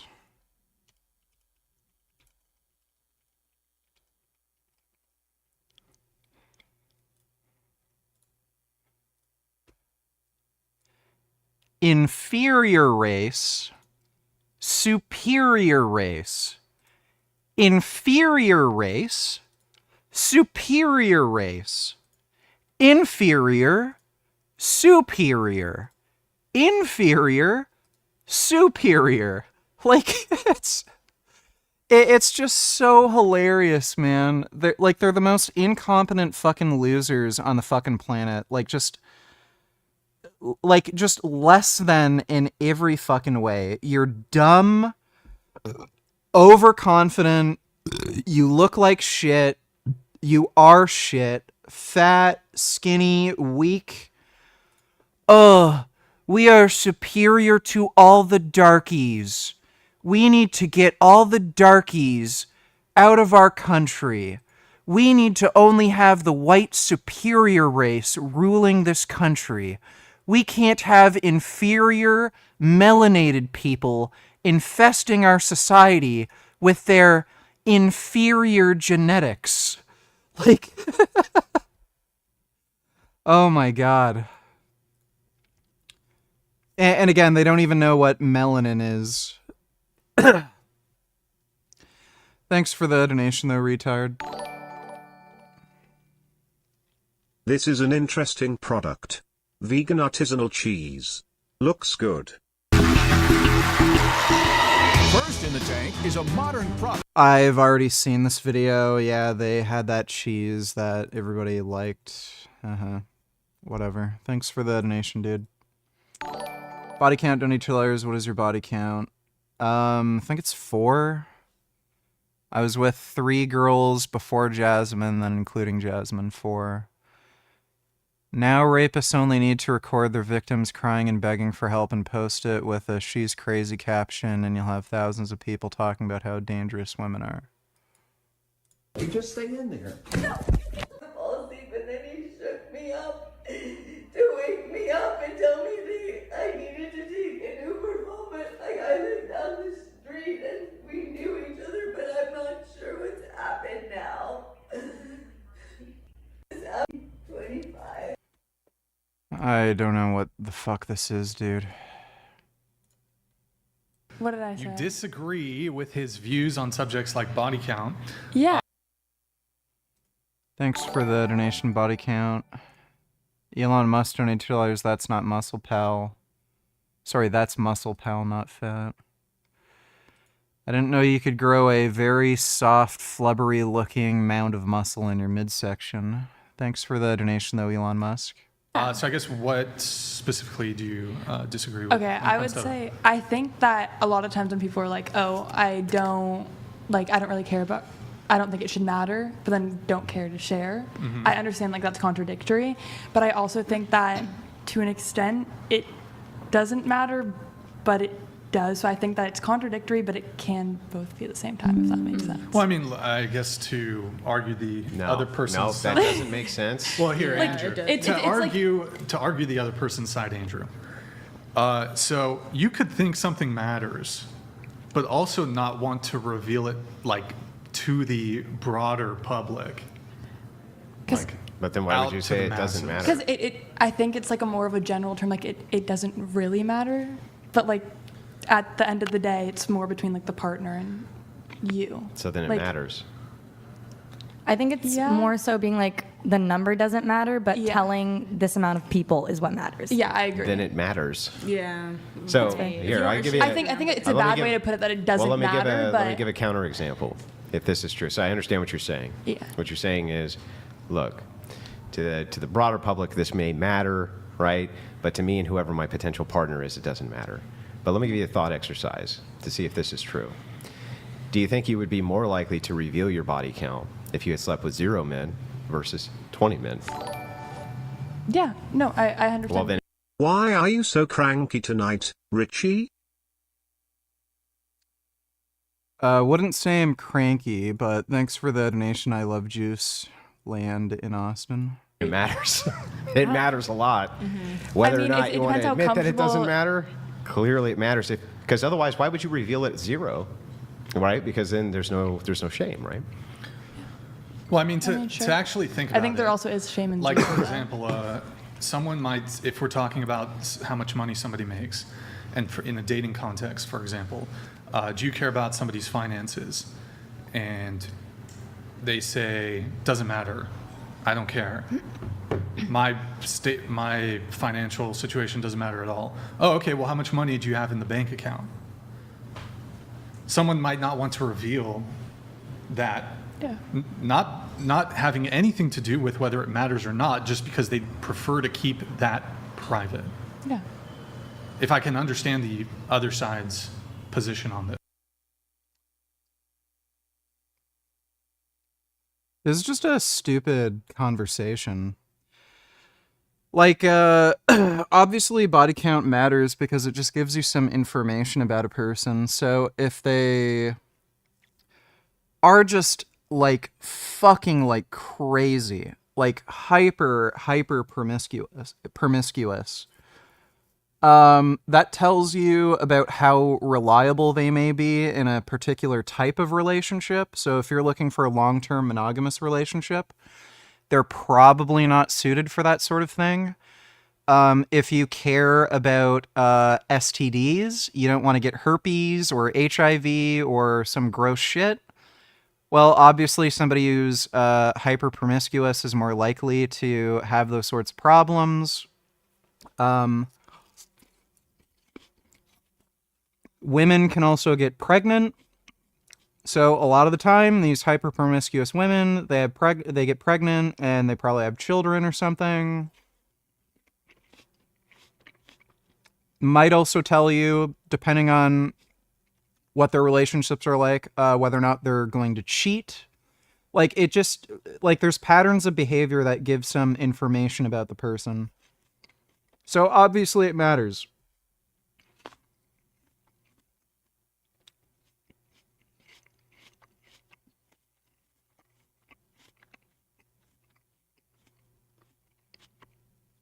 Now, if you have detailed information about somebody's sexual history, where, I don't know, maybe in high school they were fucking around like crazy, but then when they just became older, they've had long-term relationships, never cheated. Like, what does it really matter with their body count? Like, if they're just not having that sort of relationship and sexual behavior anymore, doesn't really matter. Or if they're an ex-porn star. Now, there's other baggage that comes along with that, but if somebody was only being promiscuous, like in the sex industry, because that's what it is, and then when they quit and just retire, they just have normal relationships. Again, assuming you don't care if your girlfriend has been, you know, on camera and shit like that, then again, it might not matter to you, but it just gives you information about the person and whether or not you're compatible. Yes. Yeah. Like, they don't want to. Then it matters. That's 'cause they don't want to get right. robbed. No. Sure. Sure. I wouldn't want to say how much money I think it's more that it doesn't matter in like a general context of who you're dating and who you're talking to, but when you're on a platform like this and there's a bunch of people watching, it's something that you would want to keep private, I guess. Yeah, but in that same situation, if you, in the personal finance department, made $35,000 a year, yeah, maybe you don't want to reveal that to the public. If you made $20 million a year, I don't think he'd give a shit. I think he'd be like, yeah, I make 20 mil. But wouldn't you also be kind of like scared of putting? They got security. Yeah, security. don't I care. mean, that's true. That's true. They don't care. So I mean, I know from personal experience, you do not ever want to, especially if you're making good money, and especially if you're black, you do not want anybody knowing how much money you make. The police are super fucking racist, and they go after black people who are rich and successful. My dad has dealt with this sort of shit. He's not rich, but he owns his own businesses and shit. He makes decent money. Police officers have literally looked into his history and shit and looked at his finances and literally targeted him for that reason. I think there's a very good chance the police have targeted me for that same reason, and they kind of alluded to that when I was getting interrogated.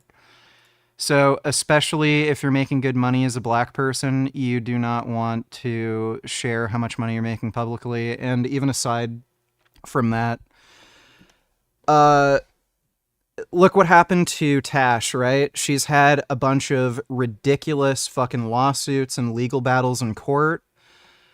Guaranteed, one of the big reasons why she's being targeted by private individuals for lawsuits and by the legal system itself, like the Crown, is because they don't like how she makes money. So she's making really good money on OnlyFans and shit, and people target her for that reason. They know that there's juice to squeeze. And there's also a lot of people who work in law enforcement. There's a lot of prosecutors that are just jealous, disgusting assholes who don't like seeing, you know, young, healthy, happy young people who have different values from them making good money, better money than they do, and they will target you for that reason. So it's just a good idea to not let anybody know how much money you make. If anything, you should downplay how much money you make, pretend to be broke. You're way less likely to get targeted by the police, way less likely to have lawsuits and shit thrown your way. The point of it, I still would contend, is that it matters. It clearly matters, and clearly people think it matters. Otherwise, they would have no problem revealing it. I think the number matters less, and like where you are now in life matters more. Like if a guy had slept with 70 people in his early 20s and now is like, you know, not living that same lifestyle and is ready for like a locked down relationship, I think that's fine. I think that I'm going to agree with you that it seems to me from talking to many, many women that men who were promiscuous and now are not promiscuous, they don't seem to give a shit very much. The opposite is not true. Men seem to care a great deal about whether or not a woman was promiscuous or not promiscuous. Well, it's because men tend to be more insecure about that. You literally have that red pill jackass who talks about this, and he's literally a penis mathematician. And one of his rationales for choosing women who have the least body count possible is the more men they've slept with, the greater the chances that they've slept with a guy with a bigger penis. And if they slept with a guy with a bigger penis and they sleep with you, then they're going to realize that there's like better opportunity somewhere else, so they're more likely to leave you. Like, men are just more insecure about this sort of shit. Like, the reality is pussy's pussy. Like, yeah, there's some girls who just have wider vaginas or something, but I mean, it's a whole, right? Men kind of have this weird insecurity where somebody can get better dick somewhere else. Like, most girls just suck in bed, period. They just lay there like a fish or something. But, yeah, like, men's perception is of this, like, practical idea of sexual performance and shit, where, oh, shit, she's gonna think that, oh, there's some guy with a bigger dick who can fuck her better. And there's also this, like, weird fucking... It's like this purity obsession. It's...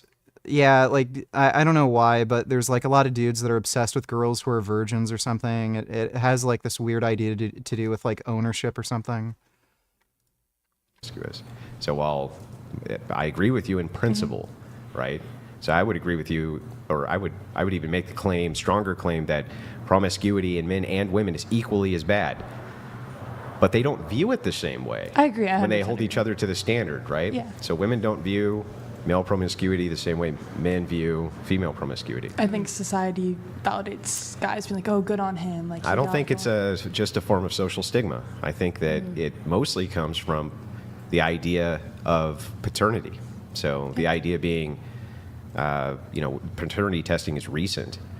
So all throughout human history, the best way that you could assure that you knew that that's my kid is if you knew that chick was only sleeping with you. That's, how else could you determine it? And so that's how I think that revolt kind of... Well, if you're both white and the kid comes out black, that's a pretty good indication. But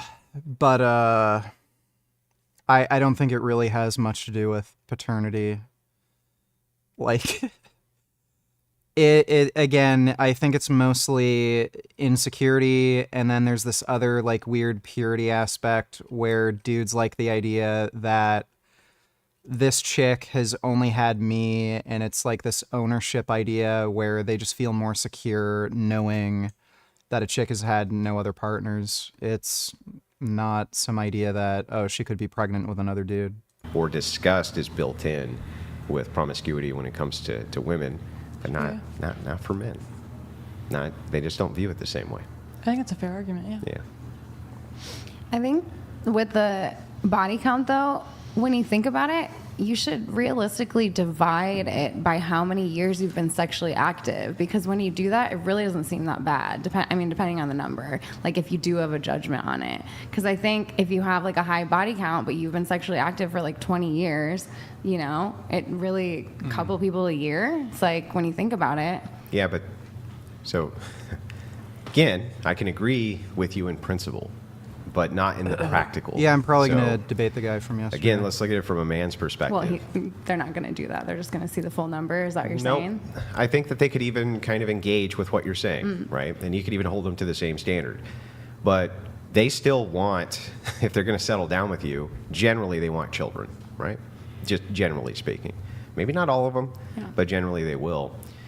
The idea of pair bonding, or can you stay with me in the long term, if you've been with way less men, they think that number goes way higher, right? If you've been with way less men, your chances of bonding with me forever and ever and ever are going to be way higher than if you've been with, 100 men. And think of it from their perspective this way, on the logic of So that makes a lot more sense than what he said before. You have to compare me to. So this is why virgins, for instance, who get married, they often do report higher sexual satisfaction and they stay together for way longer. And when social scientists investigate this, they go, okay, why? That's kind of odd. Well, there's nothing to compare it to. So let's say even the sex in this relationship was bad from your perspective, having been with 50 guys, let's say, but hypothetically. Would they if both you- have to be virgins? Yeah, both of them in this case. If you have nothing to compare it to, I'm sure it's the best sex in the world. Right. Right? That's true. So that's one of the good reasons. My first sexual experience was bad. Like, that chick was super fucking hot, and I literally could not come. Like, I just faked an orgasm and left. I was just getting bored and tired. So, I don't know about that. Reasons why having a low body count probably really good for longevity instead of bad. I would also agree with her. I mean, so if you take, for example, a 30-year-old who has a body count of 10 versus a 8. Not game time. Not game time, guys. Game time wouldn't leak an episode on you. So that's just the start of this atrocious episode. But now that it's out, I did take a look at it, and it made me think twice about something that I've been trying to get to the bottom of for a while, which is that contract. The contract I keep asking about. Who was supposed to make the money, right? That's always the question in a case like this. That's what the boogeyman wants to know. I got to know who to scare. I just made coming noises and, like, shaked a little bit. Heard an interesting theory, wonder what you think. Top MAGA propagandists see that Russian propaganda is rampant. Instead of combating it, they absorb it and spit it out as law as Trump propaganda, harness its influence but continue sending Ukraine arms.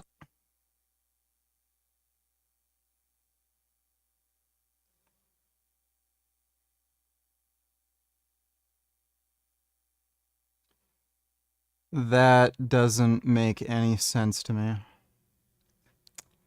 I'm not understanding the logic. Thanks for the donation, though, retard. I gotta go know whose bed to get under to scare them at night. And I've been repeatedly asking this, and as I've said, basically their position is that she was just the small fry. She was the dupe. She was the person who got tricked into promoting this thing, right? The scam. But there was a certain thing she said that confused me, because I've heard two things. I've heard Haley Welch is getting half of everything, which is she's not What did smart. I She's say? like You one of the main players. Or two, she's basically getting 125K and nothing else. Well, I heard this during the show, and it made me think, interesting. Like half the money was supposed to go like into my charity. That's really why I agreed to do it. Did you hear that? Like half the money. Half the money. Now that's very interesting. That's very different from what we've been told, which is like, oh, it's just 125K. I don't know if the part about the charity is true, that it was all supposed to go to charity. Maybe it's true, maybe it's not. Again, that's why I keep asking about the contract. Now, I went to their lawyer, and I was like, look, I don't understand the secrecy with the contract. You could settle this so easily. This guy says, I'm on a phone call. Then he says something he's been saying the whole time. As I've said, the 50% of net proceeds, that's apparently what she's talking about, half the money, was from the mutually agreed upon allocation of tokens. 10% locked for 1 year with a 3-year vest thereafter. Memetic, which is Doc Hollywood, was to get the other 50% of the 10%. So not 50%, only like 5%, 1 year locked up. That's a terrible deal if you guys don't know that. And then he says her intention was to give her side to charity. We never got far enough down the road to make those questions. With regard to not sharing the contract, we can't, blah, blah, blah, blah, blah. We're in a legal situation. Now, this is where I finally had to play some of the cards that I had kept close to the chest up till now. See, I've been talking behind the scenes. I've been doing my little digging, right? And I got a very interesting insider document that a lot of people don't know about. This is from Doc Hollywood himself, which, if you remember, is like the key guy. Here he is saying, we'll do best to make it as simple as possible. The pre-sale raise is 50-50 Project Haley. Fees for market making and LP is split between us and Haley 50-50. Now, that's a very, very different story than I've been told up until this point. It wasn't 50-50 pre-sale. Like, that's millions of dollars pre-sale. The fees were millions of dollars, okay? Or like $1 million. And that's what I say. Story's very different. This guy says, I think you can safely distrust anything coming from Doc Hollywood's mouth. He's denying it. He's saying, that's not true. And then he says, look, I just can't have the contract published online, willing to let you see it with your own eyes, and saying that's why he was going to let me see it on the podcast. I said, well, these messages were prior to the failure of Hawk Tuacoin. So I don't understand why would Doc lie? Like, this isn't him saying it to cover himself later. It's him, like, talking in a chat with other insiders back then. So, once again, Christian denies it. He goes, he's not right. I said, I don't understand your position. You want me to not trust internal messages from before the launch and trust you who refuses to produce evidence. This guy says, look, I can tell you what I think, but I don't have any way of proving this. I then say, you said on the podcast you negotiated the contract personally. I negotiated the contract with the company. I don't get why Haley would benefit from such a bad contract if what you said is true. And this is really how I feel. Half of 10% of tokens plus 125K makes 0 sense for someone who's bringing in all of the name recognition. Like, you're bringing the whole thing, and you're getting this, like, measly piece of the pie? It doesn't check out. Like, 125K is a lot of money, but they made, like, $4 million. So then he says this. The contract says she was paid 125K on signing, 200K within 30 days of launch. Interesting. We didn't know that. And 50% of the net proceeds of the project, with mutually agreed upon tokenomics, the tokenomics we agreed to, were for half of the 10% of the tokens. Now, I want you guys to realize that what he just said is backtracking on what he's been saying the entire time, which he's been saying the entire time, oh, it's just 50% of the 10%. 50% of the tiny amount of tokenomics we're going to need. No. What he's saying here, finally, he's giving us the real story. It's 50% of the net proceeds of the project, period. That is completely different from what they've told me. And so I say 50% of net proceeds does not mean half of 10%. It means 50% of net proceeds, which is market making, pre-sale. This is like $4 million that they talked about. And I don't know if he's just trying to play dumb here, but he goes, we were told by Memetic that MM fees and pre-sale funds were going to be used to run the project. Guys, it was $4 million. You think it takes $4 million to run a meme coin? Or like 3.9 million? Sorry, it's like 3.9, I think. How are you getting 50% only applies to 10% of the tokens? I'm baffled. You think they need $3 million to run a meme coin? 3 plus, 3.9 roughly. The dev team, by their own admission, said they had 4 guys. 4 guys do not need to split $4 million 4 ways, right? And so then they just kind of start doing this weird dance. And it got me like realizing like, yeah, they're just trying to get out of it. Like, if you think for a second, they would have said, oh, we only want the 10% if this project succeeded, you're mistaken. They would have asked for the millions of dollars. Now they're saying it because that money's getting them in trouble, right? There's a lawsuit about that money. So they're saying, oh, we weren't entitled to that. No, that's not us. Christian Baker said, we didn't even know the amount of money raised from the pre-sale until launch. I say, yes, but you're entitled to that per the literal contract. Also, okay, so they're just lying about everything still. Women don't know what they want. Bodybuilding, it isn't attractive. And so women were analyzed, given 74 various hobbies and sports, and asked, attractive or unattractive? Guys, it's not looking good. Literally, cycling was deemed as more attractive than bodybuilding. You may have seen bike riders dressed up in their spandex, their leotards, and women, they just don't find it hot. But remember, I've always said this. It's the man that makes it hot. Have you not seen Mike Peterson and Coach Greg out riding bikes in our spandex? Looks a little bit different than the typical Tour de France rider. Now, isn't it? Bicycles, right? And 76.4% of women said that it's an attractive hobby, right? Which actually places it above body. Think about how Tucker couldn't answer Piers' pointed questions about Israel. Same principle.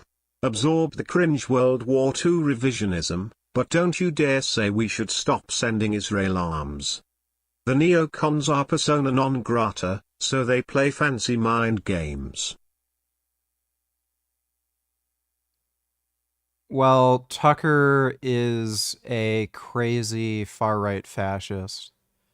He has nothing to do with the Republican Party. Thanks for the donation, though, retard. Wandering Mason donated $3. Let me Long see. shorts. Dating down. Seeing a trend of women dating down, which means, a man who... So it looks like women are getting victimized again. Women are... Oh, this guy is just boring. I don't care. Thanks for the donation, Wandering Mason. Do you believe in multiverse theory? So there is a universe where Richard Bruges runs the channel Carnivore Gains and makes videos on the plant-based doctors Sean Baker and Bart Kay. Imagine a carnivore crossed over to our world. Would you kill yourself? Yeah.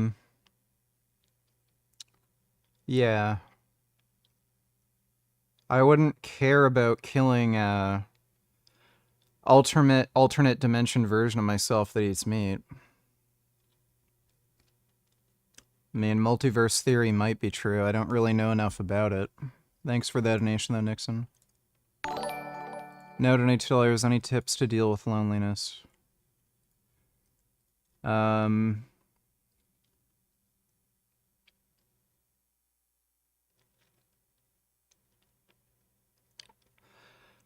Well, if you have self-love and appreciate yourself, don't know why you'd care about being alone. So maybe learn self-love and self-appreciation. And just target your focus on just things that you actually enjoy and benefit you, rather than trying to get approval and validation from other people. Thanks for the donation, though, no. Bodybuilding. Even cycling is ahead of bodybuilding, and everyone knows that women don't find cyclists attractive. Cigars, porn, gambling, clubbing, and the manosphere were listed among the least attractive hobbies. What is manosphere? Joe Rogan podcasts, Jordan Peterson, Right. Andrew Tate, if you're into all that stuff. I mean, don't get me started. These two bros are criticizing the Joe Rogan podcast as something that's negative. that Jordan Peterson, is just bad. Trust me, that's not just the manosphere. That's just people picking on people they shouldn't be picking on. We're asking people if cycling is an attractive sport. No. What sport? Why not? The outfit. What do they like? What sports hobbies do women find the most attractive? And so let's begin with looking at the hobbies that just dropped the women's panties. Which hobbies do they say they find the most attractive? Now, remember, women don't know what they want. They might fill out a survey that say they like this and they like that, and they want you to say these things to them, but don't treat them this way. It's all bullshit. Women don't know what they want. We do. The guys, we know what we're doing. What hobby makes a guy undateable? I think a gym bro. Dad bod or fit bod? Probably a fit bod. Women, they're clueless. To make my point clear, the least I have lotion on my dick right now, Richard M8. Well, that's good. I'm sure that's good for your skin. Thanks for the donation, Wandering Mason. attractive quality in a man that the women say they don't like, it's the manosphere. Exactly what I'm talking about right now. Telling you how to behave, how to talk to people, and as the cycling network says, anyone that watches Joe Rogan, Jordan Peterson, or Andrew Tate. Guess what? Only 3.1% of women said they like that. 97% of women say they don't like guys who are into the manosphere. That's what they say. They can yap, they can go on all about it, but the men who know, they know, and I know. Women, they don't know what they want. I'm telling you, just because they're saying these things doesn't mean it's actually true. And so the number one panty dropper of all time, the thing the women they just can't resist is so attractive. Do you know what it is? Reading. How many of you think that reading is actually the most attractive thing that you could ever do? Nope. I'm not saying you shouldn't read. I'm not saying it's not good. But if you're somebody who likes to read, chances are you're not getting laid. Sorry, if reading is what you're all about, not many women are going to find that attractive, at least not to the extent of wanting to be your favorite throat goat. It's not it. It can be part of it, but that is not enough. And so what other panty droppers are there? Foreign language, playing an instrument, and cooking. And so according to this, no wonder Coach Greg is so good with the ladies. I literally stopped watching TV in order to read books. I'm practicing a foreign language. I'm now fluent in 5 languages. I usually read while watching something. Like I'll put something on in the background and then read. French, English, Espanol, Gen Z, and Japanese, which I studied in my Yapology class. And so seeing as I pulled Mepstagram with the friggin' cookbook, I can't argue that some of these things are good. Hey, if you can cook a nice meal for a lady, it's going to impress them. But remember, just because you do all of these things, it doesn't mean the women are going to find you attractive. They say on a questionnaire that it's attractive because on paper it looks good. I want a man who reads, who speaks 17 different languages, who likes to cook. He probably plays the piano. He's into painting. That's what I want in my man. In comparison, do you think they're going to be clicking off the man who's into gambling, partying at the bars, perhaps is into watching OF, and is a professional bodybuilder? No, I don't think so. But in reality, when that guy takes his shirt off and he's got that 6-pack, and he's at the bar drinking and gambling, partying like Togi, he's probably going to get a girl. Goddamn Doucette. The number one sport on the list, can you guess it? The one that the women, they can't resist, swimming. Do you really think that women are sitting there at home and fantasizing about that man in that Speedo that's doing the front crawl and the backstroke? Do you really think that's turning them on? Or do you think they might prefer perhaps an... Swimming is the fucking most annoying sport, dude. The amount of training you need to do for swimming is just so fucking ungodly insane. Like to actually get good at it. I was doing competitive swimming for a while. Holy fuck, it is exhausting. It's just non-stop for hours, just over and over and over again, and you can't even wear headphones or anything. MMA wrestler, football superstar, or perhaps any professional athlete making muchos dólares. And so the 15 most attractive hobbies, we've got it on the screen right now. Notice archery and blacksmithing. Was this survey done in 1512? Yeah, that's a little weird. Like, I've done archery for most of my life, but, I mean, not many people do archery. That's kind of a weird thing. I think Frank Yang uploaded the video, yeah, where I was at the archery range.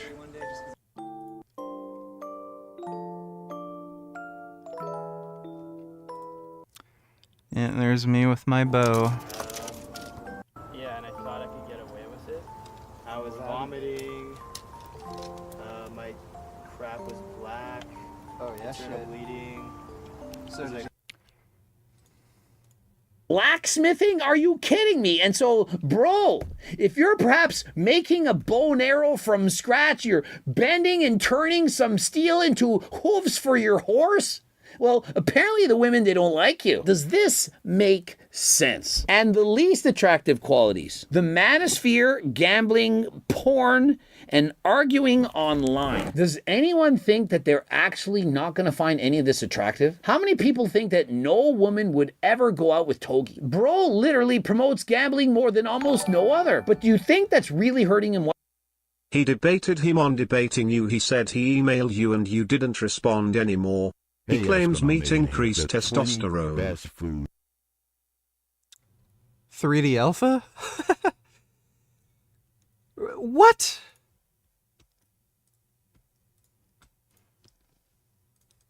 I can't remember his actual fucking email. Let me see if, no, here it is. Still have it.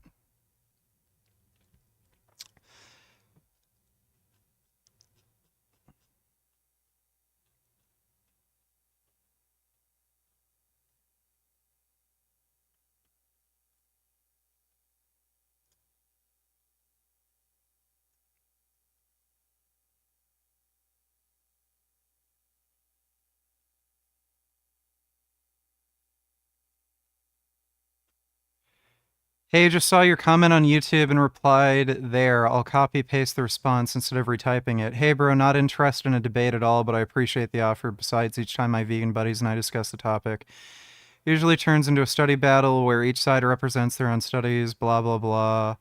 Other studies are not reliable, flaws, da-da-da, never ends. I recommend not avoiding cholesterol, but like, he never had an interest in debating me. What the fuck is he talking about? And there was like this big email chain where, again, he just kept coming up with fucking excuses not to debate me.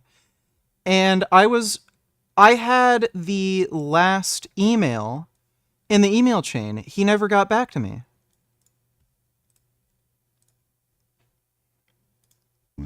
To increase muscle mass and maximize the stuff. Are you talking about somebody else other than Team 3D Alpha? Cheapest foods to increase testosterone. There's no food that increases testosterone. That's just fucking stupid. Yeah, this guy's an idiot. Thanks for the donation, Brian. Whatsoever. You really think that all women are thinking, I can't date Togi because bro gambles? Rather than that guy, I'm going to go after the swimmer who does blacksmithing at night and also likes to read. It's not happening. Women, they don't know what they want, as evidenced by the study, by what they're clicking on. You can see on the list, the women, apparently they don't like drinking, they don't like marijuana or clubbing or talking about crypto, and not many of them like talking about makeup. But here's the thing. This is my Jalen donating $2. You like soft classic rock like the Beatles, etc. Is music quality in any way objective? Well, no.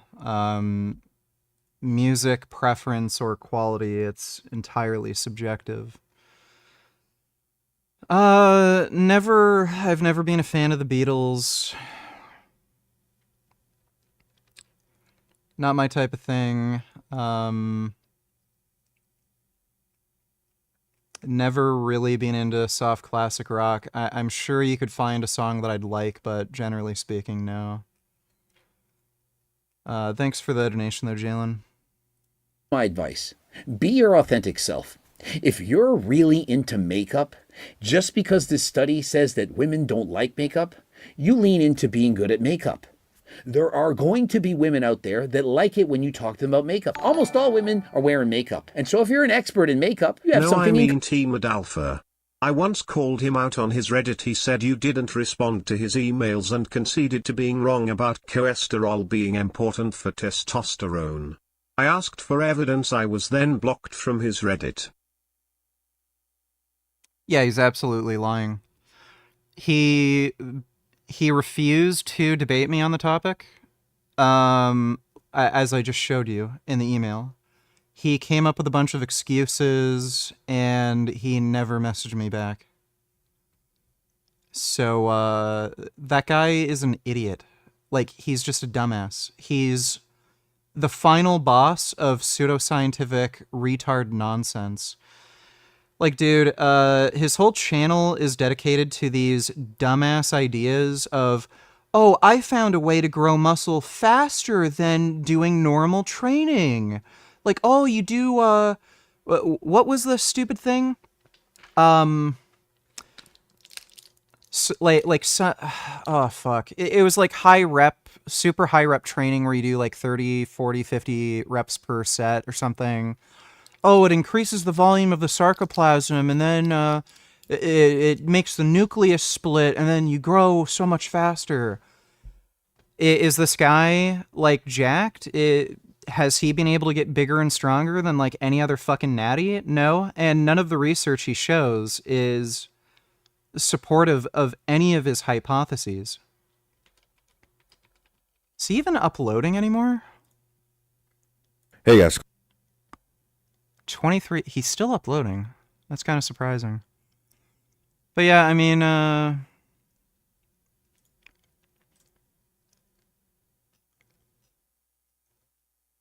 he never shows his own photos. Yeah, this guy, like, got in shape once. You can see these photos that are very small in the corner where he had visible abs. Is this, like, amazing for a natural lifter? Like, no. Dudes like Matt Ogus, way back in the day, were absolutely mogging him. And those are dudes who just, again, simple progressive overload training between 10 to 15 reps per exercise. Just gradually increasing the weight, like that's all you can do. And then this idiot makes fucking videos about how, oh, if you try to increase the myofibrillar domain by doing like super high reps and then transitioning to normal reps or something, it like doubles muscle growth. Absolute nonsense. Then he makes pseudoscientific bullshit about, oh, there's certain plant foods that have phytosteroids in them that will give you steroid-like effects, like quinoa. Oh, really? Is anybody getting fucking jacked eating quinoa? Oh, cholesterol. Eating eggs increases your testosterone. Oh, does it? So why don't you get your testosterone levels checked, eat a ton of eggs, and lo and behold, you're like literally normal. Like 500 nanograms per deciliter or something is around normal. Everything he says is pseudoscientific fucking bullshit nonsense. Doesn't really provide any good information on his channel. It's all like this hype bullshit of, oh, I found some new thing that like enhances muscle growth. That's why I've never been able to like actually get bigger and stronger than any other natty lifters on YouTube. And again, this guy's black. Like, if he was, like, fucking Asian or something, and he, like, grew up in mainland China, he might have an excuse that, oh, I just have bad genes. This guy's fucking black. Like, bro. So, yeah, Team 3D Alpha, he's just a lying jackass. I can't stand the fucker's content, and he's just super evasive. Anytime he uploads something fucking stupid, and I try to debate him on it, He won't argue, just says, oh, that's just your opinion. There's conflicting research. No, I'm not going to debate. I'm not going to have a discussion on it. It's a waste of time. I'm just focused on, like making money and investments and stuff. I don't really care about fitness that much. Fuck the guy. He's just a waste of time. Thanks for the donation, Brian. $2 donators. Where do you get your TB500 peptide from? I can't mention it. Goes against YouTube's terms of service. Dark web, no. How much do you get? Inject. Can't say once a day and for how long. Just look it up online, dude. I can't give you advice. Do you also use bacteriostatic water for injection? Yes. How the fuck else are you going to inject peptides? No, I get dirty water from my fucking toilet bowl. Hope you were great tonight.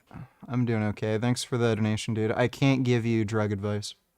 Goes against YouTube TOS. Hey Kevin, will you do a video on EU finasteride ban update?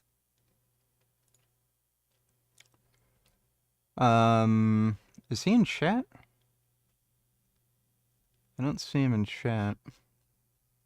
Oh, there he is.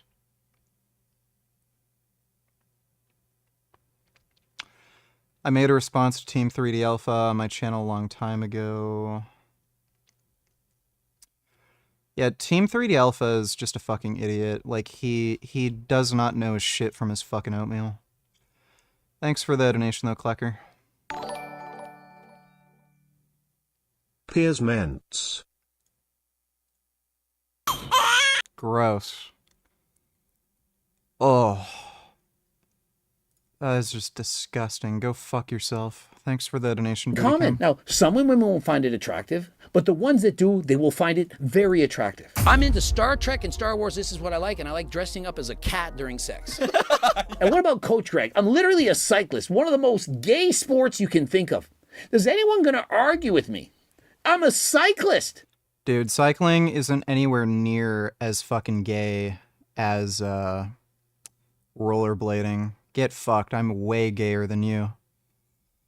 You think you can brag about being gay riding a bike? Dude, I'm like the actual final boss of being a gay rollerblader. You think that's dropping women's panties? What do you do, Coach Greg? I race on Zwift.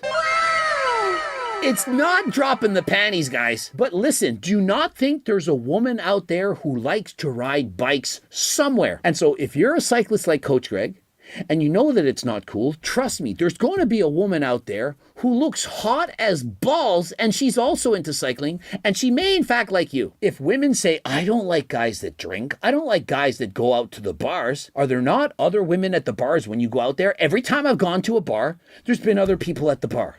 And so when you're at the bar, you're at the bar. And so how hard do you think this is? Oh, I don't like people who go out and drink. You're going to go out to the bar and you're going to meet others who are into drinking. And so whether they're into doing math or sniffing creatine, no matter what you do, others are going to do the same. And so my advice, be yourself. Be yourself. Like what you like, and don't listen to these bullshit stats that tell you what women actually find attractive. We tell women what they find attractive. Do you get it? That is the manosphere.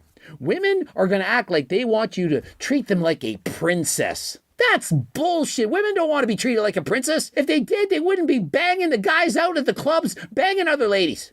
They'd be with that nice, sweet man who has a great job. That's not what they want. Some of them, of course they do, but the vast majority of women, they're hypergamous by nature. They're going for the best man that they think that they can get. And how do they decide who the best man is? Who everyone else wants. Whoever the most women want, that's the one that they want. If everyone wants Drake, then that woman sees Drake as the cat. If thousands of women would want to be with Drake, then Drake is attractive. It doesn't matter what he looks like, how much money he has, and so on. What really matters is who does everyone want? And up next, athletic hobbies, sports.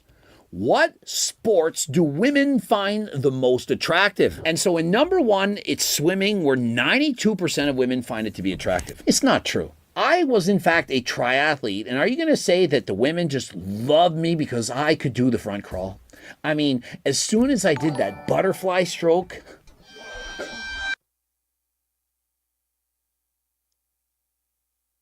Give me a second.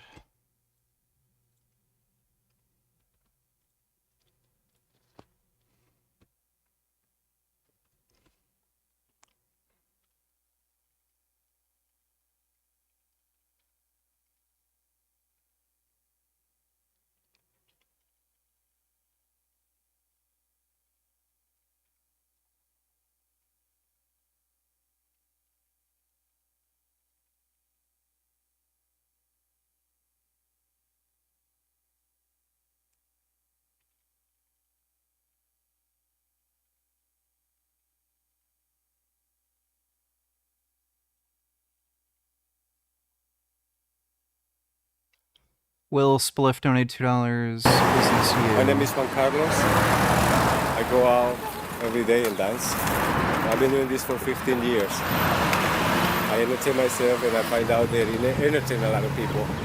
So I like to make people happy.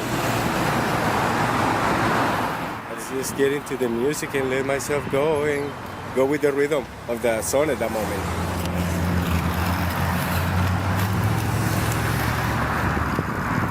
And I get better and better every time I see people happy.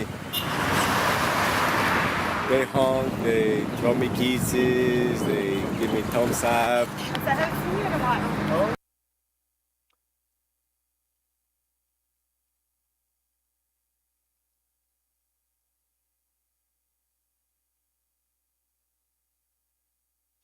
Have you not been out here? Make me smile. Oh, yeah. You should always smile. You know, we all get stressful times at work, at school, or whatever. And when they see me, it's like, wow, they changed their attitude. I love that minute of release. I mean, it makes me feel wonderful.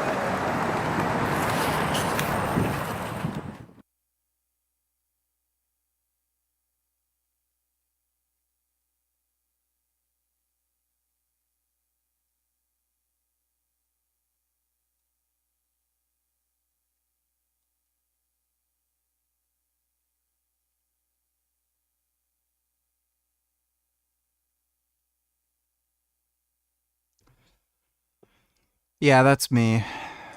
I don't usually dance on my rollerblades, but that's basically me. Thanks for the donation, Will Spliff.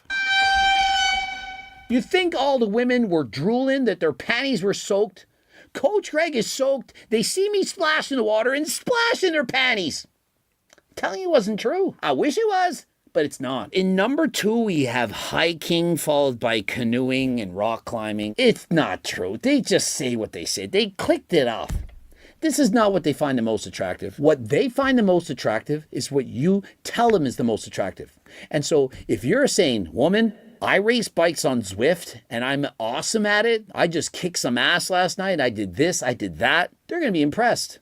You own it. You need to have the confidence to say, that is what I do. And so I don't care if it's swimming, basketball, bodybuilding, or even cycling. Own it. Be proud of the sport you play and don't be afraid to share it. And so Saw you training with Turkey Tom and you had some kind of arm compression thing on. What is it for exactly? It was an elbow wrap, and the reason I was wearing it is because I broke my elbow. Close to around the time we were filming that video. So there's a bone chip in my elbow, and it was kind of big. Ugh, that's why. I think Team 3D Alpha isn't stupid, he is more dishonest and a manipulator. I debated him on the cacao dark chocolate studies. He quoted one he didn't understand how to interpret the difference and that there wasn't a big difference between the epicathys and GRU.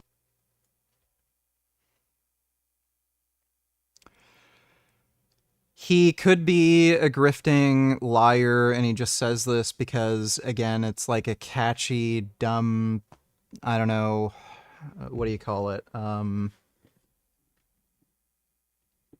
It's like a gimmick. He really likes gimmicks, you know, to talk about.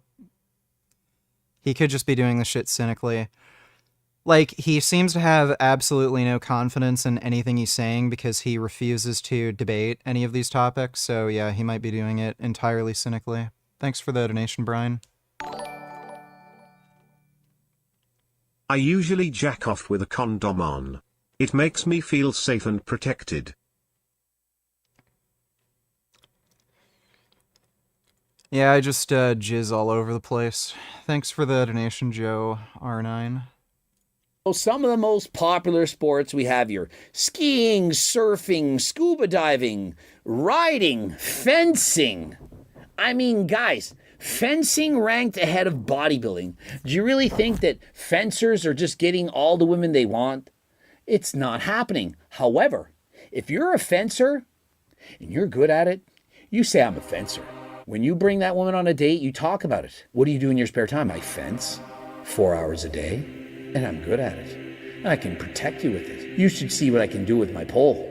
It's unbelievable. And so lower on the list, below bodybuilding, came out, for example, running, skateboarding, yoga, boxing, and MMA, and followed by the worst sport in the world, golf. And so I'm telling you, girls don't care if you golf or if you box, if you're in MMA or if you're in yoga. You own it. And if you want to get a girl, you should do sports where there are other girls. Cycling, there's not a lot. Whenever I go cycling, there's perhaps 10 men for every 1 female. The odds are not in your favor. Yoga, it's the opposite. There's usually 10 women for every man. And so if you want a great opportunity to get with the ladies, why not be good at yoga? It's very impressive, especially if you have an athletic and lean body. Think of it. You're in yoga, you're sweating, you're stretching, there's a lot of people around. You're going to be in close proximity to females, and you can learn to say hi. And so next we have the most attractive... Yoga's fucking gay. I wouldn't bother going to yoga to meet women. Girls who do yoga are fucking cunts, by the way. Never ever try to pick chicks up at a yoga studio. They're all just pretentious dickheads.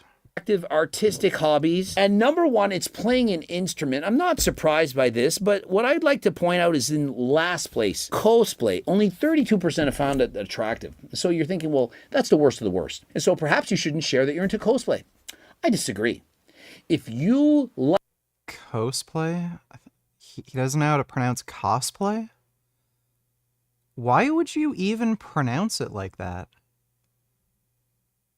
Like, he's a native English speaker. Why would he pronounce it cosplay? It's like calling China China. Like cosplay. You like dressing up. Perhaps you like dressing up as a fur baby or a goat. I don't care. Maybe there's not that many women that like it, but those that like it, they like it a lot. Why not share this with them? I like to dress up as a dog. I don't think Greg's French Canadian, is he?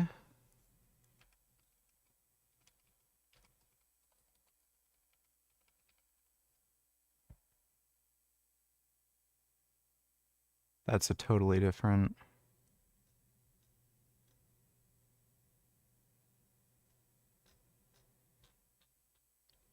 Greg Doucette.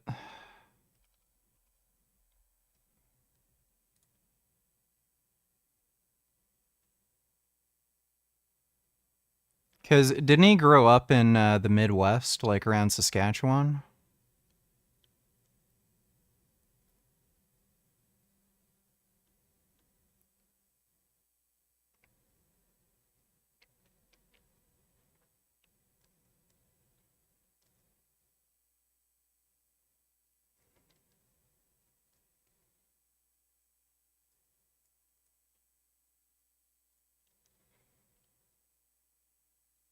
Yeah, Arcadia University, that's Nova Scotia. A lot of people tend to universities in Nova Scotia because it's cheaper and it's easier to get in. They're just lower, shittier universities. St. Francis Xavier University. That's Nova Scotia as well. I don't know if he ever grew up in Quebec. Like, Doucette does sound French-ish, but... Cosplay? What the fuck? When I have sexy time, I want to dress up as an animal. I like handcuffs, I like to tie you up, I like everything. Why not express it? Tell them. Perhaps most people don't like it. Well, that's fine. It's better to find out sooner rather than later. If it's important to you, you want your partner to know it. And so why waste your time on somebody that hates what you're into? If they hate that you're a bodybuilder, a cyclist, or into dressing up as a fur baby, well, why not let them know early on? Unattractive male vice hobbies. 96.9% of women don't like men in the manosphere. Why do you think that is? The manosphere teaches you how to talk to women. It teaches you about the secrets, what they've been brainwashing you with, and teaches you not to simp for women. To be fair, a lot like the biggest manosphere YouTube channels and podcasts are toxic as fuck. And so if you're a woman, it's basically teaching you all the tricks against them. It's taking away their powers. They can get men who are far more attractive than them. 1,000 people. And considering that 5% of my audience is female. Okay. Well, for joining us, appreciate it. We are. Thank you for having me. Yeah, thanks. I know it was kind of last minute. Last time I tried to do it kind of last minute, so I know it's hard with all of our times. We have 3 different time zones. But yeah, I'm really glad I was able to get you two together. I'm a big fan of both of you guys, so I can be pretty in the middle here. And all I want to do first is game without the fat gain, and then there's the other school of thought where I would probably disagree with the unhealthy part of that, because there are a lot of guys out there who are 10, 11, 12% body fat, and they are healthy. They are metabolically healthy, but they're not making any progress. And then you start increasing their calories, and they start seeing progress. Progress that remains even after they cut down. And cutting down is very easy. It's very fast. Fat loss compared to muscle growth is, I mean, much, much faster. And so, yeah, I would disagree with the unhealthy part of that, because, I mean, if someone's a fitness model, I mean, they're pretty darn lean, and they're not unhealthy in a lot of cases. They're not at an unhealthy level of body fat. Now, if they're totally peeled, like, it makes it even more important for them to gain weight, but it's not like you suddenly get to a certain body fat percentage and then you're good, right? It's not like, let's say you're totally shredded, let's say you're 5% body fat. It's not like you get to, say, 8% body fat and you're good to go, or you get to 10% body fat and you're good to go. There's a range where maybe you'll make better progress if you go up slightly. And I've seen this time and time again, right? Where someone stagnated in terms of progression and they're just going nowhere. Like, look, the reality is, yeah, I mean, you have to go with what works. Just because there's some really shitty research studies that you can pull up, like, if somebody's making no progress while they're at a lower body fat percentage, and then suddenly, miraculously, with no scientific explanation, they're finally able to break through lifting plateaus and they build muscle. Clearly, bulking fucking works. I mean, Blake donated $3. Let me see. There's never a reason to give up meat. Eat as much meat as you want, whenever you want.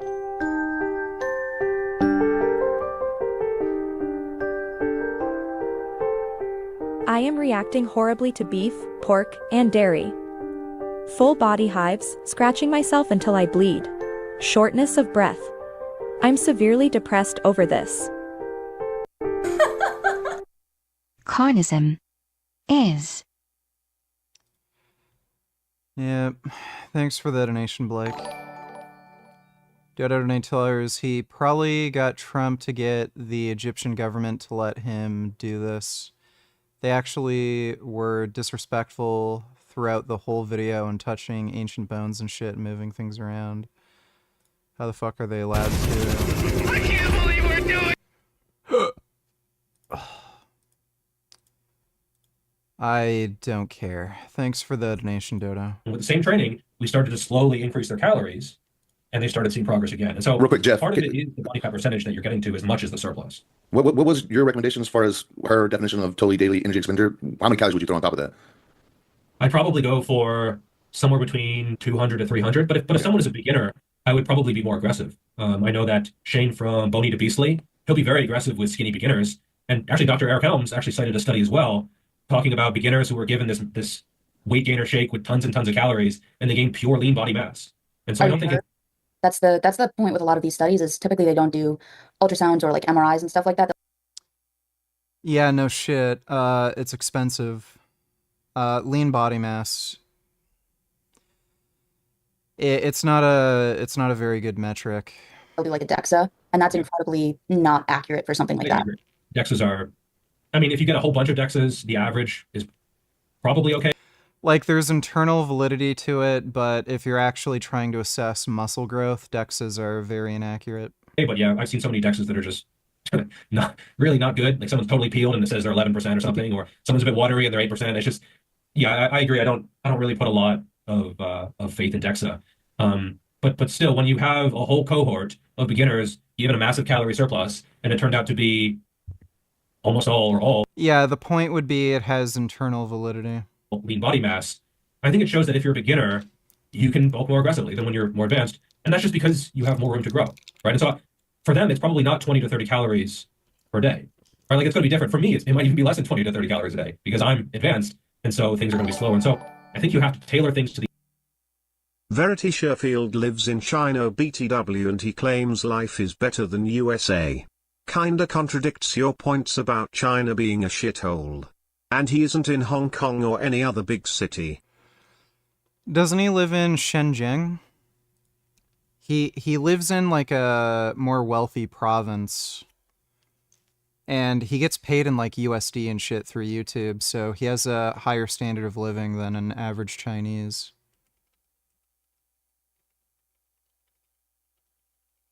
I think he lives there because he met some chick online who's Chinese and then he ended up moving. China.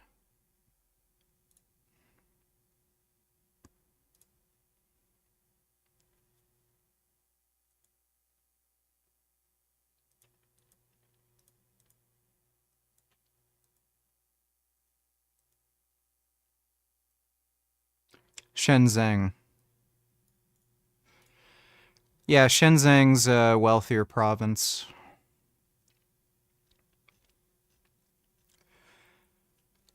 So, this is like saying, oh, Russia has a really high quality of living. I live in Moscow. It's not representative of the rest of the country. So, yeah. Thanks for the donation, though, Duke. The individual, but even then, you don't know how much muscle someone's going to gain. When someone comes to me and say, "Oh, how much muscle can I gain in 3 months?" I mean, it's hard to say. How well will you adhere? How good is your sleep? Are you willing to eat enough? How's the training going to go? Part of that is on me as a coach. Part of it is on them as well. And so, this kind of hypothetical and theoretical and conceptual thinking is cool.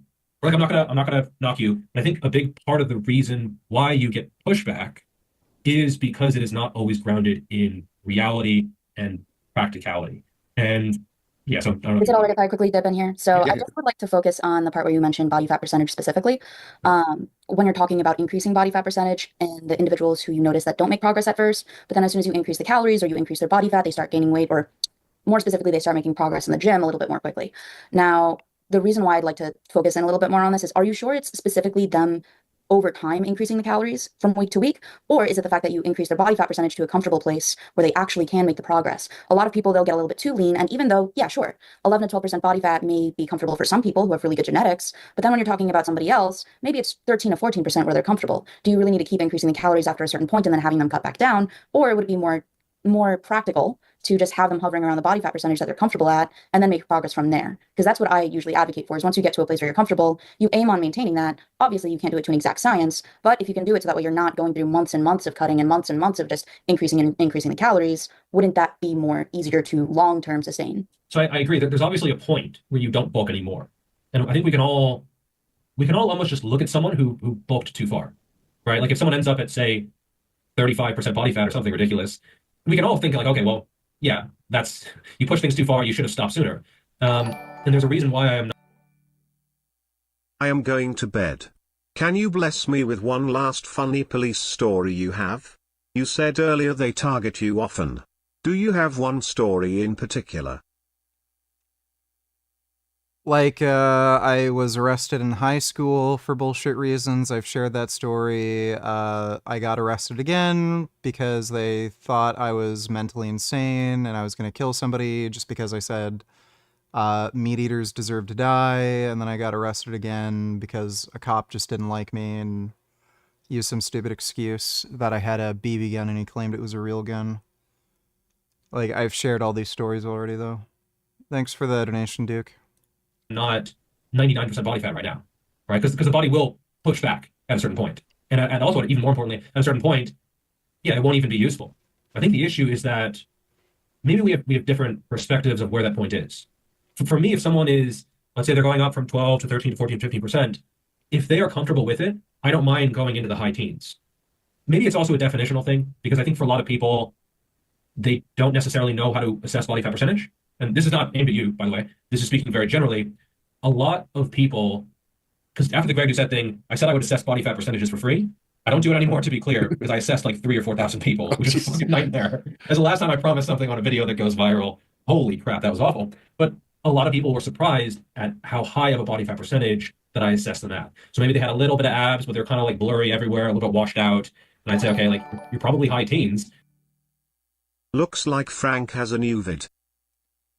Yeah, we already watched it earlier on stream. He's claiming he's filing a lawsuit against that, plastic surgeon, and he's asking for $500 million. So that's not going anywhere. Thanks for the donation, though, James. And like there was, not really any leg definition. And they was, I thought it was like 12% because I had abs. And so I think a lot of people they just have no idea. I mean, you saw this with Athlete X. His like beach ready was 6% or some shit. It was like, yeah, he's like, you're beach ready, 6 to 8% range or something. And so and then with Hollywood as well and transformations, this celebrity got down to 4% body fat. No, they did not. They looked 12 or something, right? So they look good, but they weren't 4%. So I think a lot of this stems to, when I say I might end a bulk at 20% body fat, a lot of people hear 20% and they just freak out. But at 20% body fat, I feel great. Training is going great. Could I end the bulk at 16? Sure. Could I end the bulk at 18? Sure. Could I end the bulk at 14? For me, 14% body fat is not particularly productive training. And 12% certainly is not good. And below 12% is just, I'm not going to be going anywhere. And so everyone is individual, is unique, is their own special snowflake. But a lot of people need to go a little bit higher than they want. Because it's kind of straw man in both ways. A lot of people say, bulking it's just people having an excuse for gluttony. It's just dirty bulking. They want to go to Wendy's. They want to eat all the blah, blah, blah. I see just as many people who are terrified of putting on any body fat. After the Greg Doucette thing, there were a few instances where I saw some emaciated looking guys. Just some horrific, just awful instances of that. I hate to cut you off there. That's literally what I'm talking about. Like I've never said that I don't advocate for bulking in general, because if you do actually need to, I will recommend it to people. I do it for my clients all the time. I have no problem recommending bulking because I'm not against its application. Hey, Elle, I'm sorry. Can I ask you if you do recommend bulking? Like, what is your recommendations then? How does it change? Oh, yeah, sure. So typically if somebody is either under fat or is really not making progress and they are underweight, so typically the people who are at a quote unquote healthy body fat percentage, they may also be underweight, which is a big reason why they're having a really hard time. So if you're at like 11, 12%, but you're also like 100 pounds and you're 6 foot, that's a problem. You're going to have to gain some weight. So that's when I'll recommend bulking. If someone's 25% body fat or 30% body fat and they're just feeling full all the time and they ask me, should I bulk? Well, no, you probably feel.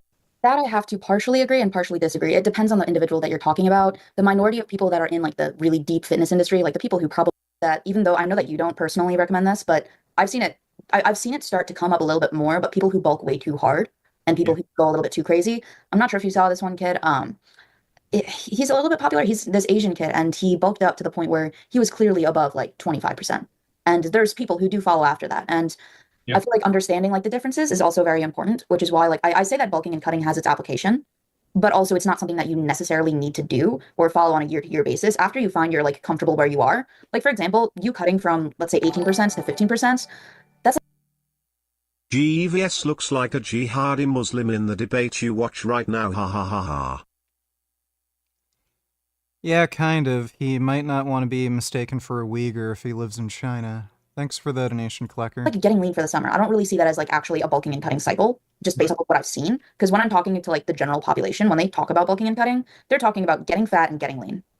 Right. Yeah. I mean, if someone is swinging between 8% and like 25%, if someone is a competitive bodybuilder, yeah, they're probably going to want to cap their bulk relatively leaner than if they didn't have competitive aspirations, simply because that's the sport they've chosen, right? Now, how much are they sacrificing in terms of size and progress by competing, let's say, once every 2 years? Probably a little bit, not a huge amount, but and if they're competing once a year, I mean, that's rough. Especially naturally getting shredded, it takes time. It's not an easy process by any means, and so that could be holding them back. Now you might say, okay, maybe they get shredded in their 5 or 6%, and they feel okay at 12%, and they feel comfortable at 12%.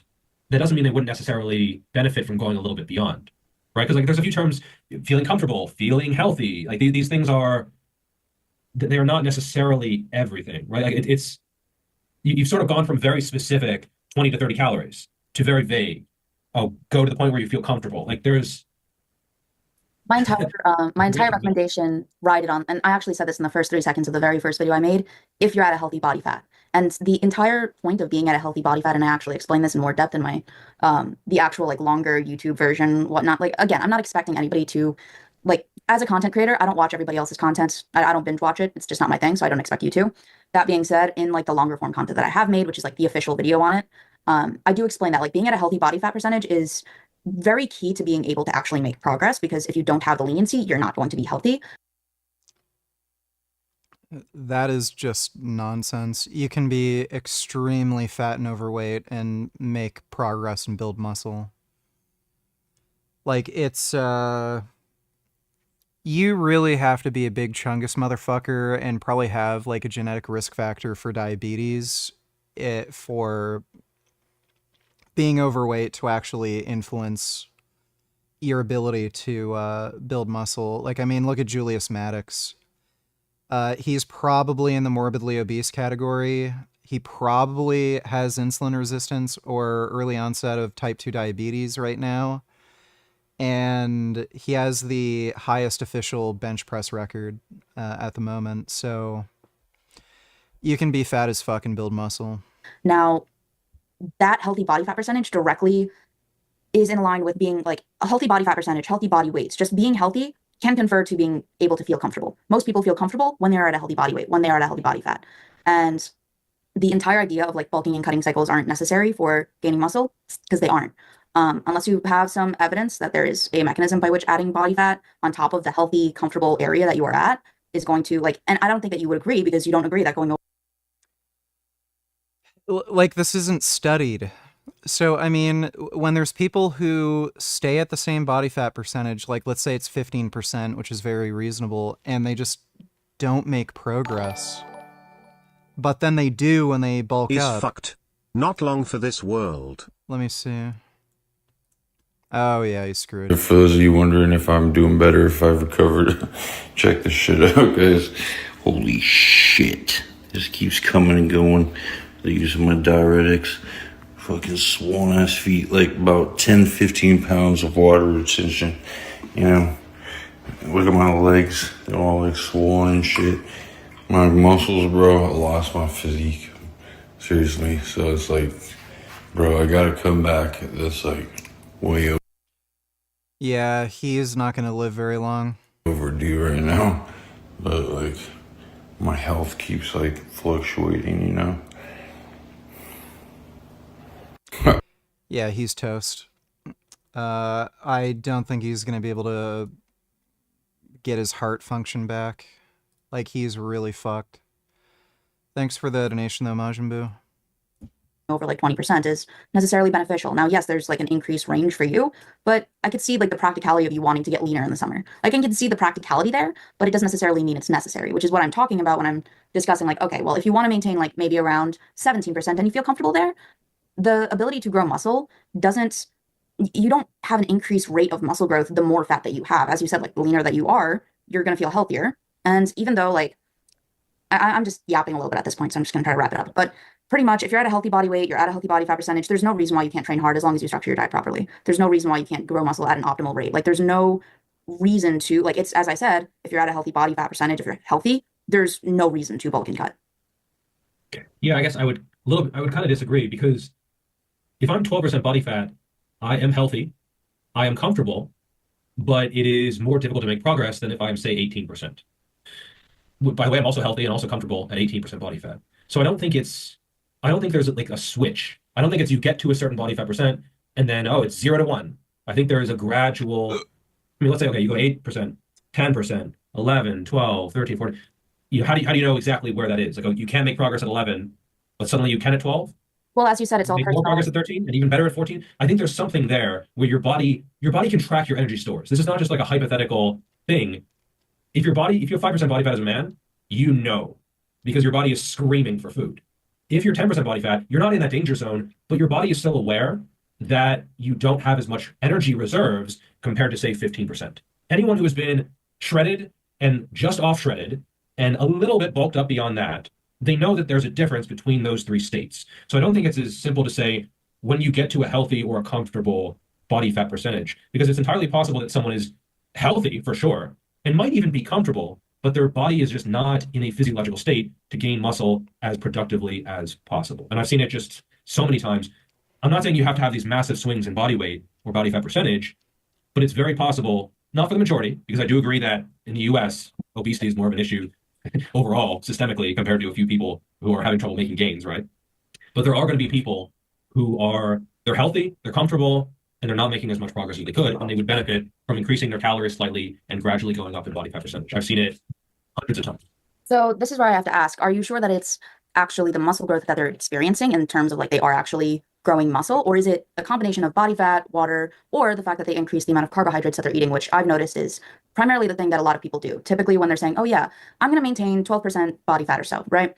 They freak out when they have a carb because they realize that they just gained some water weight and they immediately pull back. They don't have a pre-workout meal. And just as I said in my recommendation, if you are trying to gain muscle consistently in like the quote unquote main gaining way, you should be replacing what you're doing as like exercise, because exercise as a whole does cost calories, and exercise stimulates the process of muscle growth, which even though it's not a really big part of your total daily energy expenditure, it's still a part of it. So you should still try to relatively replace it. I'm not saying you have to be exact. It's not an exact science, as you said, but it should be something that you aim to replace. That being said, if you are getting stronger from increasing calories, are you sure it's because you're increasing the calories, or it's because you're being more lenient or more sloppy and you're adding in carbohydrates, you're adding in fat? And even though you could have done that on a maintenance diet at, let's say, 12%, because I'm pretty sure we all know that we can structure our diet to have approximately at least 25% glycogen stores, which is we use between 25 and 40% of our glycogen during resistance training exercise because it's primarily an ATP-PC system like activity. Like we're not using a shit ton of glycogen. Gum. Oh, yes, come here, Gum. Oh, how's my kitty? Oh, I love my Gum. Did Gum have good num? Yeah, Gum had good num. Mwah. Look how handsome he is. Look how handsome. That's a good boy. You know I love you. Love my Gum. Such a sweet baby. My goodness. So handsome. Hey, you're so handsome. Love my handsome baby. Mwah. Such a good boy.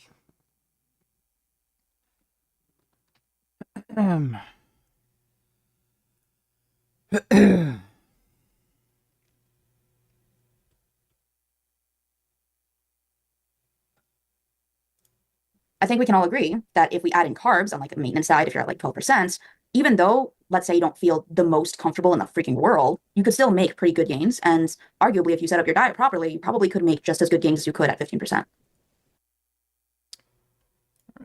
As friendly perceived. All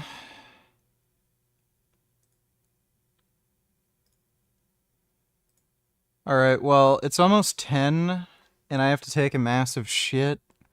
So I think I'll just wrap it up here. The UFC fights are starting in a few minutes, so I'm gonna go take a big shit, get some food, and then watch the UFC fights. But big thanks to everybody who donated on Streamlabs. Really appreciate it. I'll be on tomorrow. And I might also do an afternoon stream since I don't have to train tomorrow. So I'll have more free time tomorrow. And I can do just a normal evening stream too. So regular daily schedule tomorrow. But yeah, the UFC fights are on, so... gotta end at 10. But thanks again, everybody. Really appreciate all the donations, and I'll see you all tomorrow. So sweet dreams.